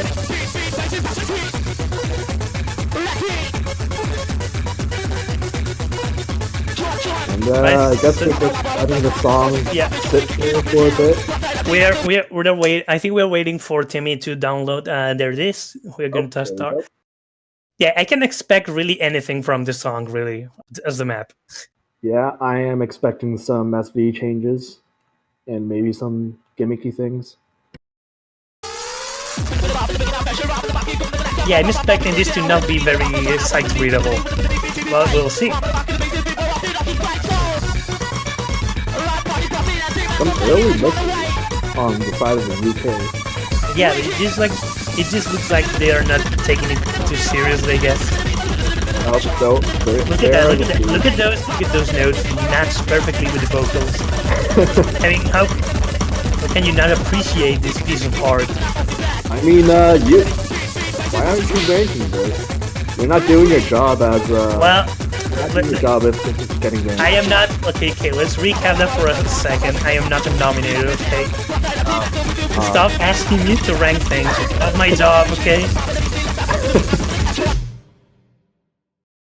Oh, that was pretty short. Oh, that was it. Oh, that was so short. I expected more SV gimmicks. Oh, the UK winning on their map.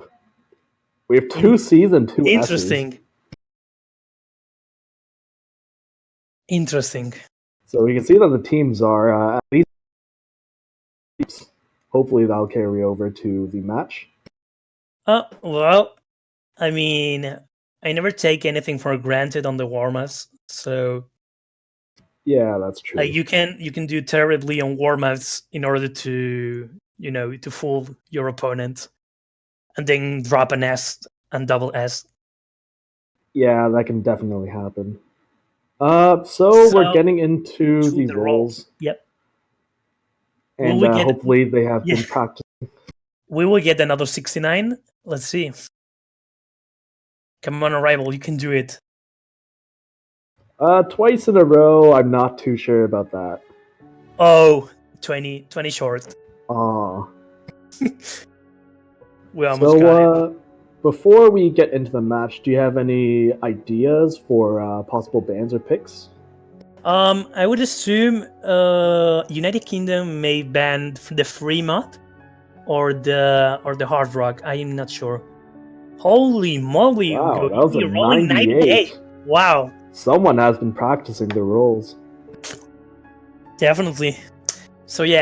Anyway, I'm expecting hidden. I was about to say hidden bans Oh. from France, and maybe free mod or hard rock bands from United Kingdom. Earth Yeah, Day. that- What's Earth? Oh, day. Okay, Oh, day that was after. the- I didn't hit a single one. Yeah, I'm very good at predictions. Yeah, you can say that. Alright, so we have another ban on after. Pretty unsurprising since France has some very good accuracy players, though I think France did actually ban that map last match. I think so as well. Yeah.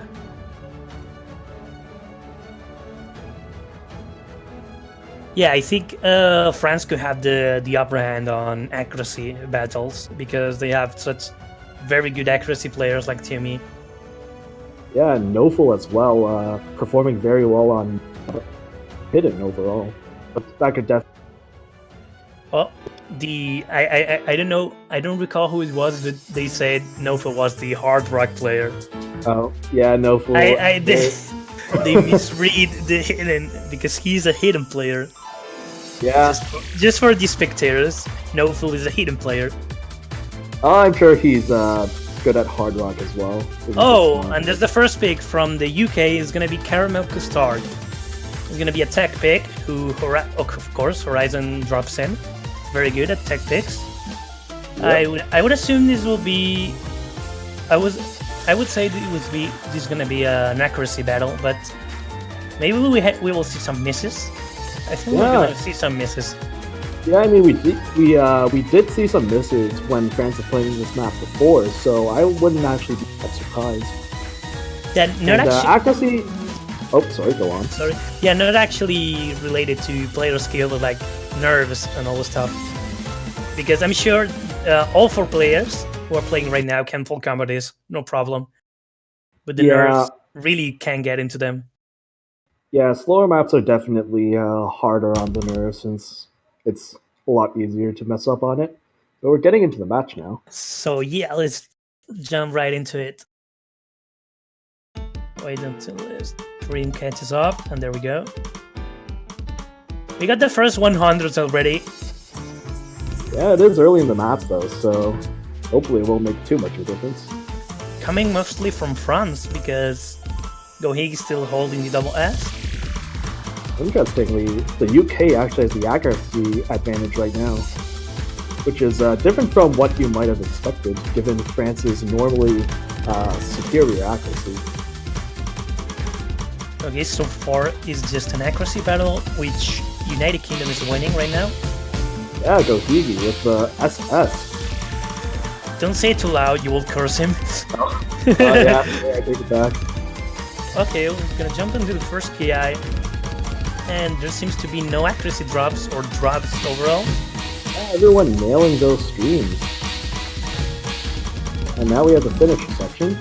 And with a fast 1-6 stream, and everyone nails it. Okay, Yeah, overall performance is a lot stronger than what we saw before in the previous match. yeah, it's already half of the map and no one has missed yet. It's the accuracy battle, who United Kingdom is winning. Oh, Gohigi did drop his SS, but his accuracy is really carrying the UK right now. If no one drops on the United Kingdom, not even accuracy, this point is likely for them. Yeah, I think the hardest parts of the map have already gone past. So, If no if one they chokes can, on the 1/8, if no one chokes accuracy on the 1/8 part, yeah, this is likely a win for the United Kingdom.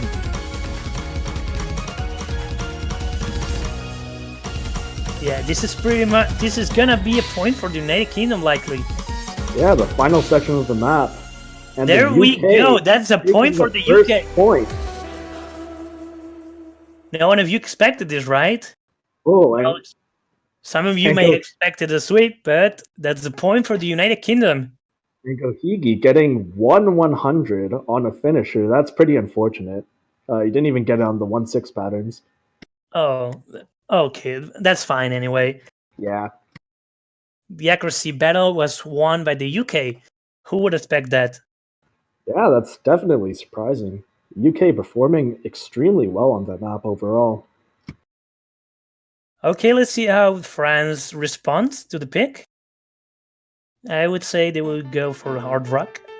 I would bet they are going to go for Hard Rock. Yeah, maybe. Yeah, I there don't we think go. That's a Cinderella was. Cinderella. Oh, The long map. yeah. That's a long Hard Rock map. Is this the first time we're seeing Cinderella? I Yep. think it was banned pretty much every other match. I think it was banned in one of the matches actually, but it wasn't picked anyway. Okay.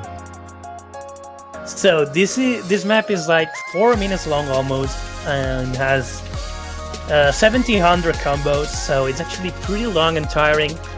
The key to this map is actually keeping focus, not doing misses where you shouldn't do misses, Yeah, definitely. and not dropping accuracy. It's also important to note that this is actually the longest map in the pool, even longer than the tiebreaker.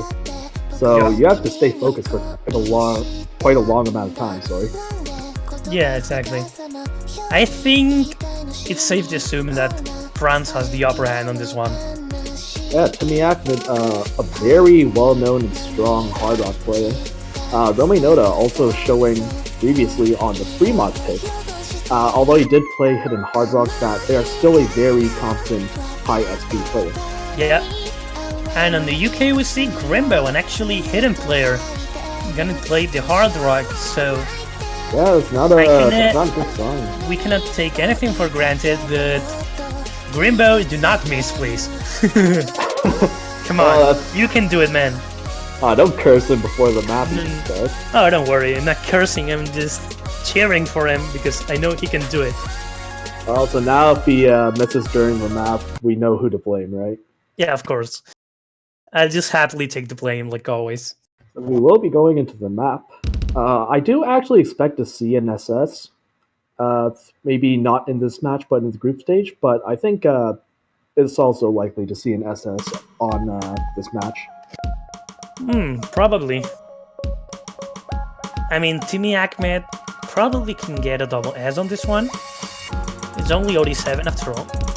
Yeah, that's true. It's the We get the first easier- accuracy drops at the beginning already from Grimbo. You know, I think I cursed him. Yeah, I'm pretty sure you did curse him. And Man. you feel bad. More accuracy drops, dropping all the way to 98 while everyone else has an SS right now. Okay, it's still at the beginning. Other stuff Oh. happen. Oh, there's the miss from Raiden. Grimbo. Raiden, Man. what did you do? Oh man, just okay. I'm just gonna not cheer anyone else anymore because if you're gonna be like this the entire time, Oh man. okay, Oh, this- it's still too early. The map is super long. Anyone can drop. That is true. And now both SS's gone from the UK. And this is the long 1-6 streams, and no one drops. That's Ooh. good. I guess it should also be noted that some of the longer 1-6 monocolor streams can be very disadvantageous for DDKK players. For obvious reasons. Yeah. And streaming- we have streaming another just- drop from Rainbow. Yes, definitely Oh, my man. curse is working. Raiden. Man, I suck so much. Well, it was to be expected. France is a very strong hard rock team. And the UK did win on their own pick, so they're not at a disadvantage just yet, but they are going to have to keep on winning on their own picks if they want to stay relatively close to France. That's true. Okay, just a slow part, a little bit of rest. Yeah, the map is actually fairly stamina draining because it's 200 BPM, and on this speed for Hard Rock, most players aren't actually ulting, they single pattern the patterns.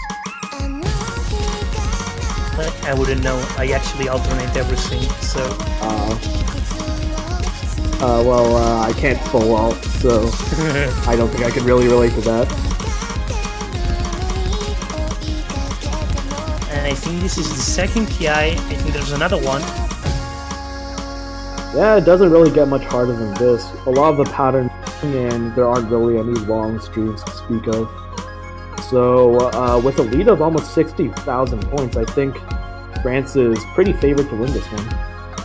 Yeah, and Timmy Ahmed is still keeping the double S, so it's likely it's gonna keep like this. Yeah, and the other friend, Romain Oda, not really that far behind. It's actually impressive how under this pressure you can keep the accuracy up.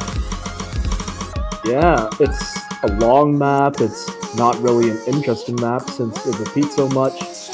I can say that personally, a lot of times I get to the ending and I just phase out a bit because it's just not interesting. Well, sometimes when I'm practicing this map and I miss, I just quit. I just rage quit. Yeah. It means I have to try again from the beginning, and it's so annoying. And we are getting to the end of the map. Oh, there's a drop, but it was too late. It's been too late. I don't think the UK can catch up to this.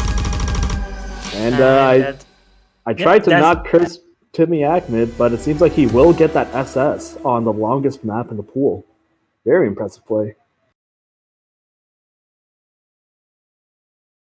Okay, there's the first double S Hard Rock. Yeah. And even though Grimbo did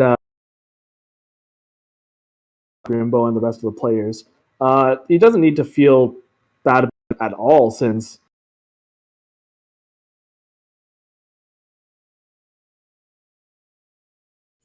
What just happened? I think Janitor just got disconnected. Oh, he's back.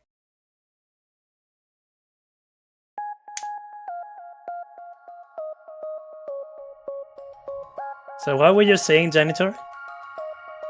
Oh, did I cut out? Yeah, I think you disconnected. Oh, well, blame the Canadian internet. I don't think it was that important anyways, it's fine. So, going into the next pick, Hanairo. Oh, I figured it was going to be a pick for the UK. And I think we're going to see more than one hidden hard rock on this one. Yeah, definitely. I could see Gohigi, and we already saw Rominoda go for hidden hard rock before. This is bound to be an actually interesting pick. Let's see how many pick hidden hard rock.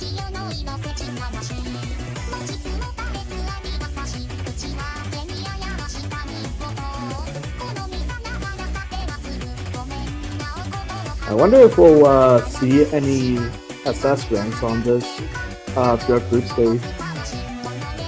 Maybe from the higher tier groups like Taiwan or Japan. There's some there's some higher SV sections near the end and some more complicated streams, along with a lot of 1/6 bursts, which might trip up accuracy a bit. But I think it's definitely possible, or at least more possible than Encounter. So there you go. There's the two hidden hard rocks, a hidden from the UK and a hard rock from France. It's actually equal. Like both teams have the same amount of maximum score. Oh, and an early miss from Grimbo there. Yeah, mod parity is definitely really important in free mod since you're at a significant disadvantage if you're not playing it. Yeah, the optimal combination is actually for both of the players of the same team to go both Hidden and Hard Rock. Yeah, that's definitely true. But the Fremont maps are definitely kind of hard to play Hidden Hard Rock on.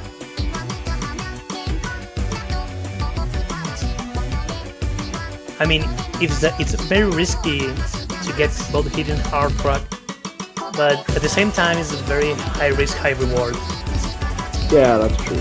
I don't think the risk is really that high since you have to actually miss quite a lot for a Fremont Hidden Hard Rock score to be lower than a Hidden or Hard Rock score. Yeah. But actually, we see the scores actually very close, even though Grimbo missed at the beginning. Yeah, Timmy Ahmed with the SS, very high accuracy once again. And definitely carrying France on this pick. Well, it's very close to Romainoda, who's holding a 99.6, I believe. Yeah, definitely. And Gohigi is also getting very high accuracy.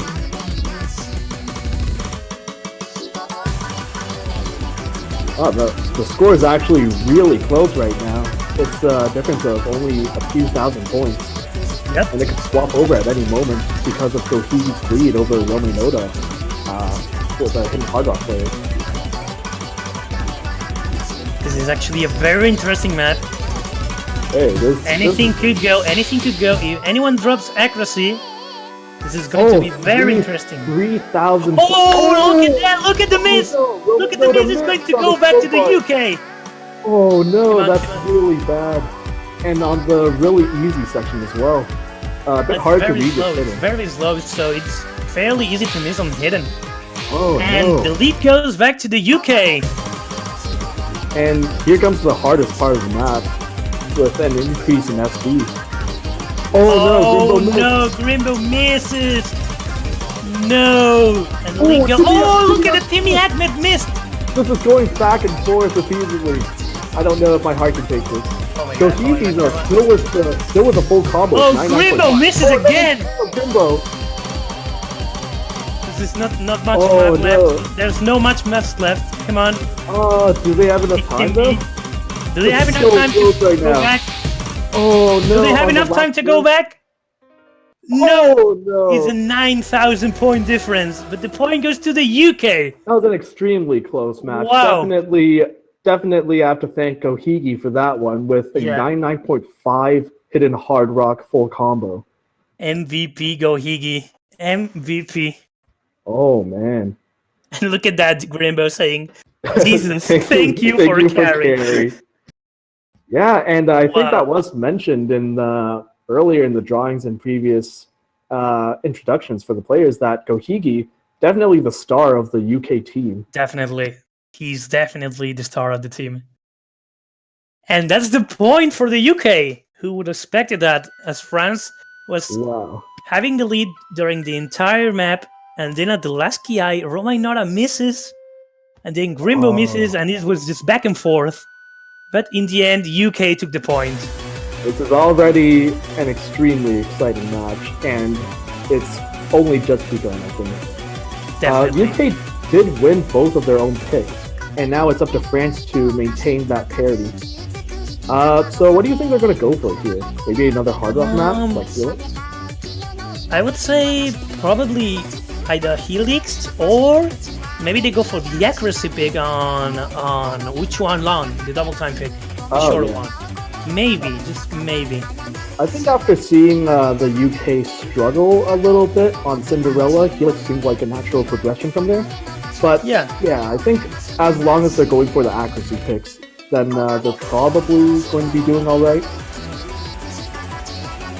And do we have to say anything about the gimmick picks? Because I don't think they're Oh. going to pick it. We don't see any incentive to pick the gimmick picks. Yeah, that's true. Usually it's a pretty good tool for a lower or mid-seeded team to kind of upset the other team if they Yeah. practice it a lot. But in this case, the teams are so equal that it might not even be a consideration for them. I agree. I wholeheartedly agree. Let's see. Timmy asks for a minute. I reckon they must be so nervous right now. I bet they didn't expect to be 2-1 against them. Yeah, definitely. It is their pick though, so they still have a chance to equalize the score. We actually have a chance to see the tiebreaker just now. Yeah, the UK only has to win one more map. The only question is, what other maps can we also take a point on? I would maybe bet on the other hidden pick because That's the true. UK is fairly decent on hidden. Yeah, they do have some very strong hidden players in their lineup, and Gohidi, while not necessarily having hidden as his main mod. Helix, there you go. Oh, the yep, hard it rock is pick. Felix. Yeah, It's gonna that's to be expected. That's the hard rock pick. And Grimo asking why you do this. I hope everyone updated the map because it was slightly changed to fix a bug where you would insta-fail. Yeah, there was a bug where a slider was kind of overlapping a spinner, and you would fail because you were hitting, I think it was an extra note or something like that. I'm not too sure about the technical aspect of it. Yeah, me neither. Like, I never seen that kind of bug. Like, hitting an extra note makes you fail the entire map, even if you double S it. Yeah, I really don't understand that bug, so... yeah. I mean, I didn't encounter the bug, so maybe that means I'm just not playing well enough. Probably. Okay, so it's gonna be the same roster on both teams. No one's gonna change. Yeah, and I think maybe we can probably even expect the similar result from Cinderella Romance here. I think they are both very different maps, so I wouldn't call the results so early, but Yeah, yeah, that's true. we'll see. Helix is the harder of the two maps, although not as long. It is harder to act at OD6, 8.4 with Hard Rock, and it's also a lot more complicated in terms of pattern than Flight of Velocity. Yeah, exactly. This map has like a lot of 1/8 doubles, which might trip up your accuracy, and the SB changes, or which are pretty constant over the map. Yeah, definitely. And I think it's going to be significantly less likely to see an SS on this map in particular.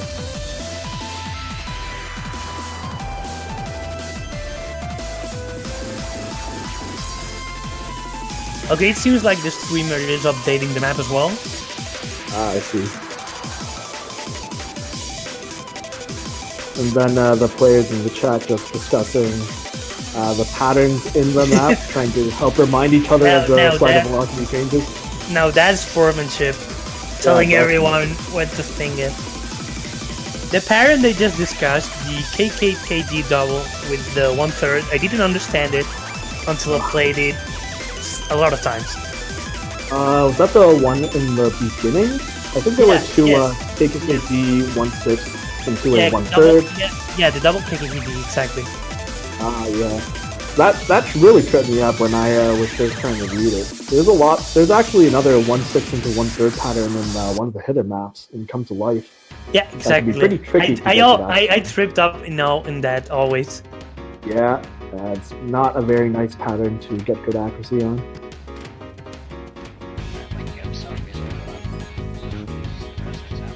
Okay, let's see if it's fixed. Hopefully we won't be seeing any auto fails during this match. Well, probably not because it was fixed after all.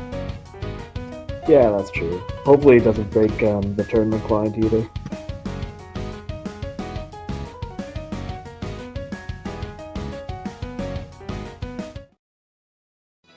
Okay, so we are gonna get a client reboot to fix the map. With a very nice graphic. So you can enjoy that while everything is getting settled.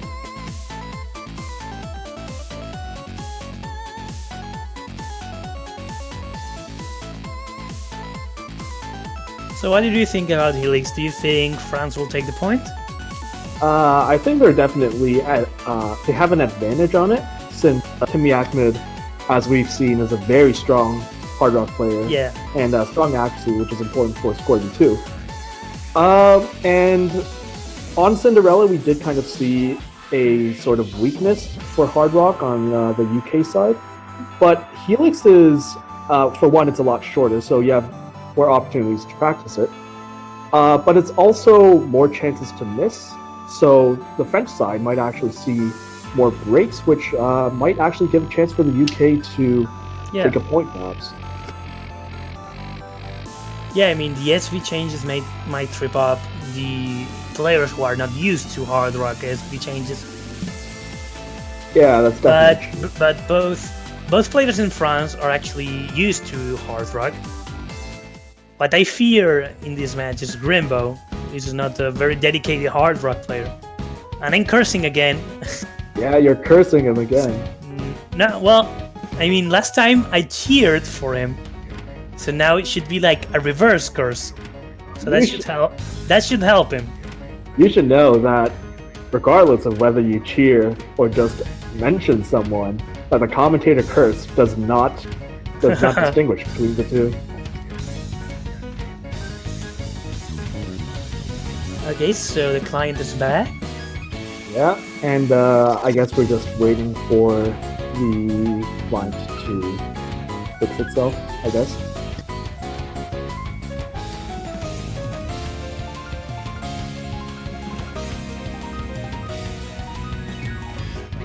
So what do you think the UK will pick after this? I think I said before that the UK is likely either to pick the other free mod or the other hidden. It would be Come to Life. I think is not banned, so yeah. I think Come to Life would be a good pick for the UK.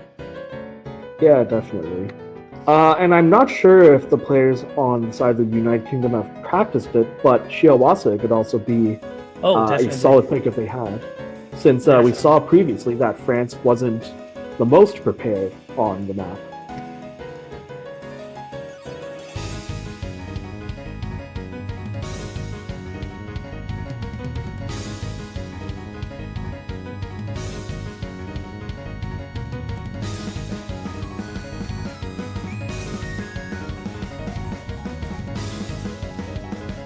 And we're just waiting for... Oh. And it looks like the client is having some trouble with the folders. Osu as best. Yep, and it seems like Helix is definitely causing a lot more than just player breaks. It's also causing client breaks.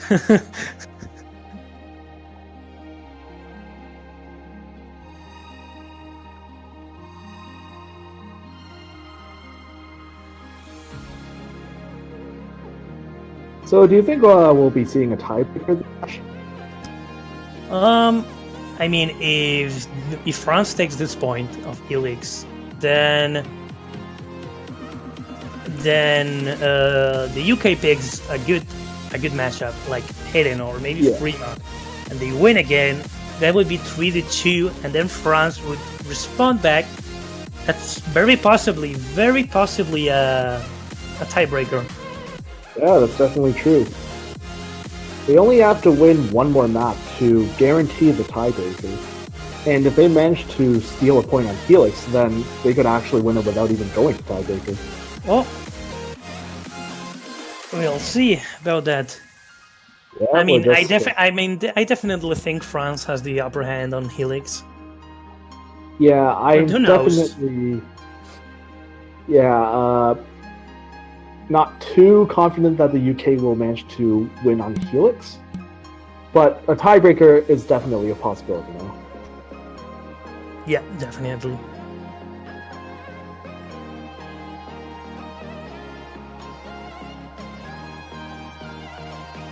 So while we wait for the client to fix itself... Oh, there we go. Oh. That's it? Oh, what happened now? What happened now? So I think... it seems like France won that pick. Oh, looks like and Shiawase actually being picked. Okay. So it seems like Romy Noda. Okay, France. Did Then yeah, there we go. There we go. I mean, we didn't get to see the scores, but oh Yeah. well. We saw Romy Noda score, which since it was 1,040,000 was probably a 1 miss score. Yeah. All right, this is a very interesting pick, though. If the UK has practiced this, then dare I say it, this might actually go to tiebreaker. Definitely. We should definitely hype this up as we see how the match goes on Shawase. Yeah, definitely. I think that up until the 1/8 verse, so the DDDK and the KKKD, the map is actually pretty easy overall. Yeah. And you might actually expect to see some like 99.9s, even SSs up until that point. But once the reverse section starts coming in, the map starts ramping up really quickly. Yeah. And let's not forget about the misses on the easy parts. Okay. Yeah. Let's not we've seen forget a lot of misses. Yeah. on Let's the not easy forget parts. those kind of misses. Yeah. They are very prevalent on group stage. Yeah, and if the match on Penguin was any indication during France versus wait, shoot, I'm forgetting. I forgot who they played against before. Okay. Yeah. Sorry. Go ahead. But yeah, if the previous match on Penguin was any indication, there's definitely still a possibility of missing on easy sections of the map. It was Russia versus France. Oh yeah. Recall that. Like I'm just looking at the multiplayer results. I will comment them later. Let's just go for Shiawase, which just started. Okay, so let's jump right into it. Oh, the slow start is just so annoying. You might see a lot of shadow tapping during the slower parts of the map, since there's a lot of space between the nodes, and it helps to kind of maintain your accuracy on the slower And parts. there goes the first 100 from Timmy. And Horizon. No Fool and Horizon as well. So he, the only one maintaining SS. I'll be honest, I didn't expect there to be so many hundreds on the first section of the map. Me neither. Okay, Timmy Ahmed is dropping accuracy very hard. Oh. I mean, it's too early to say it, but we might see tiebreaker, guys. This match is The map just started. Who cares? even if one of the teams wins 2 points in a row, the match is already closer than the other matches that we've seen today. So this is very interesting. Yeah, this match overall is actually very interesting. The teams are so close together. Timmy Agman actually at around a 96% right Oh, now. no and Fool Fool misses! missed. Oh boy, we can actually go to tiebreaker. Oh no. They were very smart picking this and practicing this. Yeah, definitely. And so he's still at a 99.8. Horizon also at a 99.5 right now with significant accuracy lead over France. Yeah, No Fool just going over 99% now. So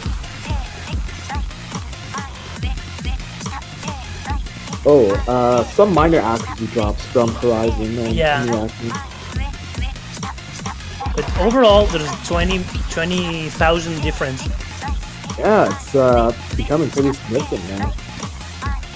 If there are no drops from the UK, they may very well win this one. Might be a bit too early to expect no drops. The hard section Yeah, exactly. is going to be coming up soon. Yeah, we'll And see. we might actually see a turnaround there on how things go. Yeah, Timmy. I can see the number correct. No, he's not over 99 yet. Yeah, then he's at a 99.4 right now. Still a pretty significant accuracy lead for I think the, it's you know, 98, development. if I'm not mistaken. Yeah. I can see the number correctly. Oh, and we. Oh, this there's was the a drop from Gohigi. Ooh, on the DDDK Yep. and KKKD. What? The accuracy? Oh, there's a drop from No Fool. And this is probably the second hardest Yeah, part of the the map. Abikoga part, the reverse part. Oh, and Horizon dropping accuracy. Oh, no. Oh, but no fool also another dropping. miss. Oh, Gohiki and a as well. third miss. Oh my god, and the score a goes fourth back miss. to the no. UK. Oh It's a man, very close match. this is very Another- close, man. It goes flickering. Oh, It goes flickering again. oh, It goes and back it's to flipping France. back to France. To France, Oh. because of the accuracy drop from Horizon. Okay, come on. This is Alright. gonna be very interesting. We are reaching the end, and the Yeah. score difference is barely 5,000. And more accuracy drops from Tim Lockwood.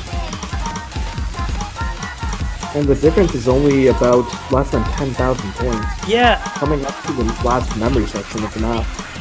Okay, this is the hardest part for me. Anyone can Oh. drop here. Anyone can drop. Oh, And Timmy Timmy can drops. drop. Timmy drops. It And goes Timmy back drops to the again. UK. Timmy's dropping like Oh. hell, and it goes back to the UK. That was very... And oh, the UK takes the super. point. Oh my Oh, god, man. man. This is So UK leading 3-2 right now. Guaranteed at least tiebreaker. oh boy.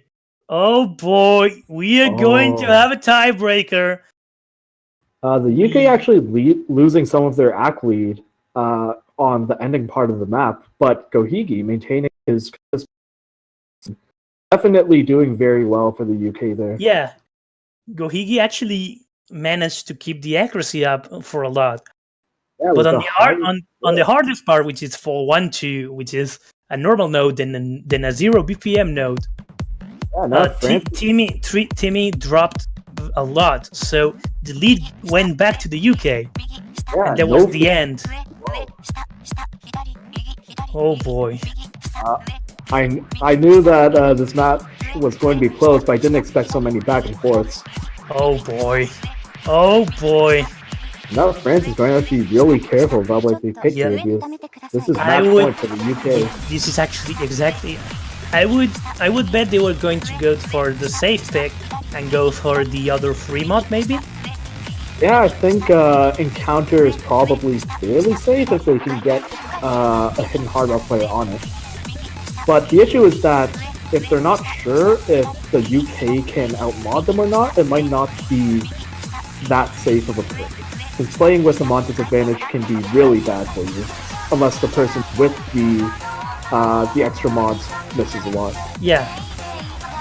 Well, I would say that Timmy, well, the captain, who is the rival, they are having a very heated discussion as to which map to pick right now because it's match point for the UK.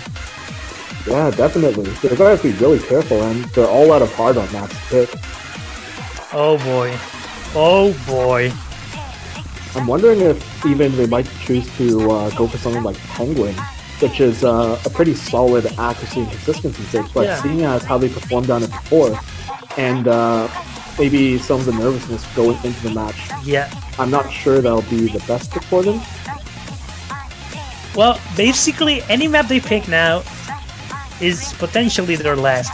Yeah, they go for Penguin. They are going for Penguin. And they do go for Penguin, Oh probably boy. the easiest map in the pool. Oh boy. Hopefully we won't be seeing more misses on the intro. Well, let's hope that. This is for sure going to be an accuracy battle, so it's going to be very tense whenever someone gets a 100. So, Yeah, the map itself not very hard, but there definitely is a lot of choke potential as we saw before. oh boy. Oh boy. Now, this is going to be interesting. Oh man.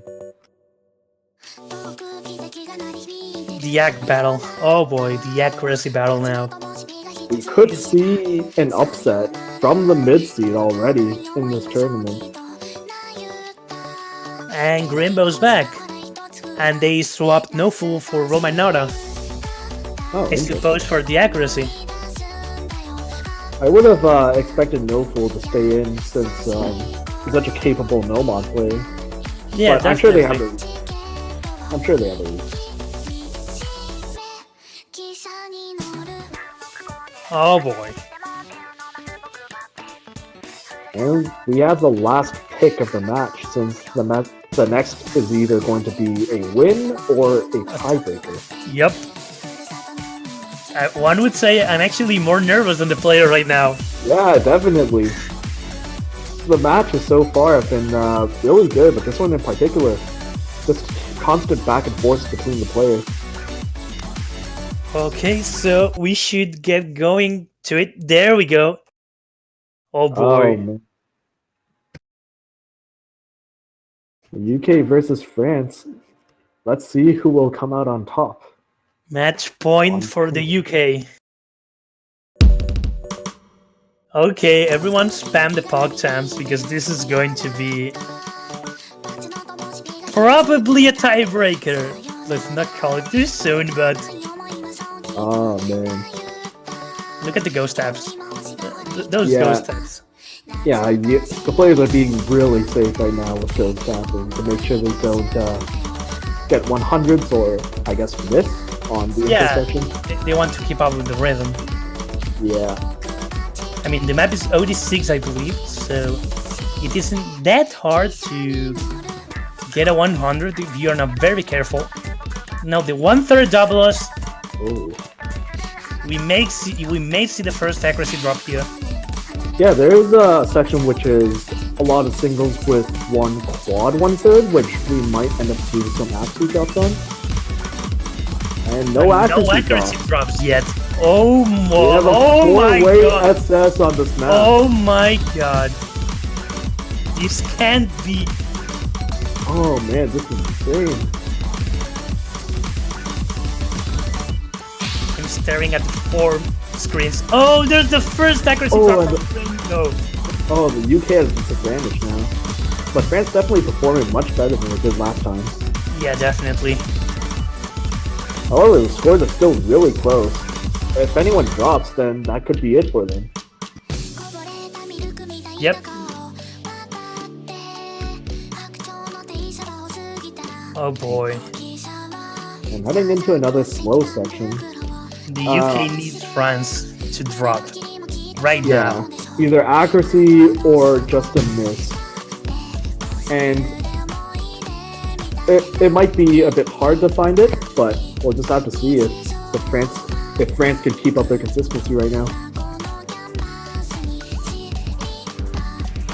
I mean, I think either way, we'd be pretty satisfied with the result. Yep. Either we're getting a tiebreaker or we get an insanely close sweep.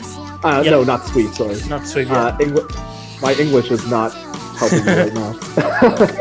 Mine isn't either, don't worry. I'm Canadian, so I think it's a bit worse for me. Oh, when there's my another English is accuracy doing drop well. Oh, from Rainbow. Isn't looking very good for the UK. Unless France drops right now, right about now. trying to invoke that curse. No, not really. I mean, I want to see the tiebreaker, and this is likely going to be a Yeah. tiebreaker. Oh, and Gohigi also dropped that. Oh, that's definitely not good. So they're going to have to literally miss right now if they want a chance to come back here. Yep, that's definitely, yeah. There we go. That's the And tiebreaker. France with That's the two double S's. two Very double S's, impressive boys. scores. And that's And gonna the- be a tiebreaker, guys. Oh, we are already seeing a tiebreaker.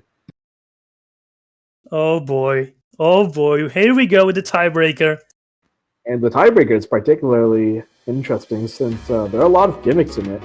And usually, I would say players don't practice the tiebreaker too much because it's a pretty long map and you're unlikely to play it. Yeah. But this is a map that you can't really cite. Yeah, probably not. Do you think that anyone has an advantage on this map? I mean, both the UK and France have very good technical players. So, I mean, UK has Gohigi and Adrian and Horizon, but France also has Rival and Timmy, who are very good at gimmick maps and and technical stuff, because this map is full of technical stuff.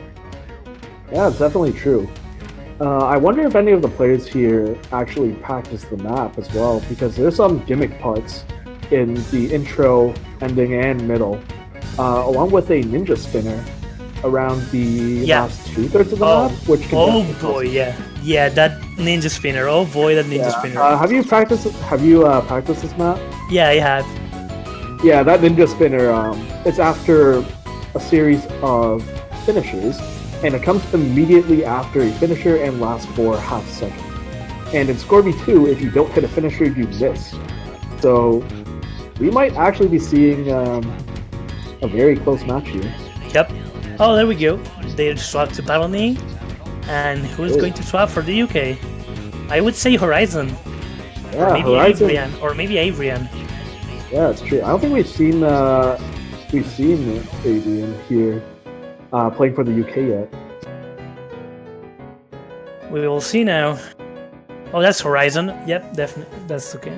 That's Horizon. All right. We have Gohigi, Horizon, Valony, and Timmy Akman going into the absolute last map of the match. Oh boy, this is going to be interesting. Because all 4 players here can play the map very well in my eyes.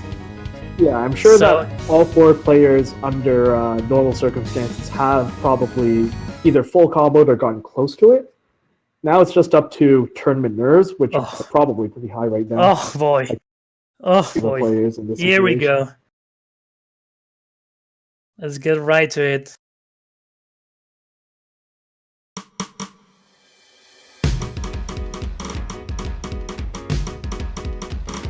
Okay, the first part which fairly repeats itself for I think 8 times.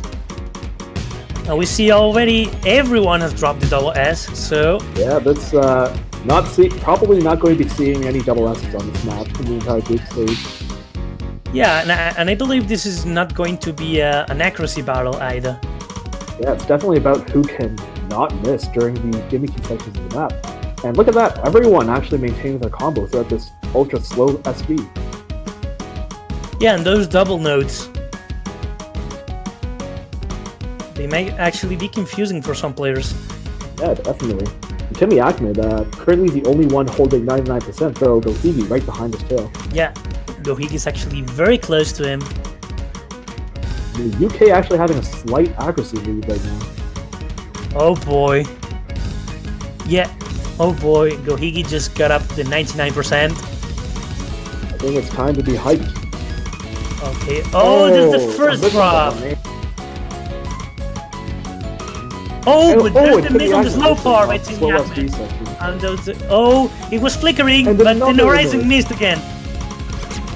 And now we're seeing accuracy drops. Oh, and Oh, Gohigi missing again. Gohigi's missing. Oh, But and Timmy Ahmed misses this now, is- but Horizon this did is as all well. over the place. Oh boy, this tiebreaker. There's still plenty of map left for a UK comeback, but for now it seems to be favoring France just a little bit more. Yeah, overall the accuracy I think is also on the side of France. With Timmy Ahmed rounding the 98.5. And you can see how difficult the tiebreaker is. Currently no one holding 99%.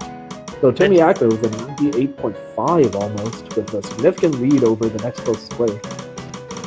And there's the cat spam, which might trip Gohigi off because he's a DDKK player, but it doesn't seem like it will. Seems like he nails it. Yep, he nails it.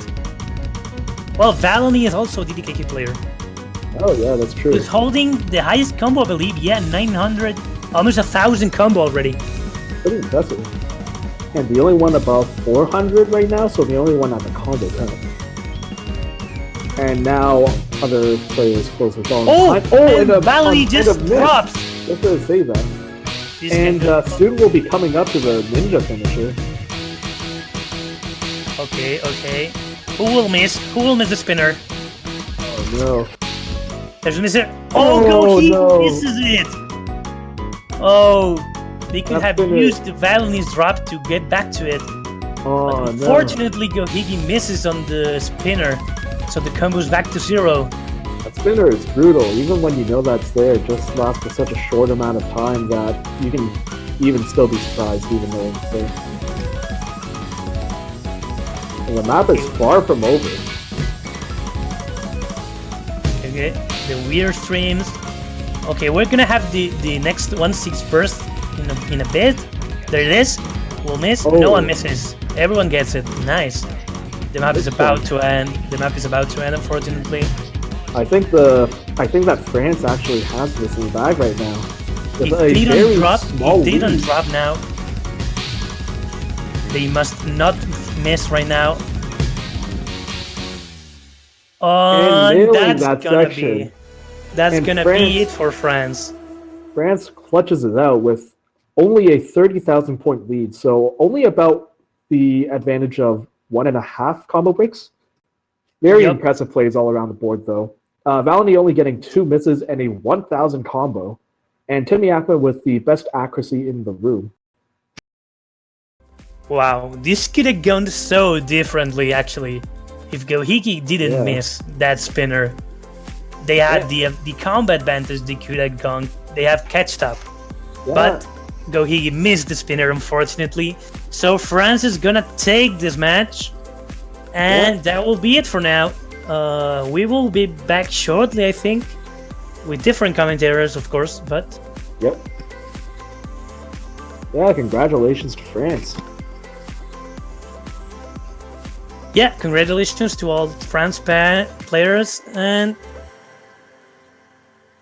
so we will be leaving now, and we'll be seeing you sometime later. Yeah, in just a few hours, so stay tuned. Alright, how's it going everyone? We are back with this year's group stage for the Taiko World Cup. My name is Mew104 and I'm joined here with Das for block Hello. number 3. And boy, do we have some interesting matches coming up here. So first off, there will be Germany versus Poland, which you definitely want to look forward to that because it's pretty much a battle of new rising stars versus a bunch of real veterans. And then there will be Argentina versus Canada, and now Canada has been pretty strong for quite a few years now. But I believe Argentina can put up a pretty decent fight.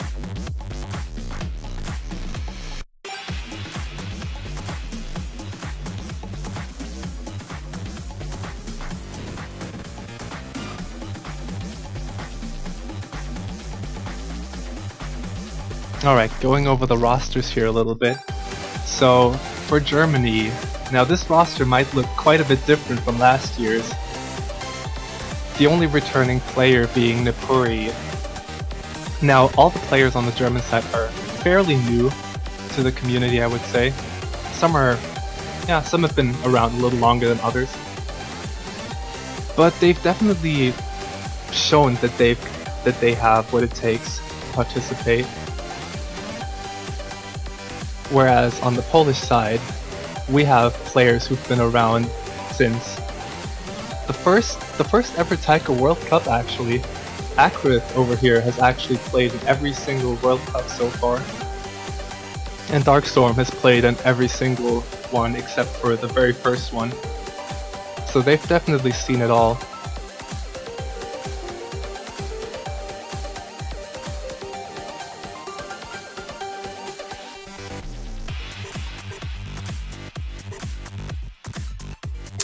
As for a prediction on how this match will go, I think it could really be either side, honestly, with such different rosters. Germany's had a bunch of new players rising up, and Poland has a lot of old players who are still, pretty good at the game. So, I think it'll be interesting. Creepy Duck is obviously a very strong player for Poland, but Germany's had a bunch of new players, and they're all just as good. Alright, yeah, Darkstorm hasn't actually played the last two TWCs, but he's been around for a very long time.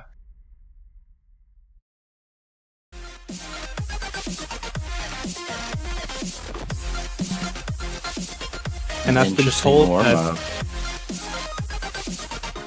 Oh, is this actually Poland's warm-up? I think so. Best start? Man. Well, I've been told that Germany has a pretty interesting warm-up coming up, to say the least, and I think everyone's going to be in for a surprise here.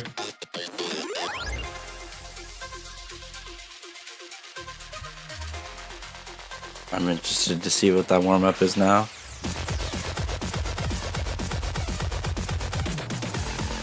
If this is actually the warm-up, it's going to be pretty interesting, because this was in last year's I think it was It was quarterfinals, Nomad semifinals, I believe. semifinals. Yeah. This is actually a really hard map.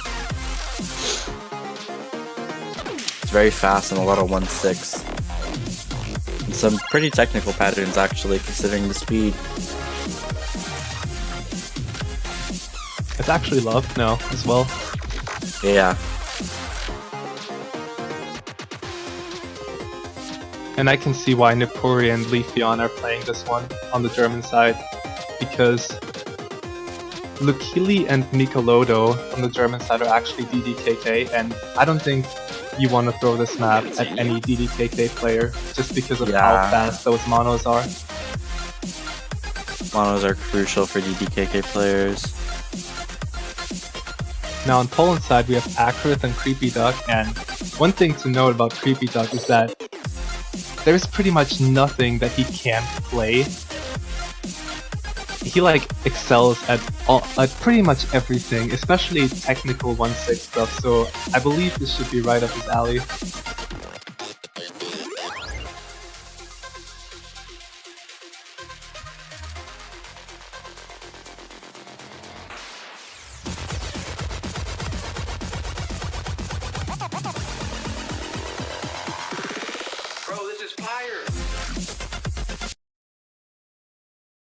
Alright, getting the first warm-up match underway.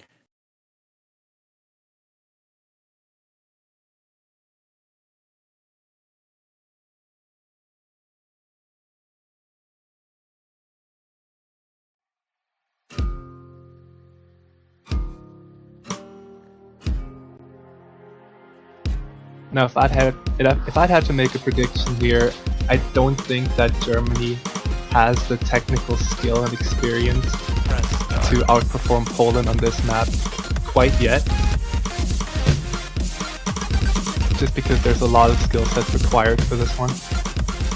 Yeah. That just come over time, really.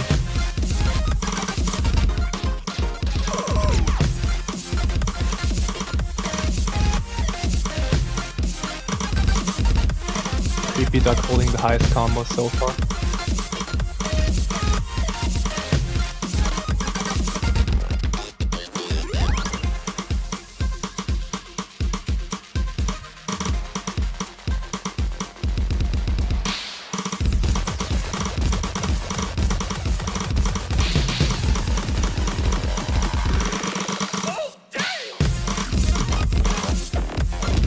This is where the streams come in. I actually haven't seen this map in a while, but I don't think it ever really slows down. Yeah, there's no really part where it slows down. It's just 1/6 or like 1/3. You don't really get a moment to catch your breath at all on this one. And it's just all these spacings, all this SP just hits you like without warning. But Nipuri actually nailing that difficult stream over there. Akrith holding pretty well combos too. Yeah, Akrith is just a really consistent player overall. He's pretty good with both hidden and hard rock. It just comes with the experience, really. Yeah. I'm not too sure if he's the fastest player out there or the most technical one, but he's definitely pretty well rounded overall.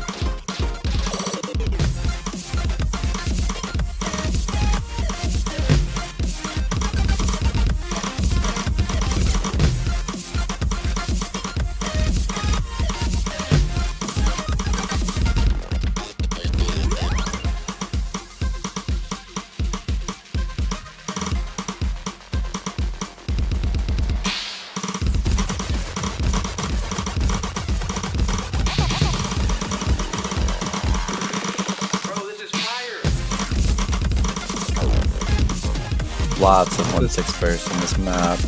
Second Ki not any easier than the first one.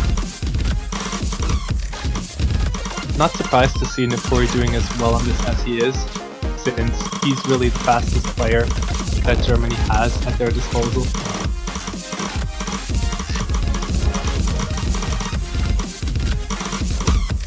He's pretty good with technical stuff too.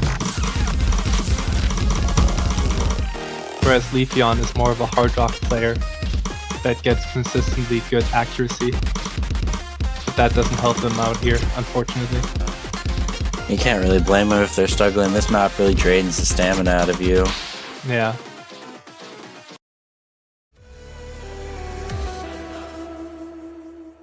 And that's gonna Does go look to like Poland. Leafeon failed.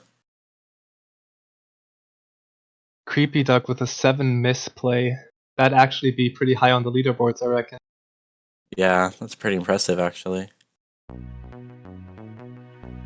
It's pretty good accuracy as well. Alright, now, this warm-up. I hope the match starts out. I hope the match starts out quickly here because I don't want the surprise to be spoiled in the preview. But you're in for a real treat. What is this? You'll have to wait and see. Oh, good call. Just mute it.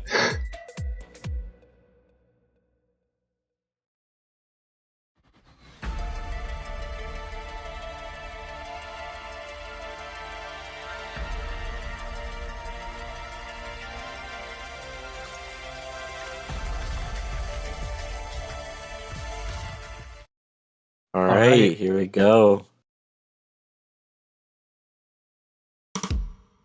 Don't forget to unmute now.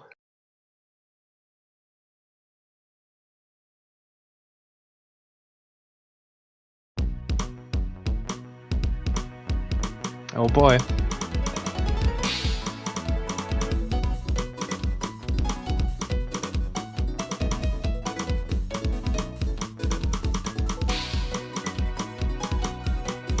Seems like a pretty normal map so far. I mean, there's some Flintstones in there, some Granddad. But the real surprise is yet to come. Chat, you better get ready, because you might want to be involved in this.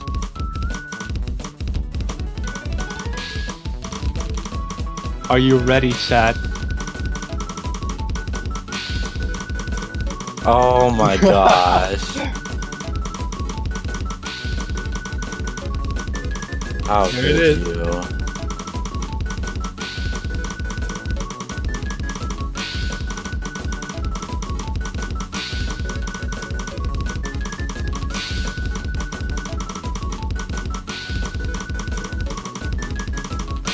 Always hiding the brain power.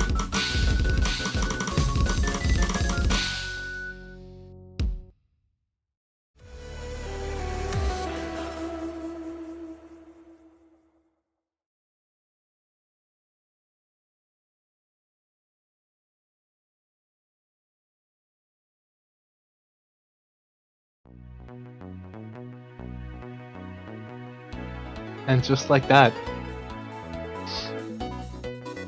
it went just as quickly as it came. What a great way to start the match.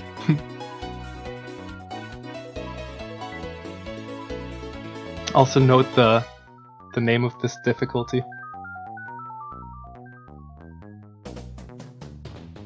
Dr. Kawashi Muzukashi.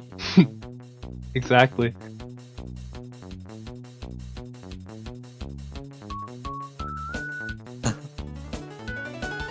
Alright, but going into the bands, I believe that Germany might just go for hidden. And there it is. Just because their hard dog is a lot stronger than their hidden. Entrance is also a pretty hard map as it's slow BPM, 1/3. It's really not a map that you want to mess with. I still believe it's the easier of the two hidden picks, but if they're struggling with it, Yeah. It's really not a map that you want to mess with if you're not prepared for it. especially with Creepy Duck and Akrith. Yeah, they're both really strong hidden players. I've seen Creepy put out some pretty amazing hidden scores. As for Poland, they can really just stand whatever they feel like, really. If there's a map that some of their players are not too comfortable with, they can just go with that. I don't think they have to. They have to think too hard about it, just because they're they're just a more skilled team overall, I would say. So I don't think Germany is gonna win any accuracy battles against them, just based on raw skill. So I feel like they might go for maps that are harder to FC that they've practiced. And you never know. Things could always turn around like they did with Timmy. We weren't expecting him to get as many misses as he did. Oh, and they're banning collabs. That's surprising.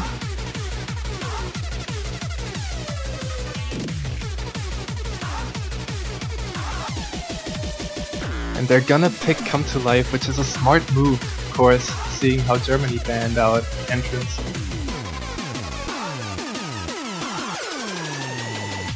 Let me see you come to life. Leave behind the worries of the day. Music sweeps through your soul to free your body. Close your eyes and realize. I believe this is a hidden pick? Yes. And it's got everything that you could ever ask for in a hidden pick, really. I believe it's also finisher heavy too, right? Yeah, and those finishers have some increased SV. Yeah, And those there's- finishers are really gonna determine who wins. Not necessarily, I don't think. I think it's gonna be the streams more likely, and especially that one roll 1/6 with the SV That's true. right after the finishers. I can see a lot of people dropping there. But I mean, how could you not pick it, even if you're not too confident on it? It's such a good song. Yeah.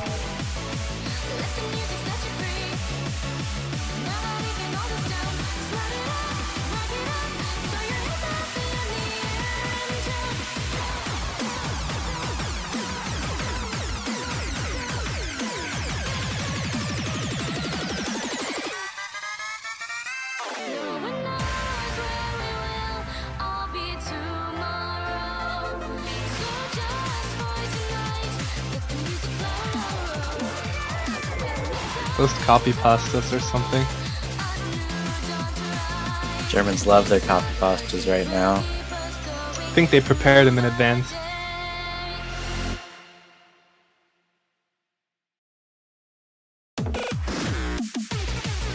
Like far in advance.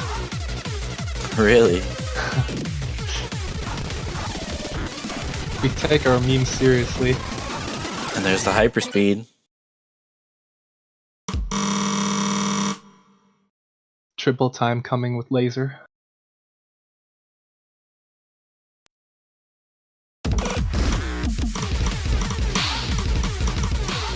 Alright.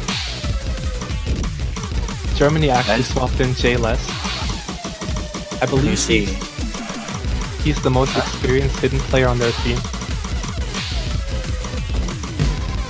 I'd just like to point out that there's already everybody has dropped from SS, and there's a first miss from JLess.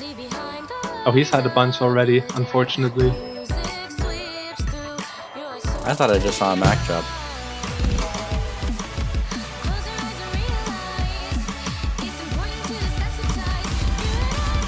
Creepy Duck still holding incredible accuracy. And it seems JLess is still struggling a little bit. Yeah.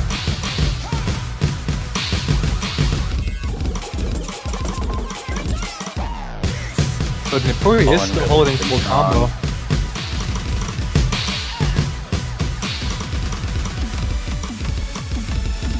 He nails the 1/3.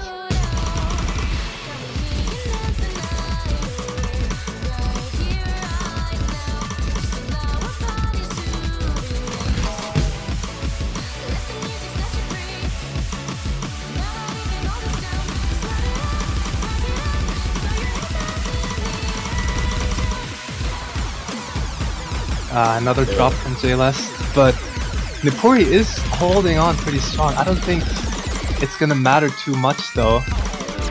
Yeah, Creepy Duck and Arctos are still holding combo. Oh, and there's that 1/6 roll that I was talking about, and it does trip Nipuri up after all. Meanwhile, Poland is just holding strong. Not much you can do. Yeah, almost a 300k lead. That is going to be a point for Poland. But that was to be expected. Nipuri still did play really well with only one miss. Oh, definitely.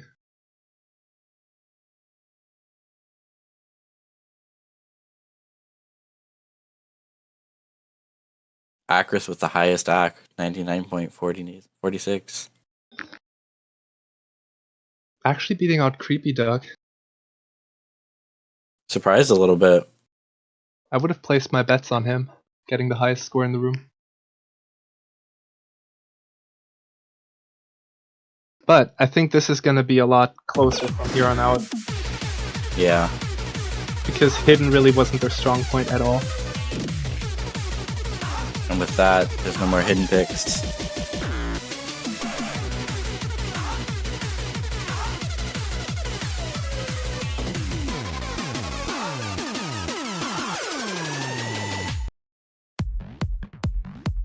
And it looks like Germany is going to actually pick the gimmick map Shiawase. I'm not too surprised, because this is really their best shot at taking a point. Having a actually map that curious you really to need to see. practice, and hoping for misses. I'm curious to see how Poland's going to play this, because I'm really unsure of how they've prepared for this. I can't imagine that they haven't practiced it at least a little themselves, especially Creepy Duck being gimmick player as well. Yeah. So, like with Creepy Duck, you really have to be prepared for anything. Yeah, he is one of the star players of Poland.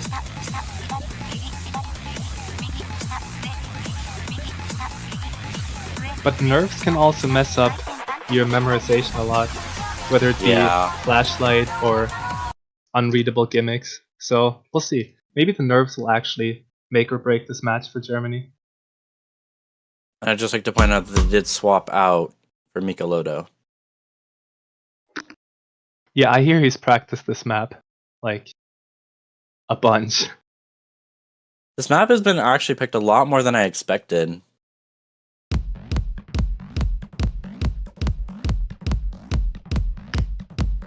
One of the harder gimmick maps, and usually, at least from last year, people tried to stray away from the gimmick maps. It's interesting to see how many people are favoring them this year. Well, this one is really a classic. I feel like a lot of people have already played it, have gotten some Yeah. experience with it. This map's been around for a long time. I don't expect to see any drops here just yet.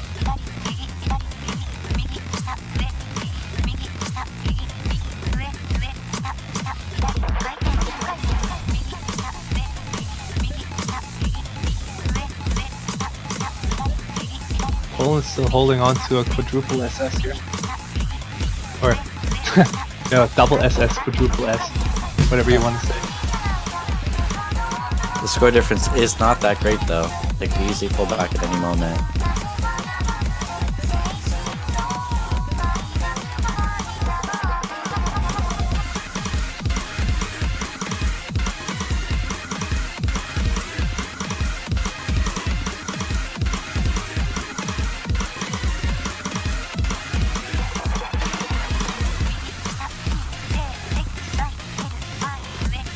This is still pretty doable. Yeah, I think the most concerning part would be at like 600, 700 combo. Yeah, it's the third and fourth iteration of this gimmick where people might start dropping, like here for example, even though this is still readable, I would say. Even if you haven't necessarily memorized the notes. And acrobats and there are is dropping! So if Germany can just hold on through the 1-6, where we have seen a bunch of people drop actually, then they might just take the lead here. Though their accuracy is slacking, Michelotto just scraping by those 98%. If they can keep combo though, I think they could easily pull it back from Poland if they let out a slip hook.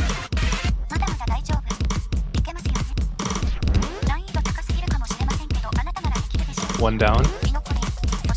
Oh no! Oh no. Michelotto. It's always the DDKK players to drop on those. Just because the monos are so fast. Yeah. Nobody's chipping up on this part though. It's all gonna come down to this really. And there And goes on another Natori. miss from Nepuri, and a miss from Akrith actually.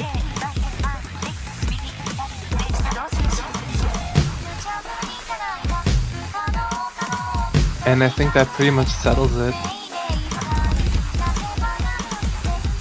Michelotto actually dropping again. Meanwhile, Creepy Duck, no surprises there. Holding on to an amazing full combo.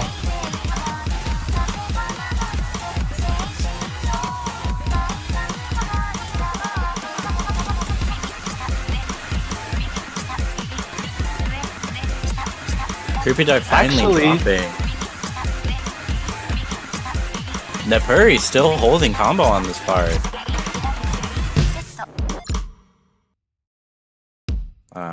Seems it's gonna be a point for Poland again.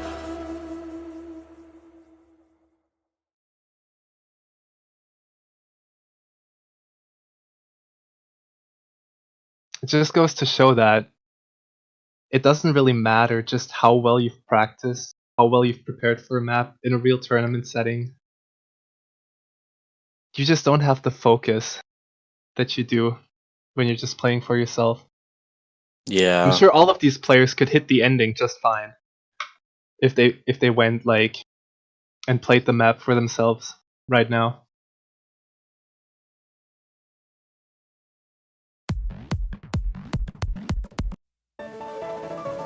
It looks like Poland's gonna pick day after. The first time we've actually seen this, I believe. One of the first times it wasn't banned, at the very least. One thing to know about this map is that it's pretty hard to maintain a high accuracy on it. Has one of the highest ODs in the map pool. The only match it wasn't banned in so far was actually Venezuela versus Hong Kong, which wasn't streamed. But it just goes to show that this map isn't really all that loved, for lack of a better word.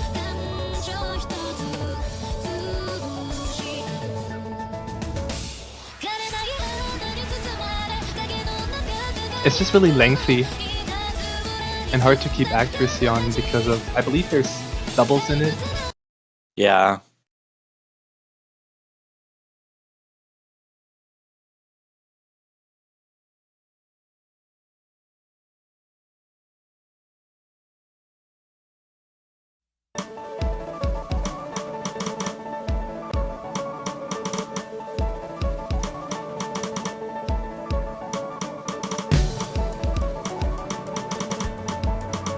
Germany bringing out their strongest accuracy players again.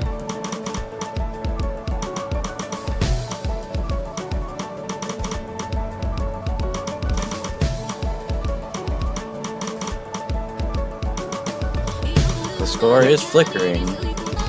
For now, yeah. I mean, I can see why you wouldn't want to play this as a DDKK at all.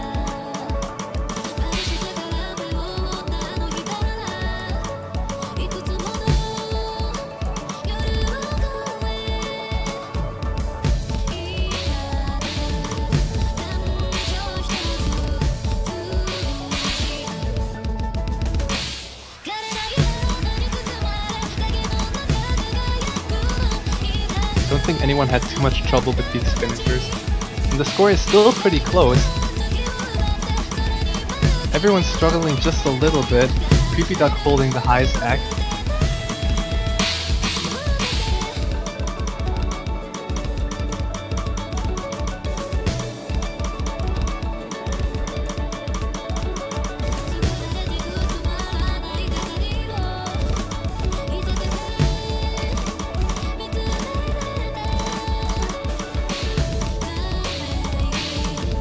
No one's dropping just yet, even though this part is the trickiest part of this entire map. Especially with those finishers, and everyone nails it! This could be a lot closer than I expected.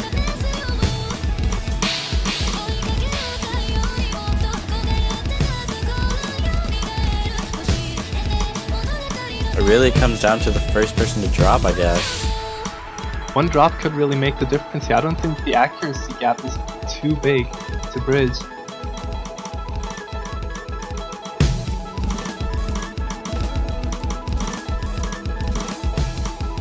This is probably one of the harder parts of the map. And we are going to get a miss from Leafeon and Nepuri.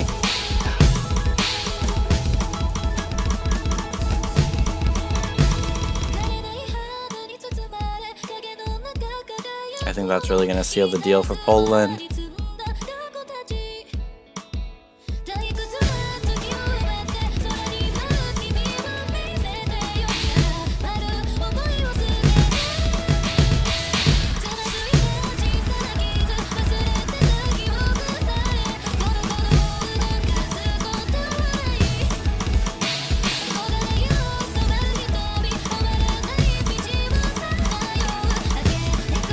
Oh, we are actually going to get a miss from Accurate.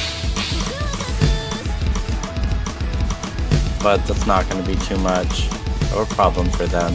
It would take another miss, but they have almost 100k score gap.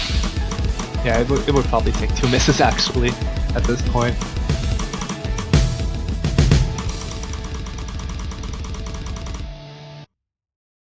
And that is going to be another point for Poland. Germany really needs to pull it in here.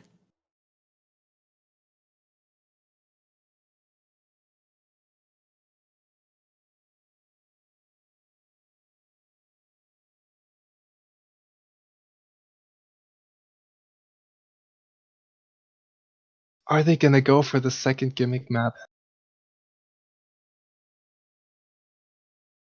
I can't tell. They might just go for Hard Rock at this point, because I'm not sure just how well Poland would do on Hard Rock. That's the one thing that I could see Creepy Duck tripping up on. If they want a slight chance, I would almost recommend Helix. Or they're going for the gimmick map after all. I think this is one of actually my favorite maps of the pool.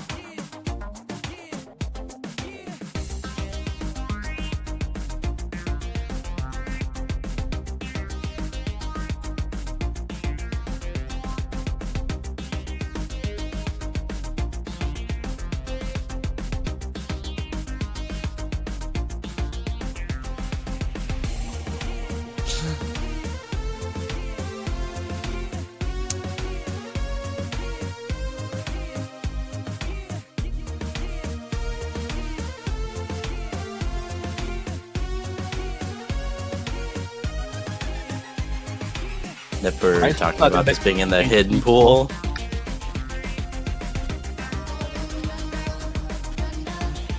And they did swap for J-Last. I thought they'd bring in Michelotto again.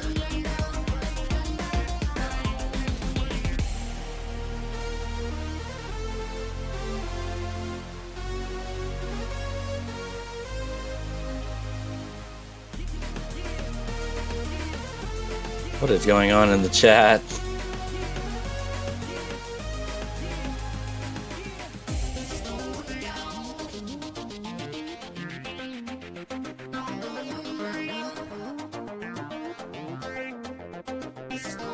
Where did all the German copy pasta go? I think we need it more than ever now.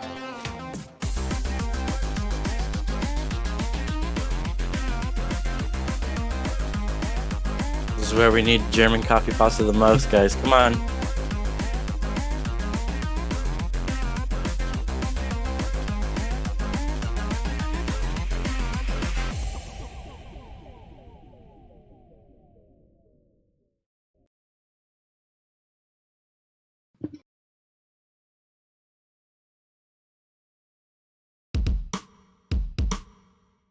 All right.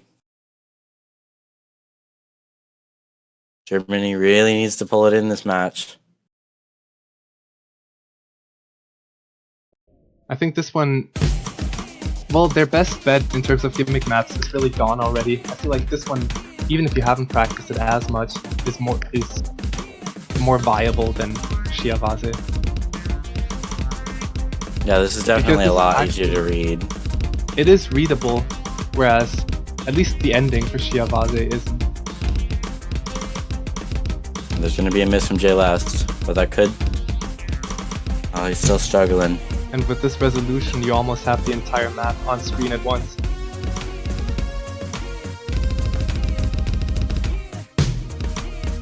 It is still early on the map though, so anything can happen.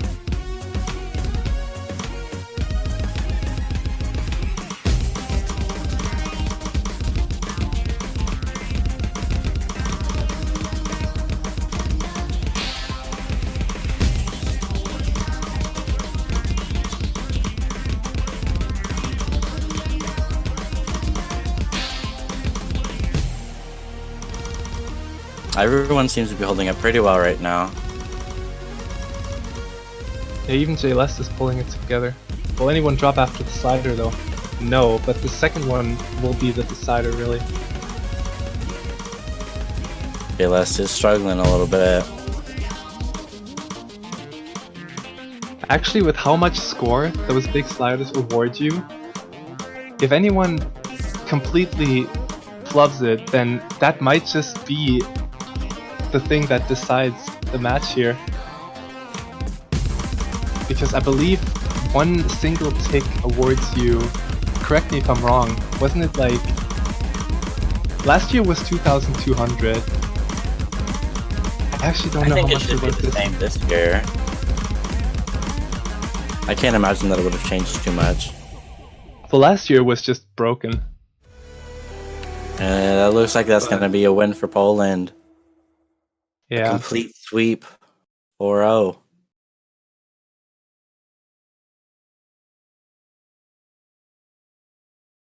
Maybe give Germany another year or two for the new players to really flesh out their skills. Definitely. And then things will look different.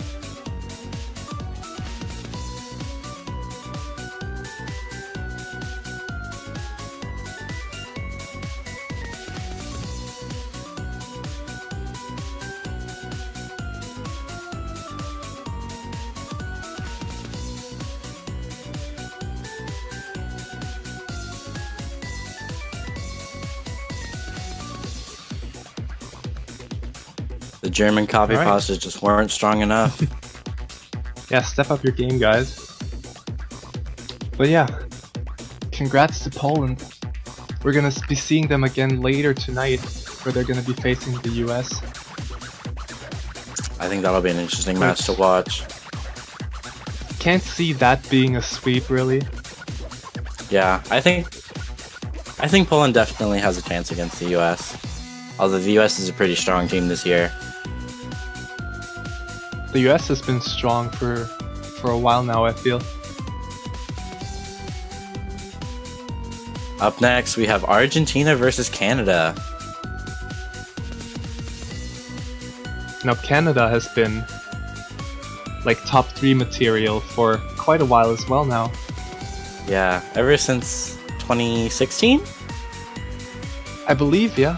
That's when they took 3rd place. And last year they just barely missed it. Yeah, Canada's always been one of those top teams, just never strong enough to make it to the top 3, but they did. Maybe they can this year too. Who knows? Well, they just really have a really balanced roster. Yeah. There's no glaring weaknesses that you could exploit against Canada, really.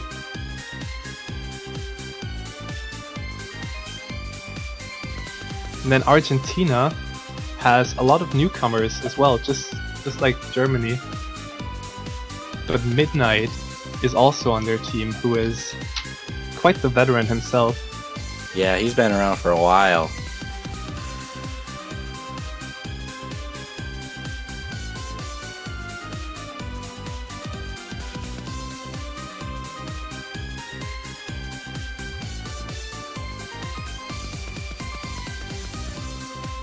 But yeah, so look forward to that. since this match ended early, I don't think we have any other matches to go to. So we're going to be taking a short break here, and we'll be back for the warm-ups. So stay tuned.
And we're back with Argentina Welcome. versus Canada.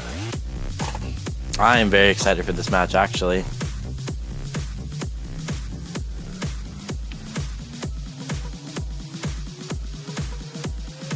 Do you want to introduce Argentina? To the best of my abilities, sure. Well, if we went by profile picture quality, Argentina would pretty much win by default. Because Midnight's is always top notch. And right now is no exception. But yeah, for Argentina we actually have a bunch of newcomers. Or at least I haven't seen them participate before. So there's Gaston, 2199.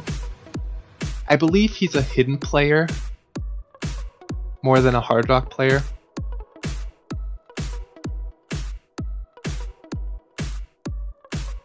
Then there's Midnight, of course, who has one of the best accuracies in the game, I would say. Yeah, Midnight's a pretty legendary player for Argentina, and overall, in my opinion.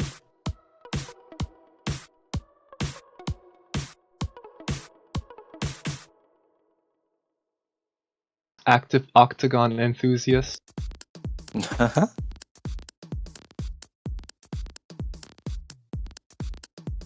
And I haven't actually seen too much activity from the other players, to be fair. Yeah, they all seem pretty new this year. But Seems on to the be a Canada side, we have a lot of returning player. Vlad, Janitor, Carter Freak, who's actually, you might not know that name, but it's actually Tasha. Fudgy King and Yuno. Their roster's pretty much the same as last year, just, you know, only 5 players this year. Vlad is an incredibly strong hard rock player and DT player.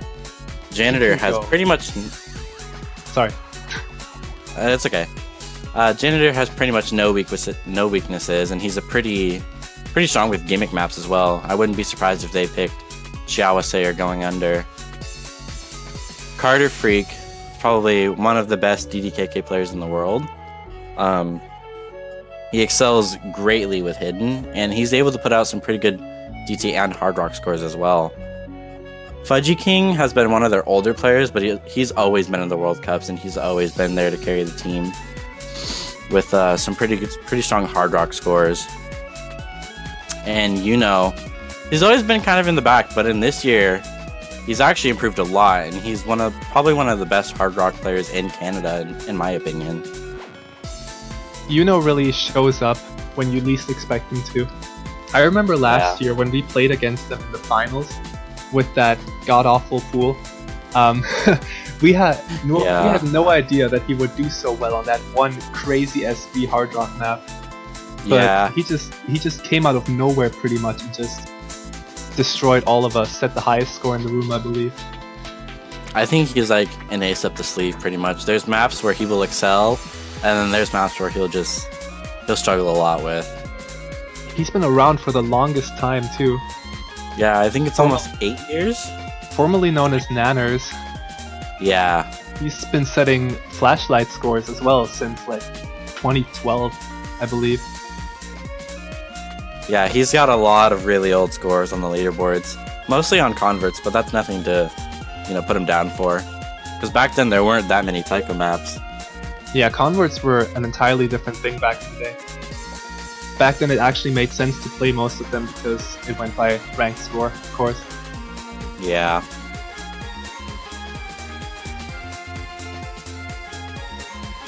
And then Fudgy King has actually been inactive for quite a while, and he's only returned. That's how he usually is with him, though. He usually goes inactive, and then he'll start playing up once more as soon as the World Cup rolls around. And he never seems to get any worse, no matter how long he's been inactive for. Yeah. His full ult skills are still something I strive for. I could never ult myself. Alting seems impossible. I can do it on some maps, but it's just so hard to get accuracy on. And semi-ult, I can't even get that through my head remotely. I can do a form of semi-alt, but I wouldn't consider it semi-alt. I actually call it flanksternating. Yeah, he was sort of the one who revolutionized it. Yeah. Now, was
this map, Definitely but think he's that this probably was a seen it. planned warm up, though.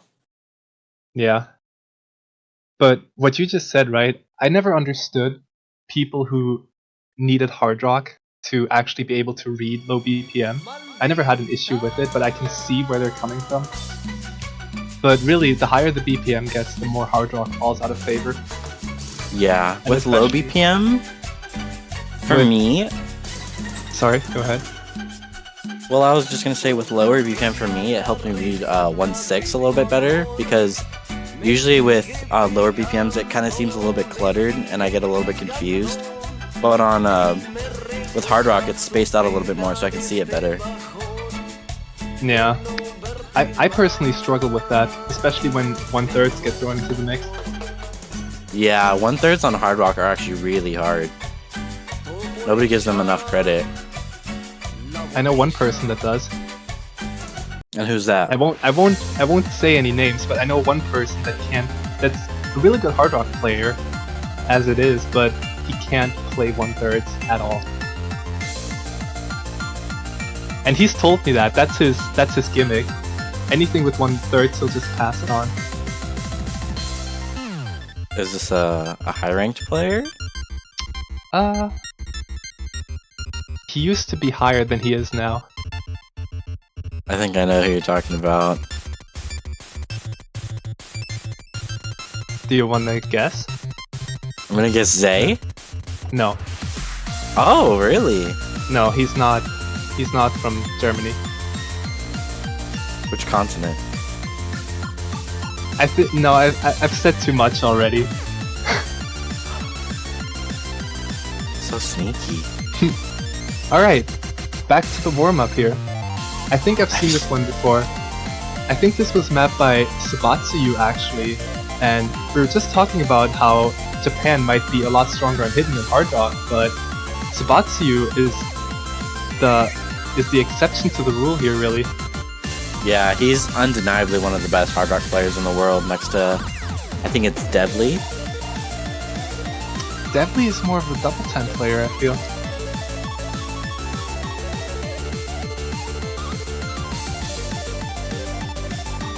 Mew needs an email scandal. I'm surprised he isn't in chat right now. Usually he watches he watches the World Cups when he's not playing himself, hint hint. Because he has played in the past. So it's somebody who has played in World Cups. And he has played. Okay, I'm just gonna say he has played for your team, for the US. My team?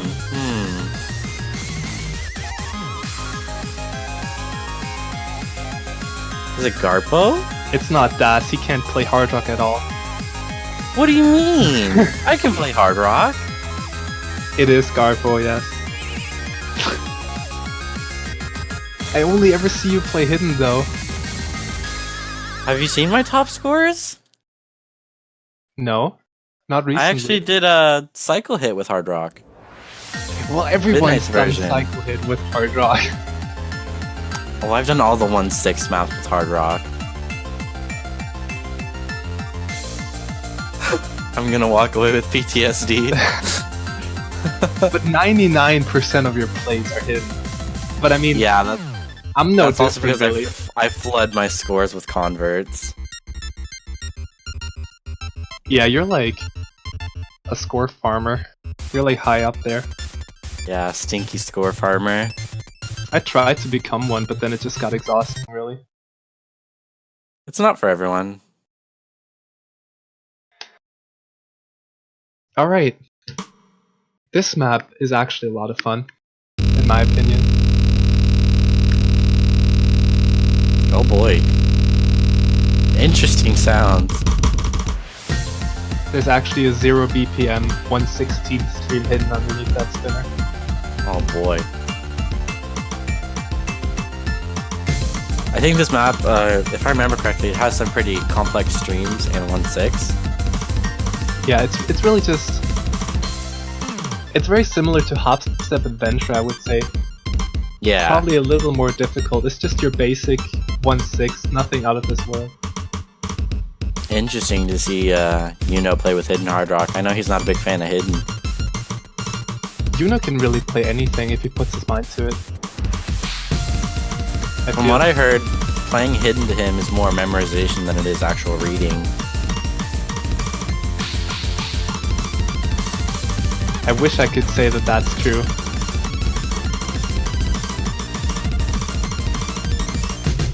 Midnight was struggling to read a little bit there. I think I underestimated this map.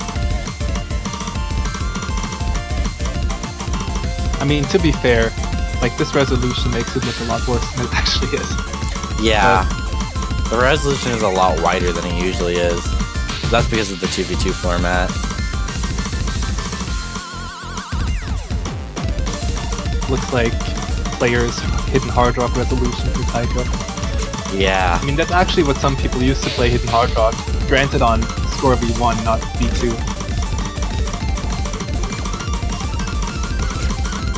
You know, playing Big Black.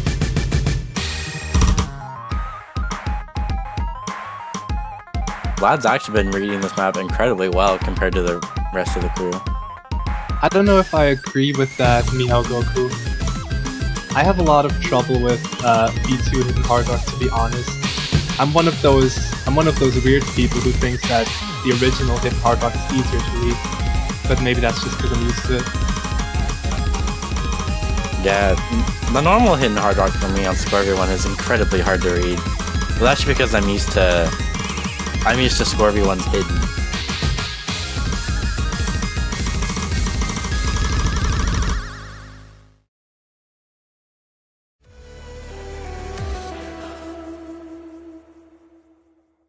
And Canada actually taking this one, despite the very ballsy hidden hard rock from Yuno.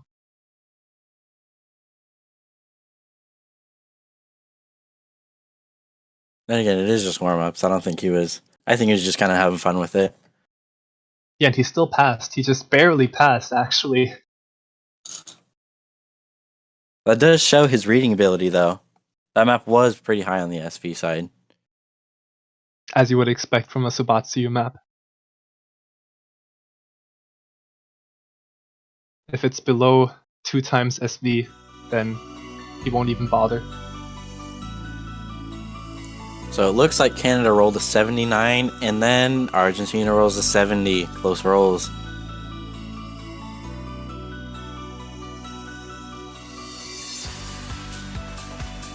Let's see what Argentina's gonna ban. Ah, I got you, no fool. Mew #1 Germany not even playing in TWC. No Fool's calling me out too. Das #3 USA, but not even playing in Taiko World Cup. So, if Germany dies here, if we don't even make it to round of 16, then you know who to blame. I'd also like to point out there that rank is really just a number. There are tons of players that are not as high rank as me, but they're just as good.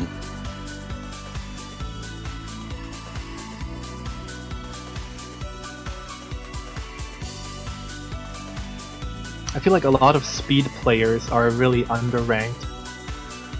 Just because it's all about mods, really. It's all about being able to read hidden, or even hard rock on some maps in Taiko. But when you're just fast and you don't really bother with mods at all, then you tend to be underranked. There's a bunch of, especially DDKK players, who can go really, really fast. Faster than I ever could, yet they're like way below me in the ranks just because they don't bother with hidden. Back to the match at hand. It looks like Argentina had banned Shiawase, and Canada banned Entrance, the hidden pick. That's the first time we've actually seen Shiawase being banned, even though everyone was expecting it to be gone like every single match. Yeah, and then people started playing it a lot more. I think Argentina just wants to keep it as a safe pick because they might have not been as comfortable with it. Then Entrance is a common ban as well, which I still don't see because, in my opinion, and I feel like my opinion on hidden maps is at least a little educated, I feel like Come to Life is so much harder. But maybe I just don't know anything. Wait, did they ban Encounter? It looks like they're actually playing it. Oh wait, did I say Encounter? I meant Entrance.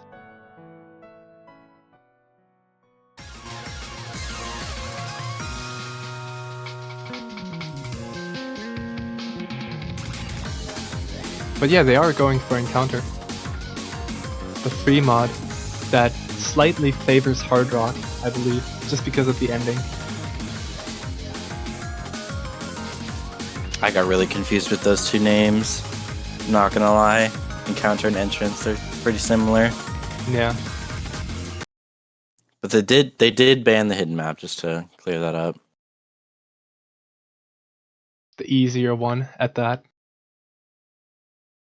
Do you know much about this map? Because honestly, I don't know much about this map. I know that it's very popular. Like, a lot of people have played it. A lot of people have it as one of their top scores, whether it be with Double Time or Hidden or Hard Rock, but it has some tricky spacings. It has some 1/3s that are pretty unexpected, some offhand patterns, and then the ending is just what even. The spacing is 1/12 for some notes just because the drums in the song are so random. As the chat might have already pointed out, Canada is going double Hidden Hard Rock. I think they're pretty comfortable with this pick to pull out 2 Hidden Hard Rock players. This was Canada's pick, right? So Yeah. they've probably practiced this day in, day out. Yeah. Canada always picks maps that they're prepared for.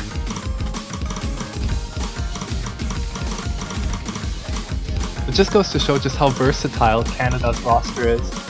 Like, we have Carter Free and Janitor, who are both really good at Hidden and Hard Rock, and obviously in combination as well.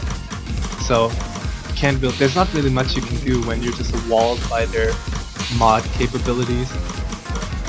Yeah, and I think that's important in tournaments too, to not be held down by other mods. You want to be as versatile as possible.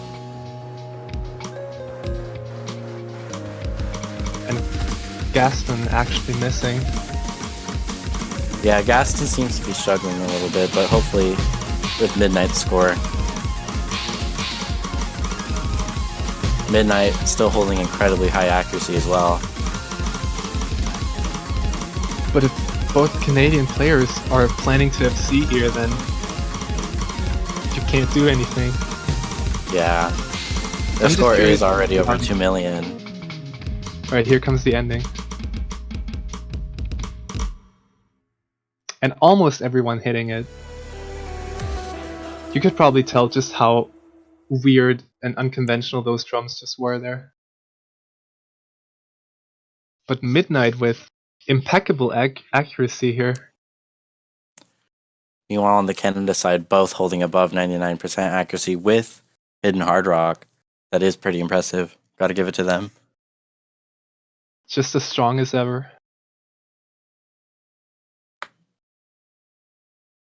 Makes me think if Argentina's best bet would have been to ban Fremont, maybe. Possibly. Though I'm not sure if they would feel as confident on the other one, even though Gohiki did FC it with Hidden Hard Rock earlier.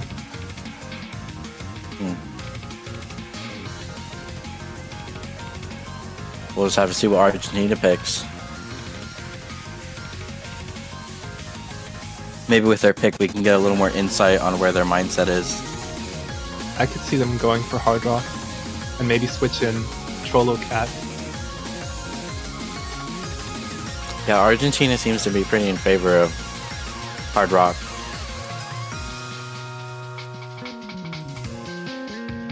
I can see them doing well. Oh, and they're actually going for that said other free mod. I wonder So if this- Canada's gonna double Hidden Hard Rock again. I don't see that happening. But maybe this Really? is the one that they've practiced. This is Argentina's go-to map. Maybe we'll see and there we go, Trollo Cat. Which I believe he could. I don't want to say that they're gonna go for the double Hidden Hard Rock now, but Midnight might. I'm not too sure about his hidden ability though. I think I've seen a couple Midnight hidden scores. I think he's capable. Especially with the amount of time that they've had to practice. Well, Grimbo, I feel it really depends. I mean, the SV streams aren't necessarily too difficult, but there is the 1/6 in this one Yeah. that I feel like make it a lot harder, just overall, and then Hidden Hard Rock doesn't really make that big of a difference. I think we'll at least see one Hidden Hard Rock play on this.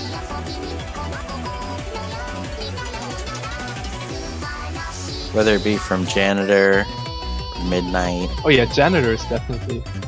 I can see Carter taking a safer round, just going Hidden or Hard Rock. But I kind of think Janitor will go Hidden Hard Rock.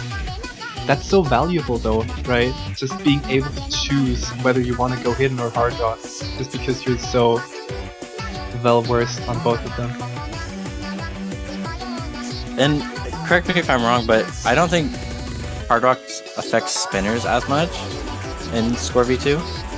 I think they evened that out, I'm pretty sure. Oh, they actually switched Carter for Vlad. Oh well, then he's definitely gonna go Hard Rock, I feel. Hard Rock only.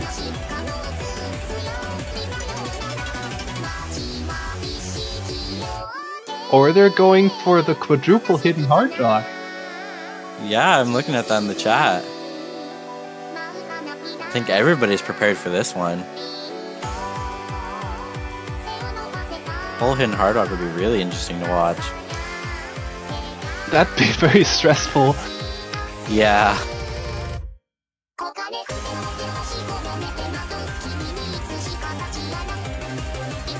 Because, like, for Argentina, they probably thought they had an advantage over Canada just because of how much they practiced it. But now that advantage is gone, so every miss matters just as much as it would in, like, No, a it force is. mod. It is all Hidden Hard Rock. So that adds a whole nother layer of stress, I feel. Because the advantage you had is just gone now because you're just walled by Canada's mod.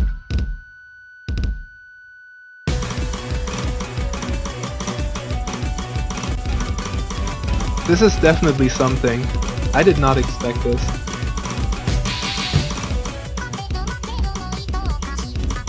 Everyone making it through the 1/6 section.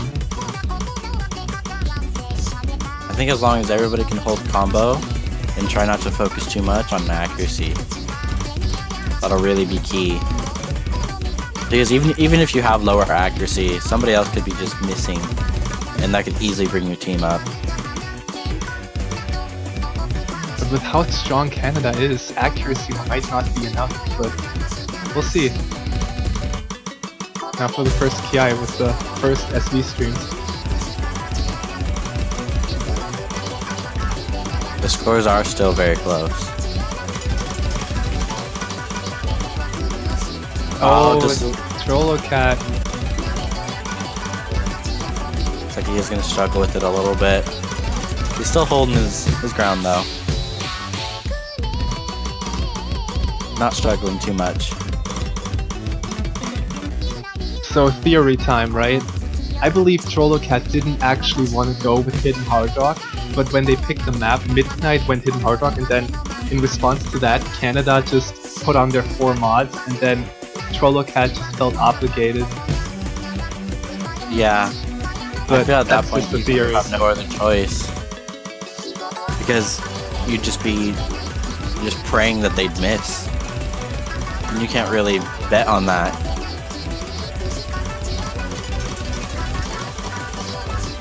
Trollocat is going to hit that one though. Ooh, we are going to get a miss from Vlad actually. Oh man. Is that going to be enough to even it out though? Trollocat's brought it. accuracy is a little behind the rest.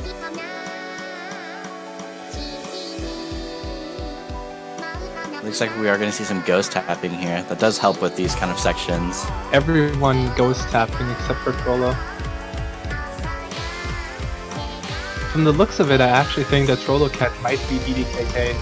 Or a KDDK with funny keybinds. Yeah. It looks like he starts some of his patterns on the left.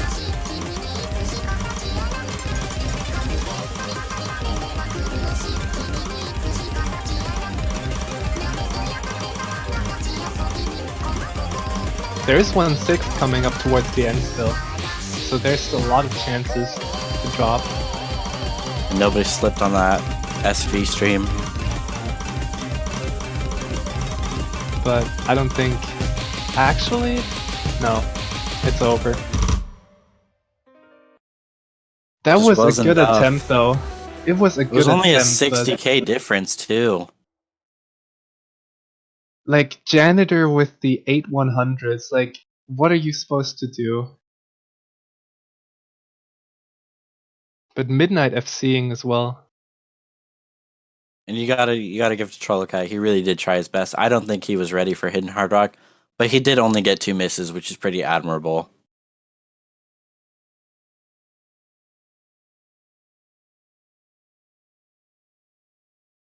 I'm trying my hardest to stay away from any Janitor puns, because we've had too many of those. Yeah. Janitor's been on us about not making janitor puns.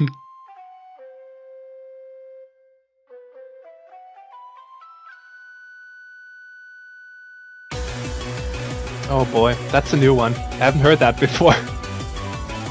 That is a new one.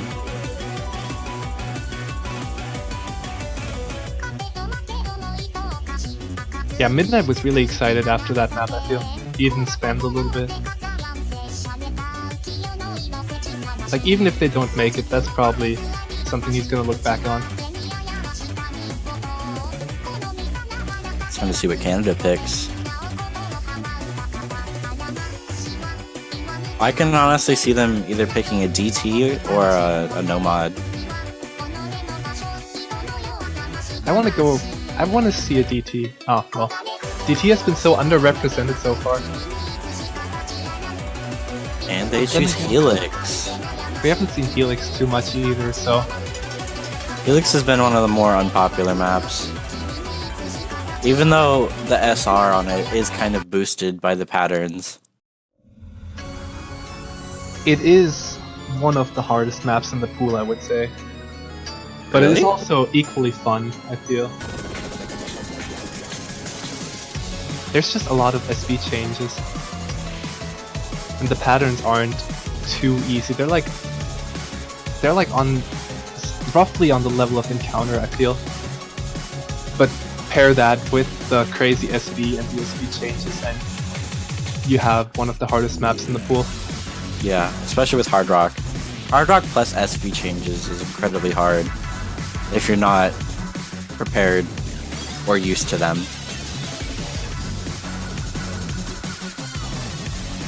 And then there's of course the 1/8 doublets, which I hear a lot of people struggle with. Yeah, with Hard Rock making it harder to get accuracy. I'm not sure about the OD on this map, but in my personal experience, I've had a hard time I hitting believe 1/8 doublets. Oh, and they're actually switching out for I believe it's OD6, if I'm not mistaken. Yes, and with Hard Rock, it changes it to 8.4.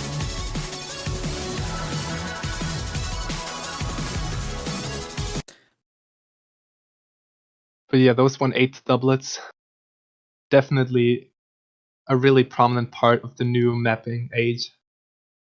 Yeah, And a lot of people struggle to hit them or even get good accuracy on them.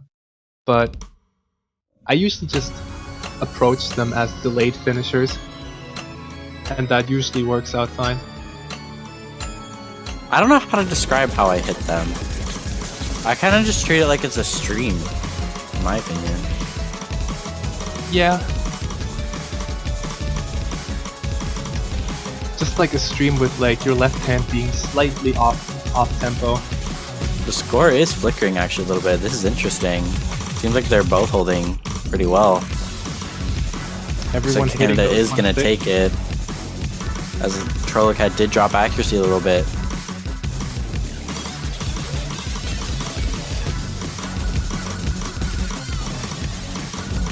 I don't want to go on about how DDKK is just at a disadvantage in terms of accuracy, but especially like the higher the OD gets, the harder it just becomes to control your fingers accurately with DDKK. Do you want to explain like what OD is? Because I don't map that much, and I don't really know how to explain OD. I just know that like what it does. Well, it's just like the hit window you have to get a 300 or 100, and it decreases by a bunch of milliseconds for every OD increase. So basically, the higher the OD, the harder it is to to have a higher accuracy on the map. Yes, the higher the OD, the smaller your hit window becomes. We are gonna get a wait, miss from Midnight, actually. That's surprising, actually. I thought Midnight would have been the one to hold the best out of his team. Patroller Cat's still holding his FC.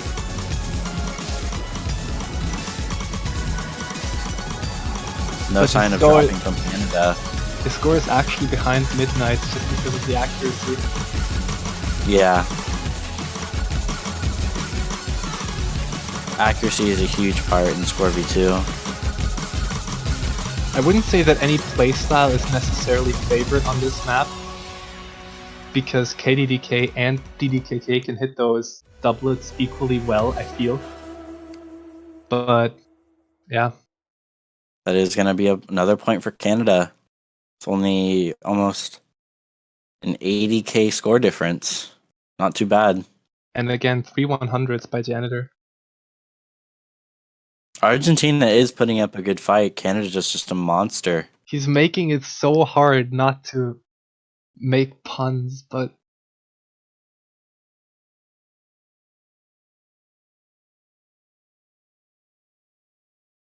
if he does perform just as well in the last map, then I might just have to say one out loud because it's just true.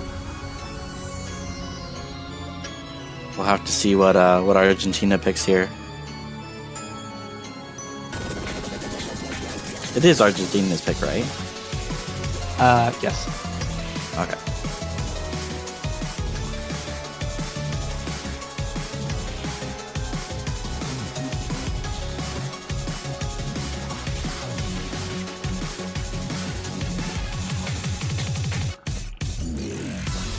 It'll be interesting to see what they pick as a last resort to try to get a point.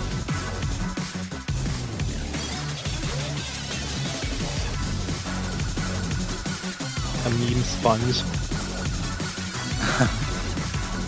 We're just pumping him out. Actually, that didn't make too much sense. I'm sorry. I'll leave.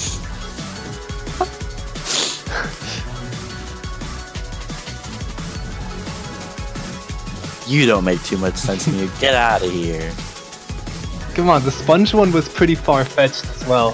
When have you last seen a janitor use a sponge to clean the floor? Or That is true, but it is in the same genre as cleaning materials. 3 days ago at 2:17 p.m. in the afternoon. Ooh. He got you there, bud. well, He remembers it like it was yesterday because it almost was. You really can't argue with him. what kind of janitors do you have in America? I'll narrate anytime.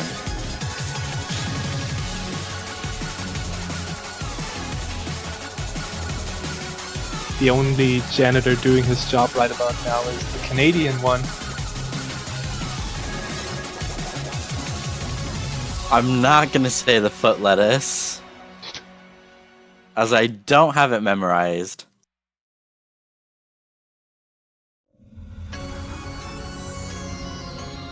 Still waiting on Argentina to pick and map. Oh, I think Midnight disconnected. Oh, did he? Yeah. I think his Bancho might be tanking. The tournament servers are a little hard to connect to sometimes.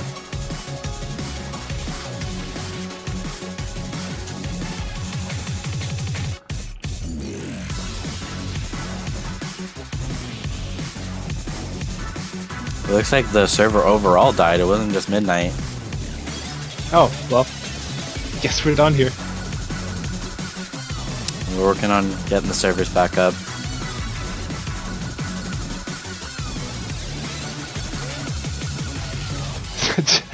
Janitor was sweeping too well, he wiped the entire room clean. He accidentally knocked over the modem. He got too ambitious and he went straight to the server room.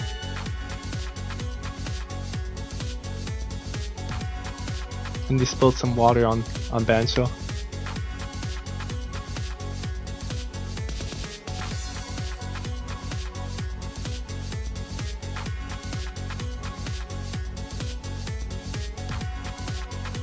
Bancho, no.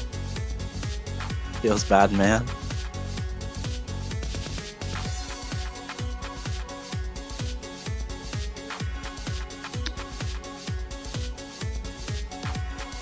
Janitor sunk Bancho.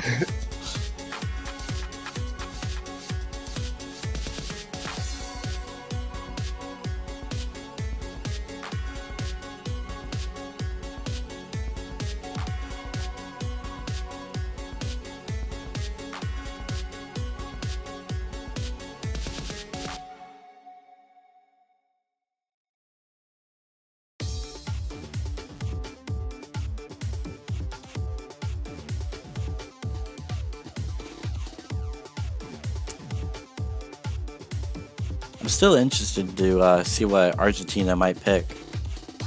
I really have no clue as to what they're going to pick as a last resort. I have no clue how long it'll take until we find out. Do you have any predictions?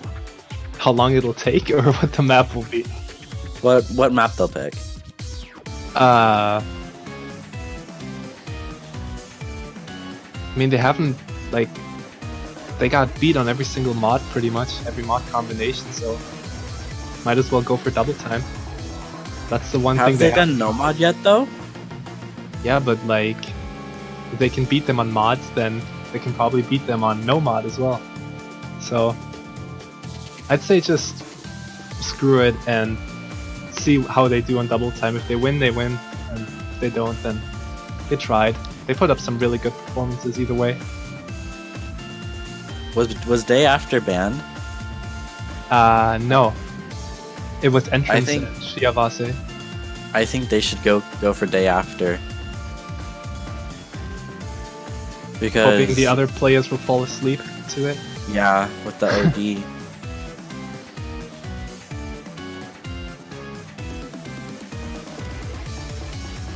Because I don't know how well Canada can actually do with OD, but I know that they do have some speed monsters. Well, Vlad, for one, can SS pretty much anything with double time as well. He's got some Yeah. crazy scores. But Vlad can't do it alone.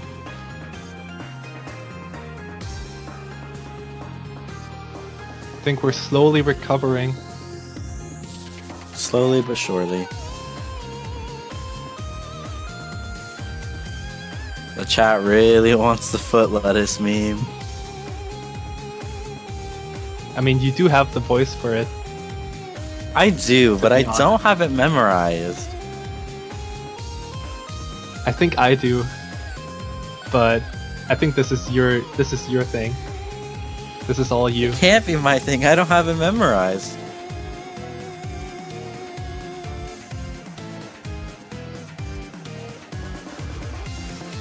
Go find the copy pasta. I don't know if I want to read it, honestly.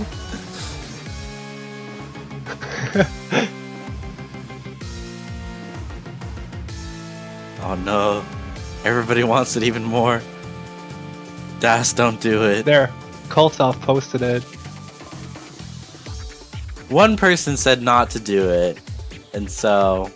Oh, he said he'll give me supporter if I do not say it. Alright guys, sorry, I can't say it. Gotta do it for the supporter. Wait, supporter for not saying it? Wow. Yeah. Lame. Lame. Oh, somebody turned it into an Osu meme.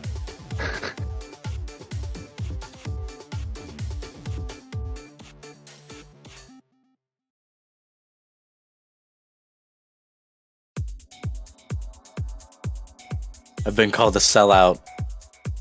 Gotta do anything for supporter. How about I give you 2 months of supporter for saying it?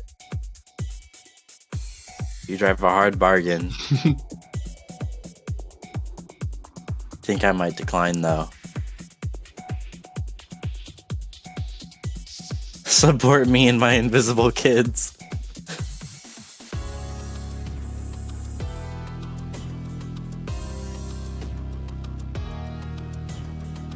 Alright, and I think we're back. Make it an auction. Get 5 years of supporter.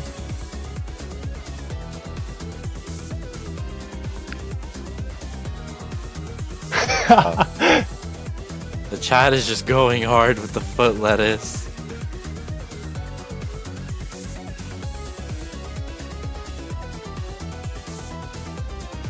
I will give you a lifelong loving relationship in return for saying it. That means so much more than any amount of months of supporter ever could, so how could you say no?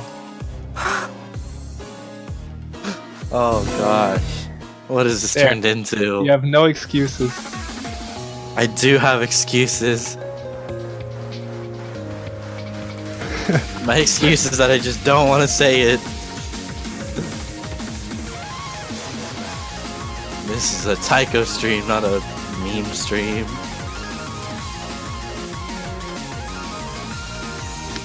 Holy crap, that's all the entire chat is just the copy pasta.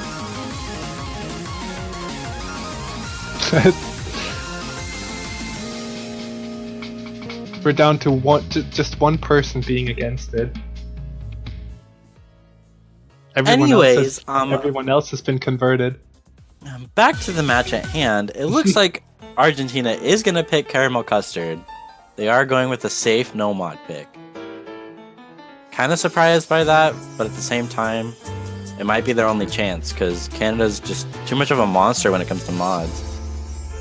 Also, it looks like Midnight's on the Canada team now. He's just leaving his team behind.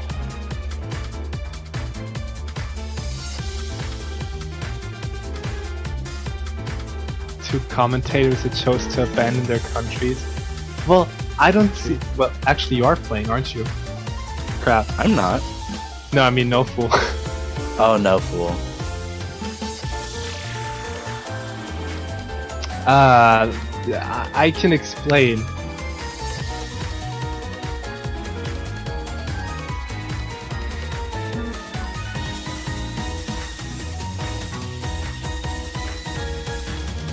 See, I just We're wanted waiting to on give... your explanation. We have so many like rising stars in Germany that like I wanted to give them a chance to shine. There's so many people whose goal it's been to just participate in a TWC just once. So I'm just looking out for the community. I think that is kind of an end goal for people who get interested in playing Taiko. I feel like once you've made it to the World Cup, you've really proven yourself, but that can vary by country. I'm just passing on my legacy.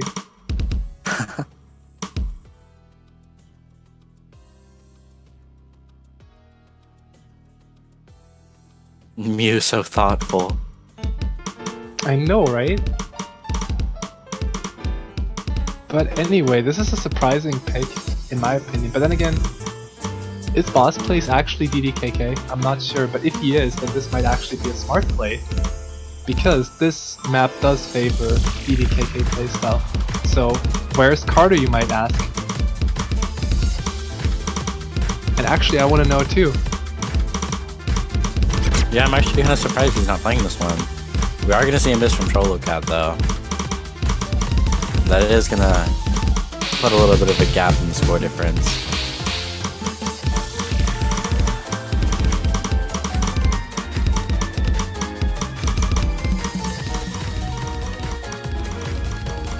Looks like people have said that Carter doesn't have the best accuracy on this map, so that's why he's not playing. Which is respectable. This is kind of an awkward map, because there is a lot of changes between the beat. See, he has the same mindset that I do. He just wants to give other people a chance to shine, even though he's probably the most, You're just really milking it there, buddy. I'm grasping at straws. But yeah, Vlad actually holding a double S here, which is unbelievable. Boss Plays is also holding incredibly high accuracy. Oh yeah, he is. While Trollo Cat struggling a little bit, but I have faith in him.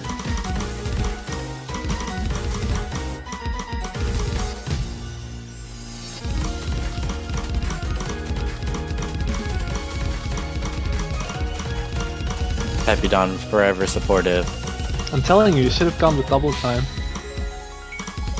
Yeah, I think double time would have been safer, but I think they might have. Yeah, it does look like it's gonna be a. You want to say it? That does it. Vlad did break his SS, unfortunately, but Boss Plays FCing with very respectable accuracy himself.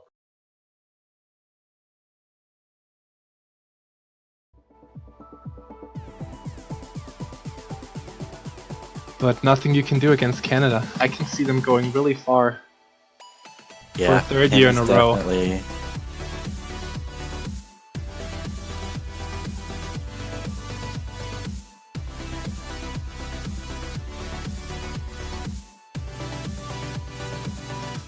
You played well, A's. They're proud of you.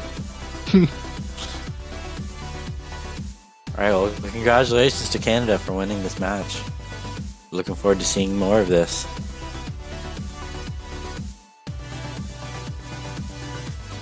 Unfortunately, they weren't as nice to their opponents as they are within their own country. Such a stereotype, in my opinion. I've seen some pretty interesting Canadians. Well, the funny thing is, right, I've talked to Janitor, and like we were talking about how there's like drama going on sometimes, like there's some drama within like every country's community, and then I was like, well, Janitor, you're from Canada, right? And there's that stereotype, so is there any drama for you at all? And he was like, no, we just kind of get along. So the stereotype really writes itself. Yeah. Maybe that's the key to a strong, balanced team. It's just friendship. With the power of friendship, anything is possible.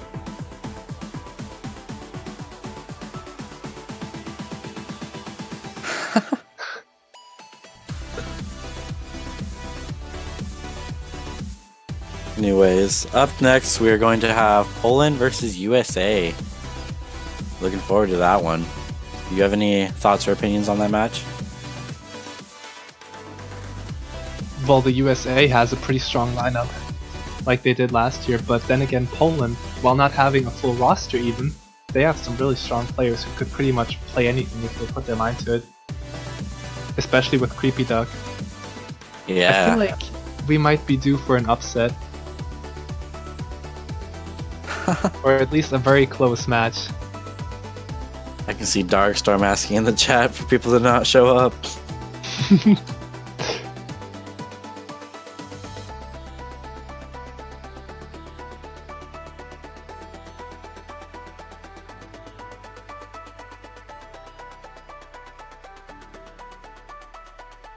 Ooh, a rumor about Nidoking getting into a banana slipping accident. Drama. Will Poland be just as strong as they were in the Standard World Cup? We can only hope. I mean, they do have one thing in common. They do both have players who've played in every single World Cup of their respective game mode. That is true. So, coincidence? And I mean, Poland got first this year in the Standard World Cup, so I mean, I'm not trying to say anything, but that can't be a coincidence.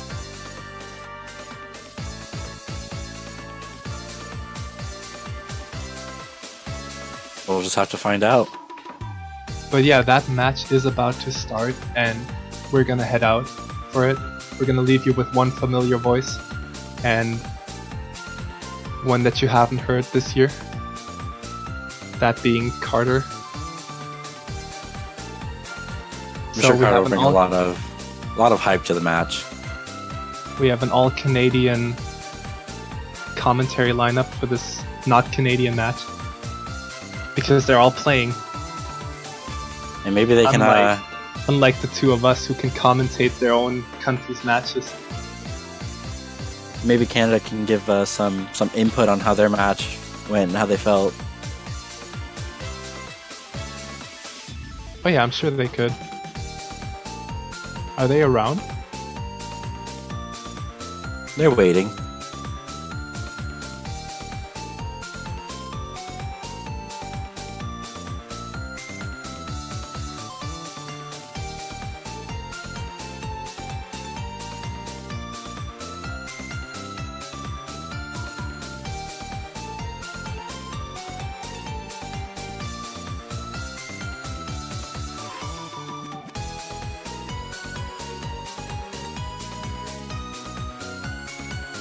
They needed the number 3 from USA. I think they'll do just fine without me. So we might actually have said Canadian players come in here to tell us a bit about their match, their experience. Hopefully. That'll be some good commentary to hear from a player's point of view.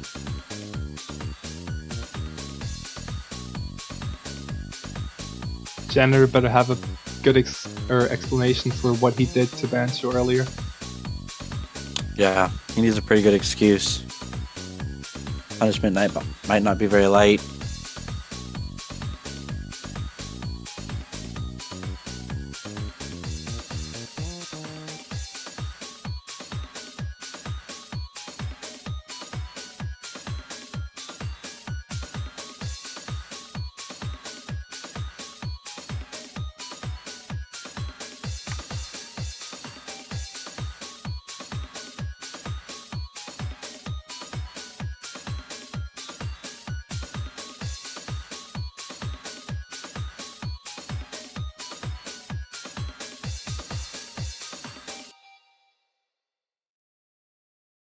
We should be seeing Janitor and Carter soon. Any moment now, really.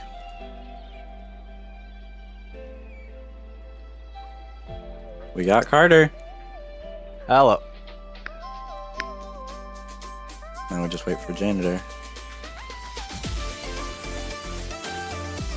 Why is it a running theme with you that all the maps I feel like you would do best on you don't show up for? In last year's LMS, My it was accuracy's Looming bad. Shadow. What can I say? There was Looming Shadow that you had such an advantage on with your playstyle, and then Caramel Custard this time. You always ruin my predictions, man. How could Sorry, you? Mew. I'm sorry. He's got to keep us on the edge. Expect the unexpected.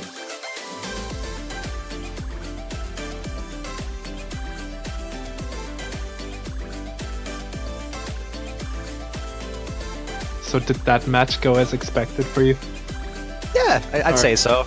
I think kind of good on the match there. I only got to play in one of the maps. I'm pretty much only there for like free mod, hard rock, and hidden stuff.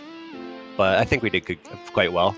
Janitor would probably be able to give better input because he played on more of the maps. Yeah, it was a pretty interesting match, I think. We played a lot of the free mods, and I think we played a map that hadn't been picked before as well. And Fremont does seem to be your strongest point by far. Yeah. Hitting hard rock all the way. Yeah. Alright, well, I think I'm going to let them take over. Yeah. Alright. So Bye-bye. This is gonna be, I believe, the last match of the day. Or for now at least. Yeah, there's a 4-hour break after this match. Alright, so you guys enjoy. Later. See ya. Alright, everybody. How y'all doing? I'm Carter Freak. I am joined with Janitor here. Welcome to the TWC 2018 group stage. We are here, and we are going to be commentating Poland versus the United States. What are your thoughts on this match, Janitor? I think the United States has shown themselves to be a very capable team. their performance, although I don't think it was actually streamed, the last match that they were in, they had some really solid performances on a variety of maps. So I think Poland will have a bit of a hard time, maybe. Yeah, I think that the United States has a bit of a stronger team, but I do think Poland has some really strong players. They've got Creepy Duck, Darkstorm, and Akrith, which are all pretty good at like both speed and accuracy. Oh, so, yeah, definitely. I think we're going to see a lot of them. I don't really know much about Tetsurio, unfortunately. From my understanding, he does a lot of no-mod stuff, but I don't think we'll be seeing him as much as the other 3 players from Poland. As for the United States, very good chance we'll see Nidoking a lot. Jay Drago and Dargan as well for hard rock picks. And then there's also Tem and Loopy that like honestly are really good at hidden and mods in general. Yeah, I'm not sure we'll be seeing Tem as much in the group stages though, since he's more of a hard map and really fast map player rather than an early stage accuracy player. Yeah, there's a couple players that are like that in the tournament right now that you won't really see as much early on just because their accuracy might not be that great, but come later stages when like the BPM starts picking up and you start getting into the 18-20 note per second range, which probably will happen, let's be real. That's when you start seeing those players pop in and just be like, hey, we're really good at this stuff. We're going to start getting some really good scores now. Oh yeah, definitely. I think actually a fair portion of the US roster is actually like that. Nidoking in particular, really scary speed player, but in terms of consistency, for earlier stages, maybe not as good as he could be sometimes, but definitely a scary team overall. So, okay, predictions. How do you think it's going to go overall? I would be surprised if Poland didn't at least get 1 or 2 points. See, I do think the United States is going to win, but I'm going to go against my own logic, and I'm going to say Poland wins 4-2 because the heck with the United States. They're our rivals. They can't advance. No way. Well, yeah, we're Canadians, so it's just in our nature to just insult the United States. Yeah, super biased cast right here. Both the casters being Canadian, but yeah, Poland all the way. Reverse Indonesia. It's always, I think it's always good to root for the underdogs because it's more exciting that way. And sure. non-sweeps are always better than sweeps. And I think Poland actually does have a pretty good chance this year. Yeah, I really do think so as well. Like I said, with Akrith, Creepy Duck, and like Darkstorm, those are really, really talented players. I do think we won't see Darkstorm as much because he is a DDKK player, and as we all know by this point, DDKK players do struggle a little bit in accuracy. So I do think we'll mostly be seeing Creepy Duck and Akrith, but we may see Darkstorm coming in on a couple of maps. Only time will tell. Yeah, that's definitely true. DDKK does kind of give you a small disadvantage at accuracy, especially on these early stages. And but we'll probably be seeing more of Darkstorm as the maps do get harder. He is a pretty impressive speed player and can play some pretty technical maps as well. So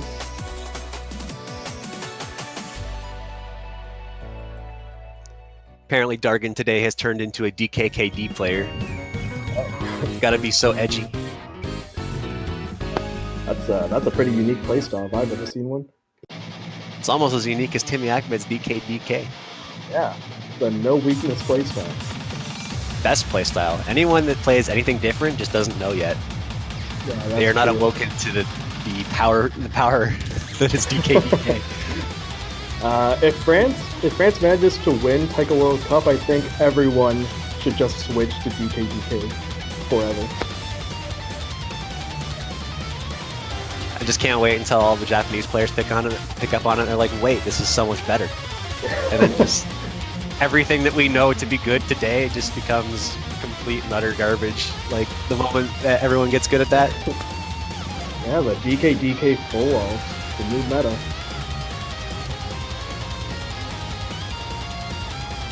Alright, so it looks like we do have our first warm-up.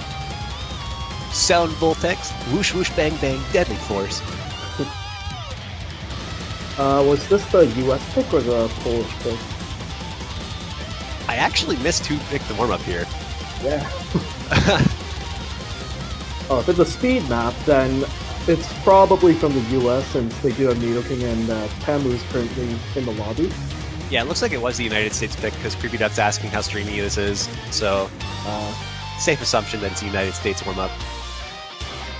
Well, if Tem is in here playing this, I'm pretty sure it's probably some sort of 300 BPM, 1.4, 1.6 streams. I think Tem being in for warm-ups is also a good indicator that we might see them picking the double time picks. Yeah, maybe, but I'm not sure the double time picks are hard enough to kind of warrant his presence there. Since there are other players in the United States who are also very fast and have better accuracy. Yeah, I would say Dargan would probably be one of the better choices for the United States when it comes to double time accuracy. Nidoking as well. Oh yeah, definitely. Even Jade Drago is pretty fast and has really good accuracy as well, as we saw last year and last match. Drago's a player that really just kind of falls under the radar a lot. It's kind of weird. He's actually really, really good at the game, but just doesn't get mentioned as much. Yeah, he doesn't. I don't think he's played in any other tournaments except for World Cups, which kind of does put him under the radar a bit. And he also doesn't farm that much, so it's a bit hard to see him there as well.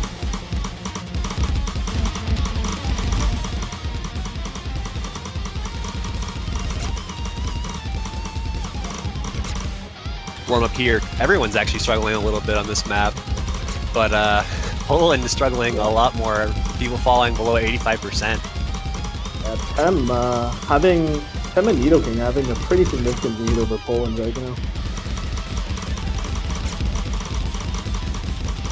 Oh, this is a pretty intense map here.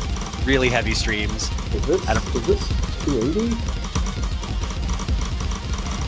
This is definitely at least 280. Oh man, 280 BPM death streams. It's like we're back in 2017. So you know how we were talking about like that 18 note per second plus range? This is that range right here. This is what we were talking about. This is when like we'll probably be seeing this around semifinals, I would imagine. Yeah, hopefully. Maybe even earlier, depending on how the battle selectors are feeling. Yeah, they were a little evil last year, so we'll have to see if they are just as evil this year when it comes to the difficulty of maps. Just a little bit evil.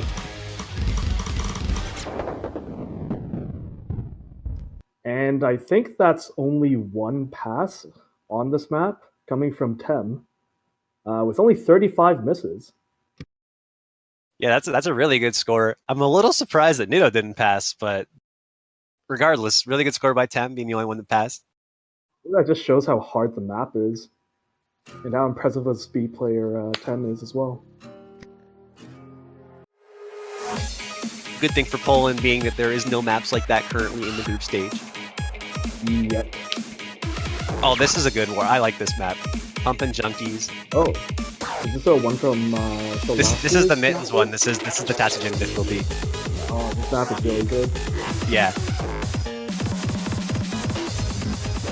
So this was mapped by MMZZ, or Mitten Masters. I don't think a lot of people remember him as Mitten Masters. That was his old name from like 2012, 2013.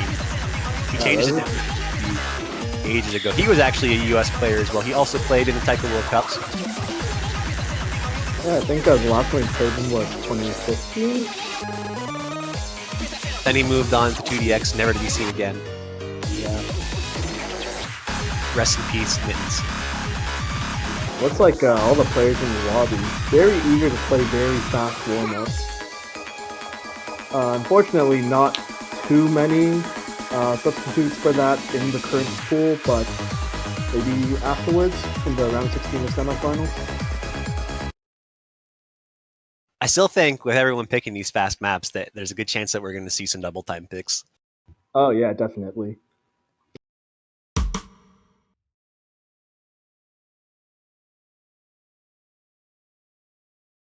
So for this warm-up here, it starts off relatively easy, picks up in speed, and then towards the end, it's really fast.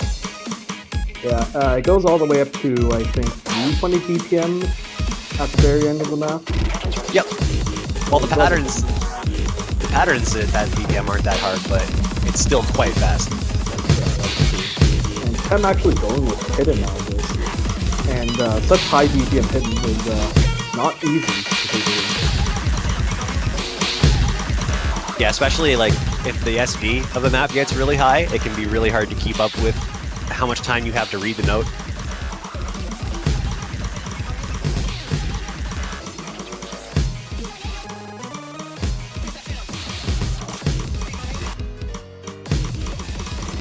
On top of that, this map actually does have some SV changes in it where it gets slower, so for Hidden, it can definitely trip you up. Oh, definitely. High BPM Hidden has always been one of those skills that I just find really difficult to get used to. I just don't think, I personally just don't, am not able to react to it fast enough for it most of the time.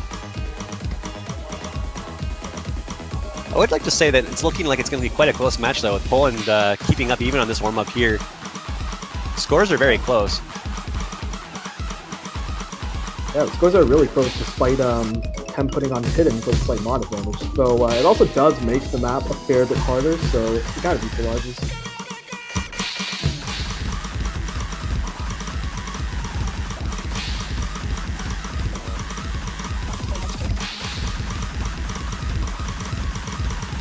Dargan's actually the only player right now still holding that full combo. Let's see if he can hold him the whole way through. Yeah, 99.94 right now. Pretty insane on this map. Yeah, it's what, only 1/100 so far? Or I jinxed it, now it's a couple of hundreds there. 2 or 3. The commentator curse is strong. It wasn't an SS to begin with, right? You can't curse the SS if he's already broke it. I think Dargan right now wants to disagree with that. Still holding actually not that large of a lead. That's a few thousand points. And that's actually with the mod advantage too. So if you remove that mod advantage, then Poland would actually be in the lead here. Something to keep in mind. Yeah, both the teams are doing really well on this warm-up.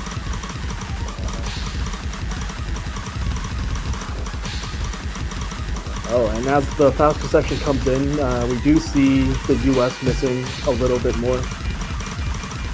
Yeah, we're hitting that 320 BPM section here.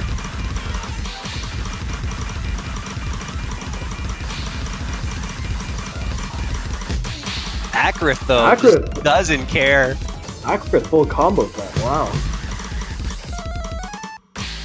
And Poland comes out ahead on their warm-up. Wow, that's quite really convincingly, too. Over 100,000 point lead. One miss from Akrith, and that wasn't on the fast section either. This is going to be a good match. I'm ready for this match. I'm hyped for this. Yeah, this is shaping up to be a really interesting match. So as they're going into the roles, do you have any predictions for bans and picks? Well, I do think that we will see Hard Rock banned against the United States. So either one of the Hard Rocks would be a good ban here. I'm actually kind of predicting a ban on Shiawase since 2 of the US players actually have a double time score on it. And, well, the map isn't any more readable on double time, so it's safe to assume they can also do it on no mod. Yeah, for sure. For me, like, the way I look at it is if Poland's prepared, if they're prepared for that gimmick map on Shiawase, then I think Hard Rock is a better ban against the United States just because they have so many powerful Hard Rock players. But if they are not prepared on that map, definitely a good idea to get rid of Shiawase. Yeah. The question is what would the United States ban against Poland? That's a good question. They have some pretty good mod coverage overall. It might actually be possible that they ban something easy like... Oh, never mind, they're banning Day After. That answers that question. Yeah, Day After getting banned a lot. People just don't like the map. And Cinderella also banned from the Polish side, so a Hard Rock and a double time. So I was correct on the Poland prediction. They did ban a hard rock. And they are picking Come to Life, the SV-oriented hidden pick. This actually does make sense because two of their players are extremely talented with hidden. So this might be one of the better picks against the United States. Yeah, definitely. Creepy Duck showing last year a lot of accuracy and consistency with your Nomad and hidden maps alike. So this should be pretty interesting. Although the US also not really shy of good hidden players themselves. Yeah, Nitto and Drago immediately popping in for this, and that's not even surprising in the slightest. Nitto is really good at every mod combination, and Drago's, like I said, despite being a little bit under the radar, he's actually really good at hidden too. Yeah, I think he has an SS on this map on Scorby 1. That wouldn't surprise me in the slightest. Yeah, it's a pretty solid indicator of their capabilities right now.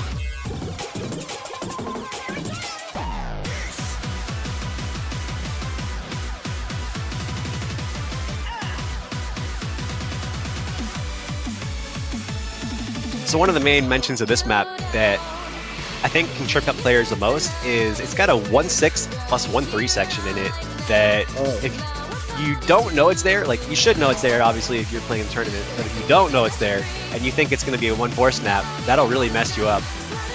Oh, definitely. Even when you know it's there, I find that's kind of hard to get consistent accuracy on it. Usually I drop 1 or 2 hundreds just on that section.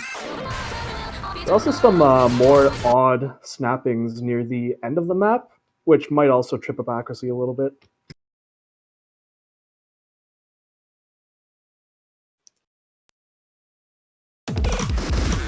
Other than that though, it's a pretty standard map.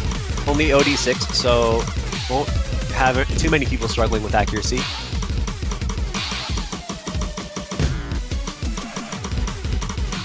I think, was that an early miss from Jay Drago? Yeah, it was. Sort of put them a little bit behind Poland going into the harder sections of the map. I think it's actually a pretty big deal to have that early miss too, because the way Scorby 2 works, like one miss is almost like an entire percent in accuracy. Yeah, that's true. So I think missing early is a bit better than missing after you hit the combo cap, because it means that you are losing fewer points, but on a map that doesn't have too many places for the players to miss, it can definitely be a big deal.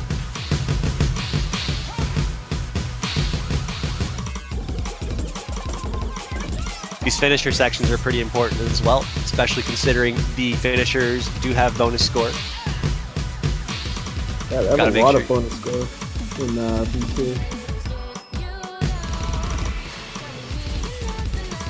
The drum rolls are actually really deceptive too. You have to make sure you hit those now, because if you don't hit them, you miss, which wasn't the case before. Fortunately, in V2, you don't have to be as strict with your timing on the drum rolls, so you can kind of just spam it. And that is you'll true. Probably We actually had a miss from Akrith as well. Not looking too good for Poland right now as they fall behind 30,000 score. And Nito maintaining his SS through that 1-6-1-3 pattern. Yeah, everyone hit it too. You could be seeing an SS from the US right now.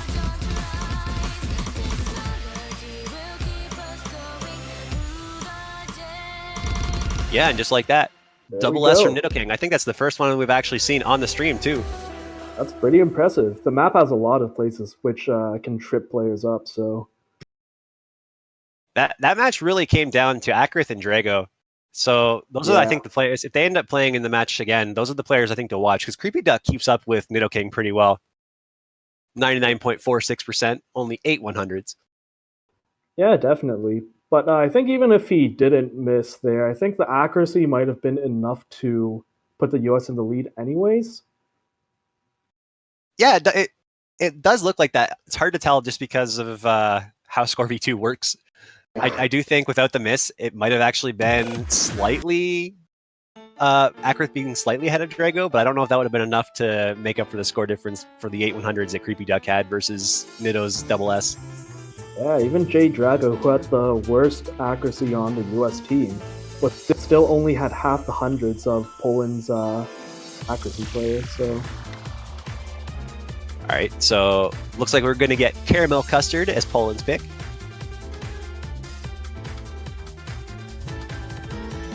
Every time that I see the title for this song, like any kind of title for a song that has a food-related title, I'm always like, dang, I really want to get something to eat now.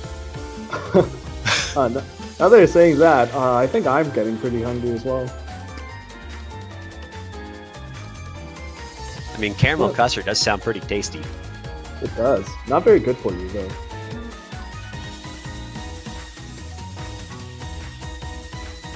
You just gotta have like one day of salads and stuff and then just gorge yourself on that caramel custard. Yeah, that's true. I'm not sure where you're going to find enough caramel custard to gorge yourself on, but We will find a way.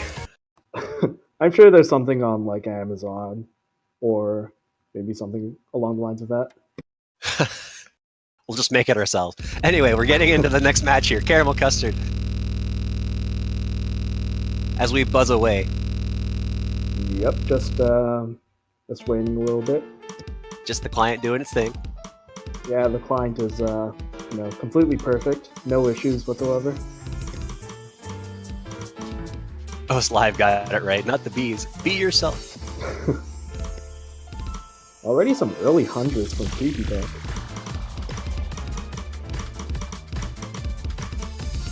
I think this map is deceptively hard to get good accuracy on. Oh yeah, definitely. The snapping isn't too hard, like it's just a lot of 1/4 and 1/6, and there's a couple 1/3 mixed in there. But it's the BPM, it's actually really low, so if your timing isn't just right, it can really mess things up. Yeah, that's definitely true. And also in a tournament setting, slower BPM maps can actually be harder to get good accuracy on just because you're so nervous. And you might be rushing a little bit. And this is pretty low BPM too. This is only 146 BPM. And some of the finishes as well, pretty unforgiving.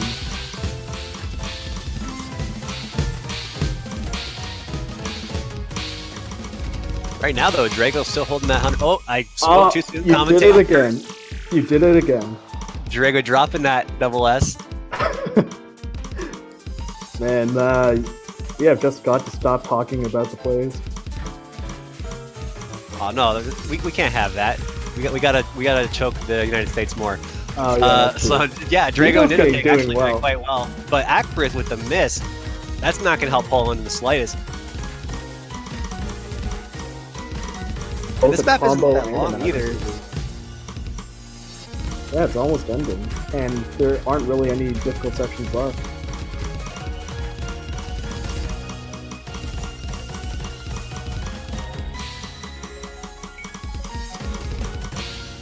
Yeah, this is kind of like a similar case of the last map where it's really coming down to, I want to say, Ackbrith and Drago in comparison, because Creepy Duck is being very consistent at keeping up with Nidoking, being only a couple of hundreds behind each round so far.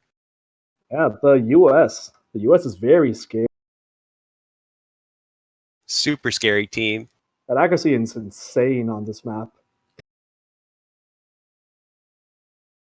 Again, though, Nido being the MVP with 994,814 points. Poland got their work cut out for them here to try and get themselves on the board. Currently 2-0 for the United States. Well, your initial prediction for a Polish victory might be completely stomped on by the United States team. No, you see, this is where it all turns around, because you see, I said it would be 4-2, so Poland right now is just going to completely turn it around, win every single match here on out. I'm calling it. Just you wait and see. And now we have Shiawase coming up, which was mentioned a bit before. Of course, Nidoking and J Drago both already having double time full combos on the map. So I think that the Polish team is going to find this point a little bit difficult to manage, to say the least. They might be pretty practiced on it, though. We'll have to see. That's true. This is definitely a map that anyone can beat anyone else on, since the actual map isn't very hard. It's just the I think in a tournament environment, this map is actually kind of scary, too, because even if you have it memorized, if you're nervous, you might forget the actual pattern. Yeah, that's definitely true. And even the slower sections of the map. I think this is one of the slower maps in the pool. And it's the same problem as Caramel Custard, where slower maps are really easy to get nervous on and easy to drop accuracy on as well. All right, so getting into that third map now. Oh, and Creepy Duck dropping some early hundreds. We've seen a lot of that today. Yeah, Drago and Creepy Duck both actually. Been dropping accuracy on the first few sections, which is a bit surprising, but tournament nerves and the low BPM of the map are a pretty deadly combination. Yeah, this is honestly a really scary map to play in a tournament setting. Nerves on top of 0 BPM is not the best combination. Yeah, definitely. And even in this section, there aren't a lot of opportunities for you to burst tap because there might be a chance that you accidentally press the wrong note during the 0 SP sections. So just a really quick explanation for anyone that might not have seen this map already, they might have missed some matches earlier. This map has 0 BPM gimmicks, which means that there are notes stacked on top of the hit area, and for certain sections in the song, they are going to have to hit those notes. It is mostly to 1-1 snapping, though there is a section at the end of the map where it is at 1-2 snap, which makes it significantly harder, because you're also hitting notes that are scrolling at the same time as the 0 BPM notes. And it also has an abekobe section where the players are going to be hitting one pattern and then the reverse of that pattern right after at a higher speed. Oh, that's the Mito King. US still has a bit of a small lead, which could definitely change afterwards, since the hard part of the map is coming up not too long.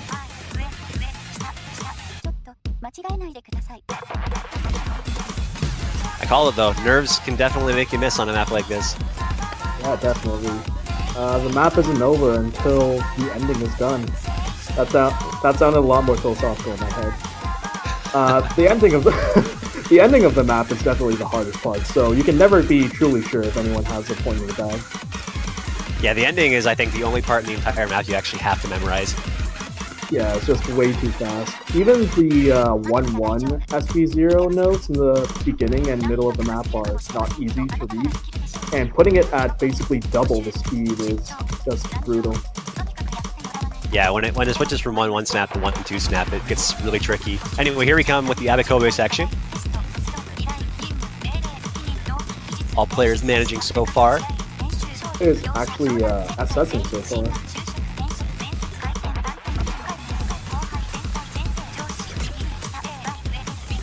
Oh, we got a miss from Accurate.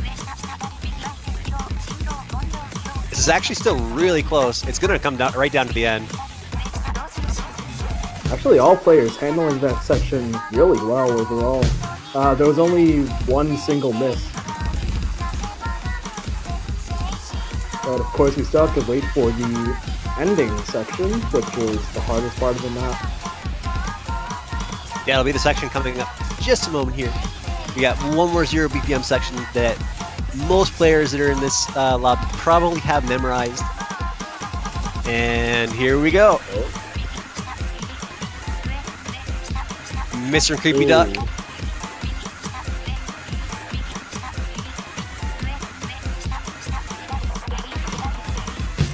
Unfortunately, it looks like the point is going to go over to the United States, going 3-0. Poland still looking to get on the board. Still, though, overall very impressive plays across the board, with only 3 and 2 misses from Akrith and Creepy Duck respectively, with pretty good accuracies. The US, though, with extremely high accuracy overall, and Jade Drago with a full combo as well. Yeah, like, honestly, those scores from Poland against any other team would actually be really good, but the United States' accuracy is just too strong. Yeah, definitely. It's really, really hard to beat 2 100s and 2 100s miss. I think most of the time on this map, we're seeing somewhere between 10 to 20 misses usually per player. So that was those are really good plays overall. I see Dargan in chat. He's like, choose a map I can play. I want to play 2 guys. I'm sure he'll get his chance eventually. Yeah, Poland on the ropes. our predictions may be getting blown out of the water, but they still have a chance to take this back.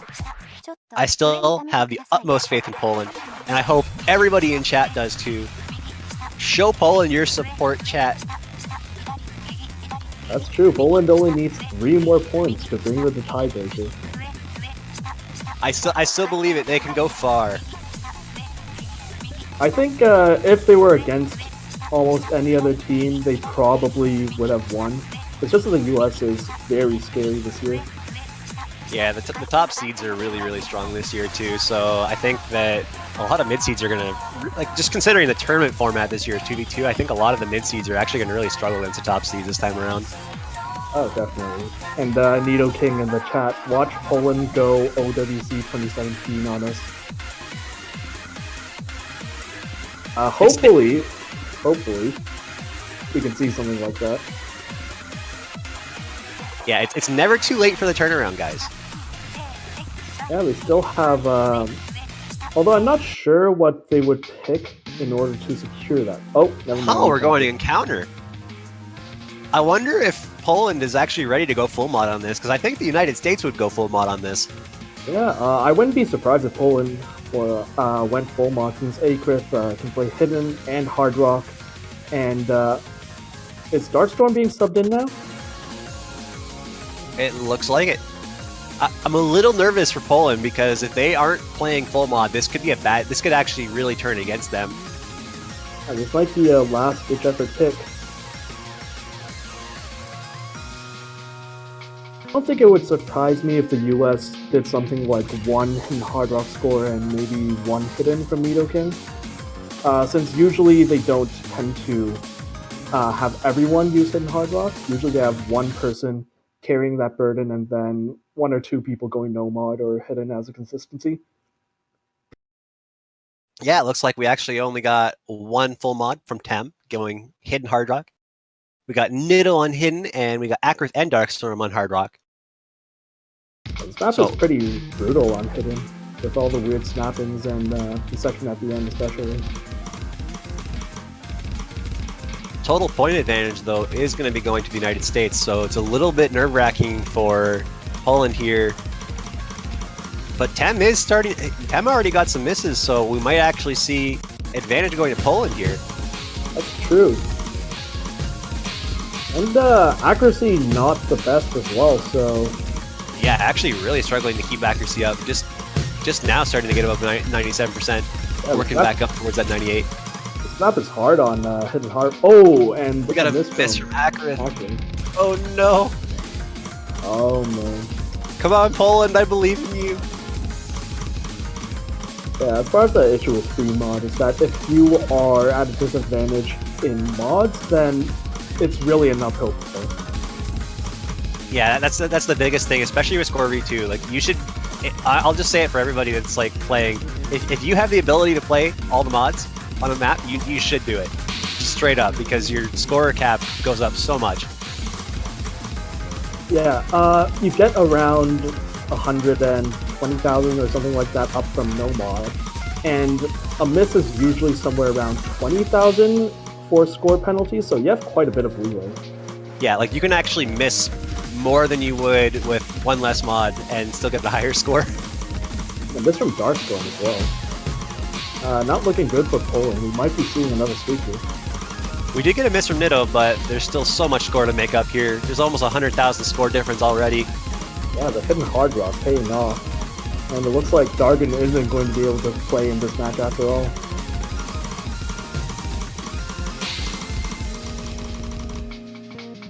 And yeah, just like that, we got a very convincing win from the United States. Yeah. Although not to discredit Poland, since they actually had some pretty solid performances on the maps. It's just that the US is way too strong. Press F to pay respect to Poland. Poland does have another match, I believe, coming up later on. Yeah, they definitely still have a really good chance to make it out of groups. It's just that, yeah, facing the US is pretty difficult.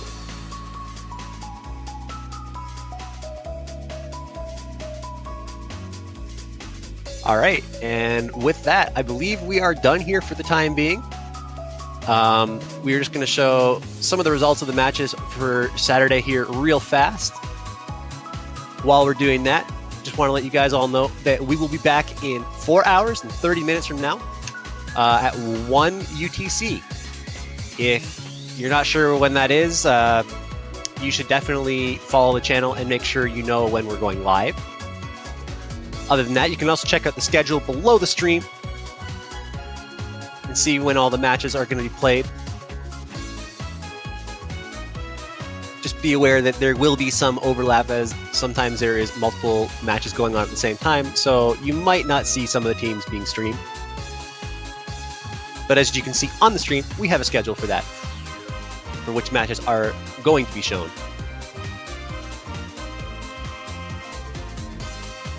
But anyway, guys, we will see you at 1 UTC.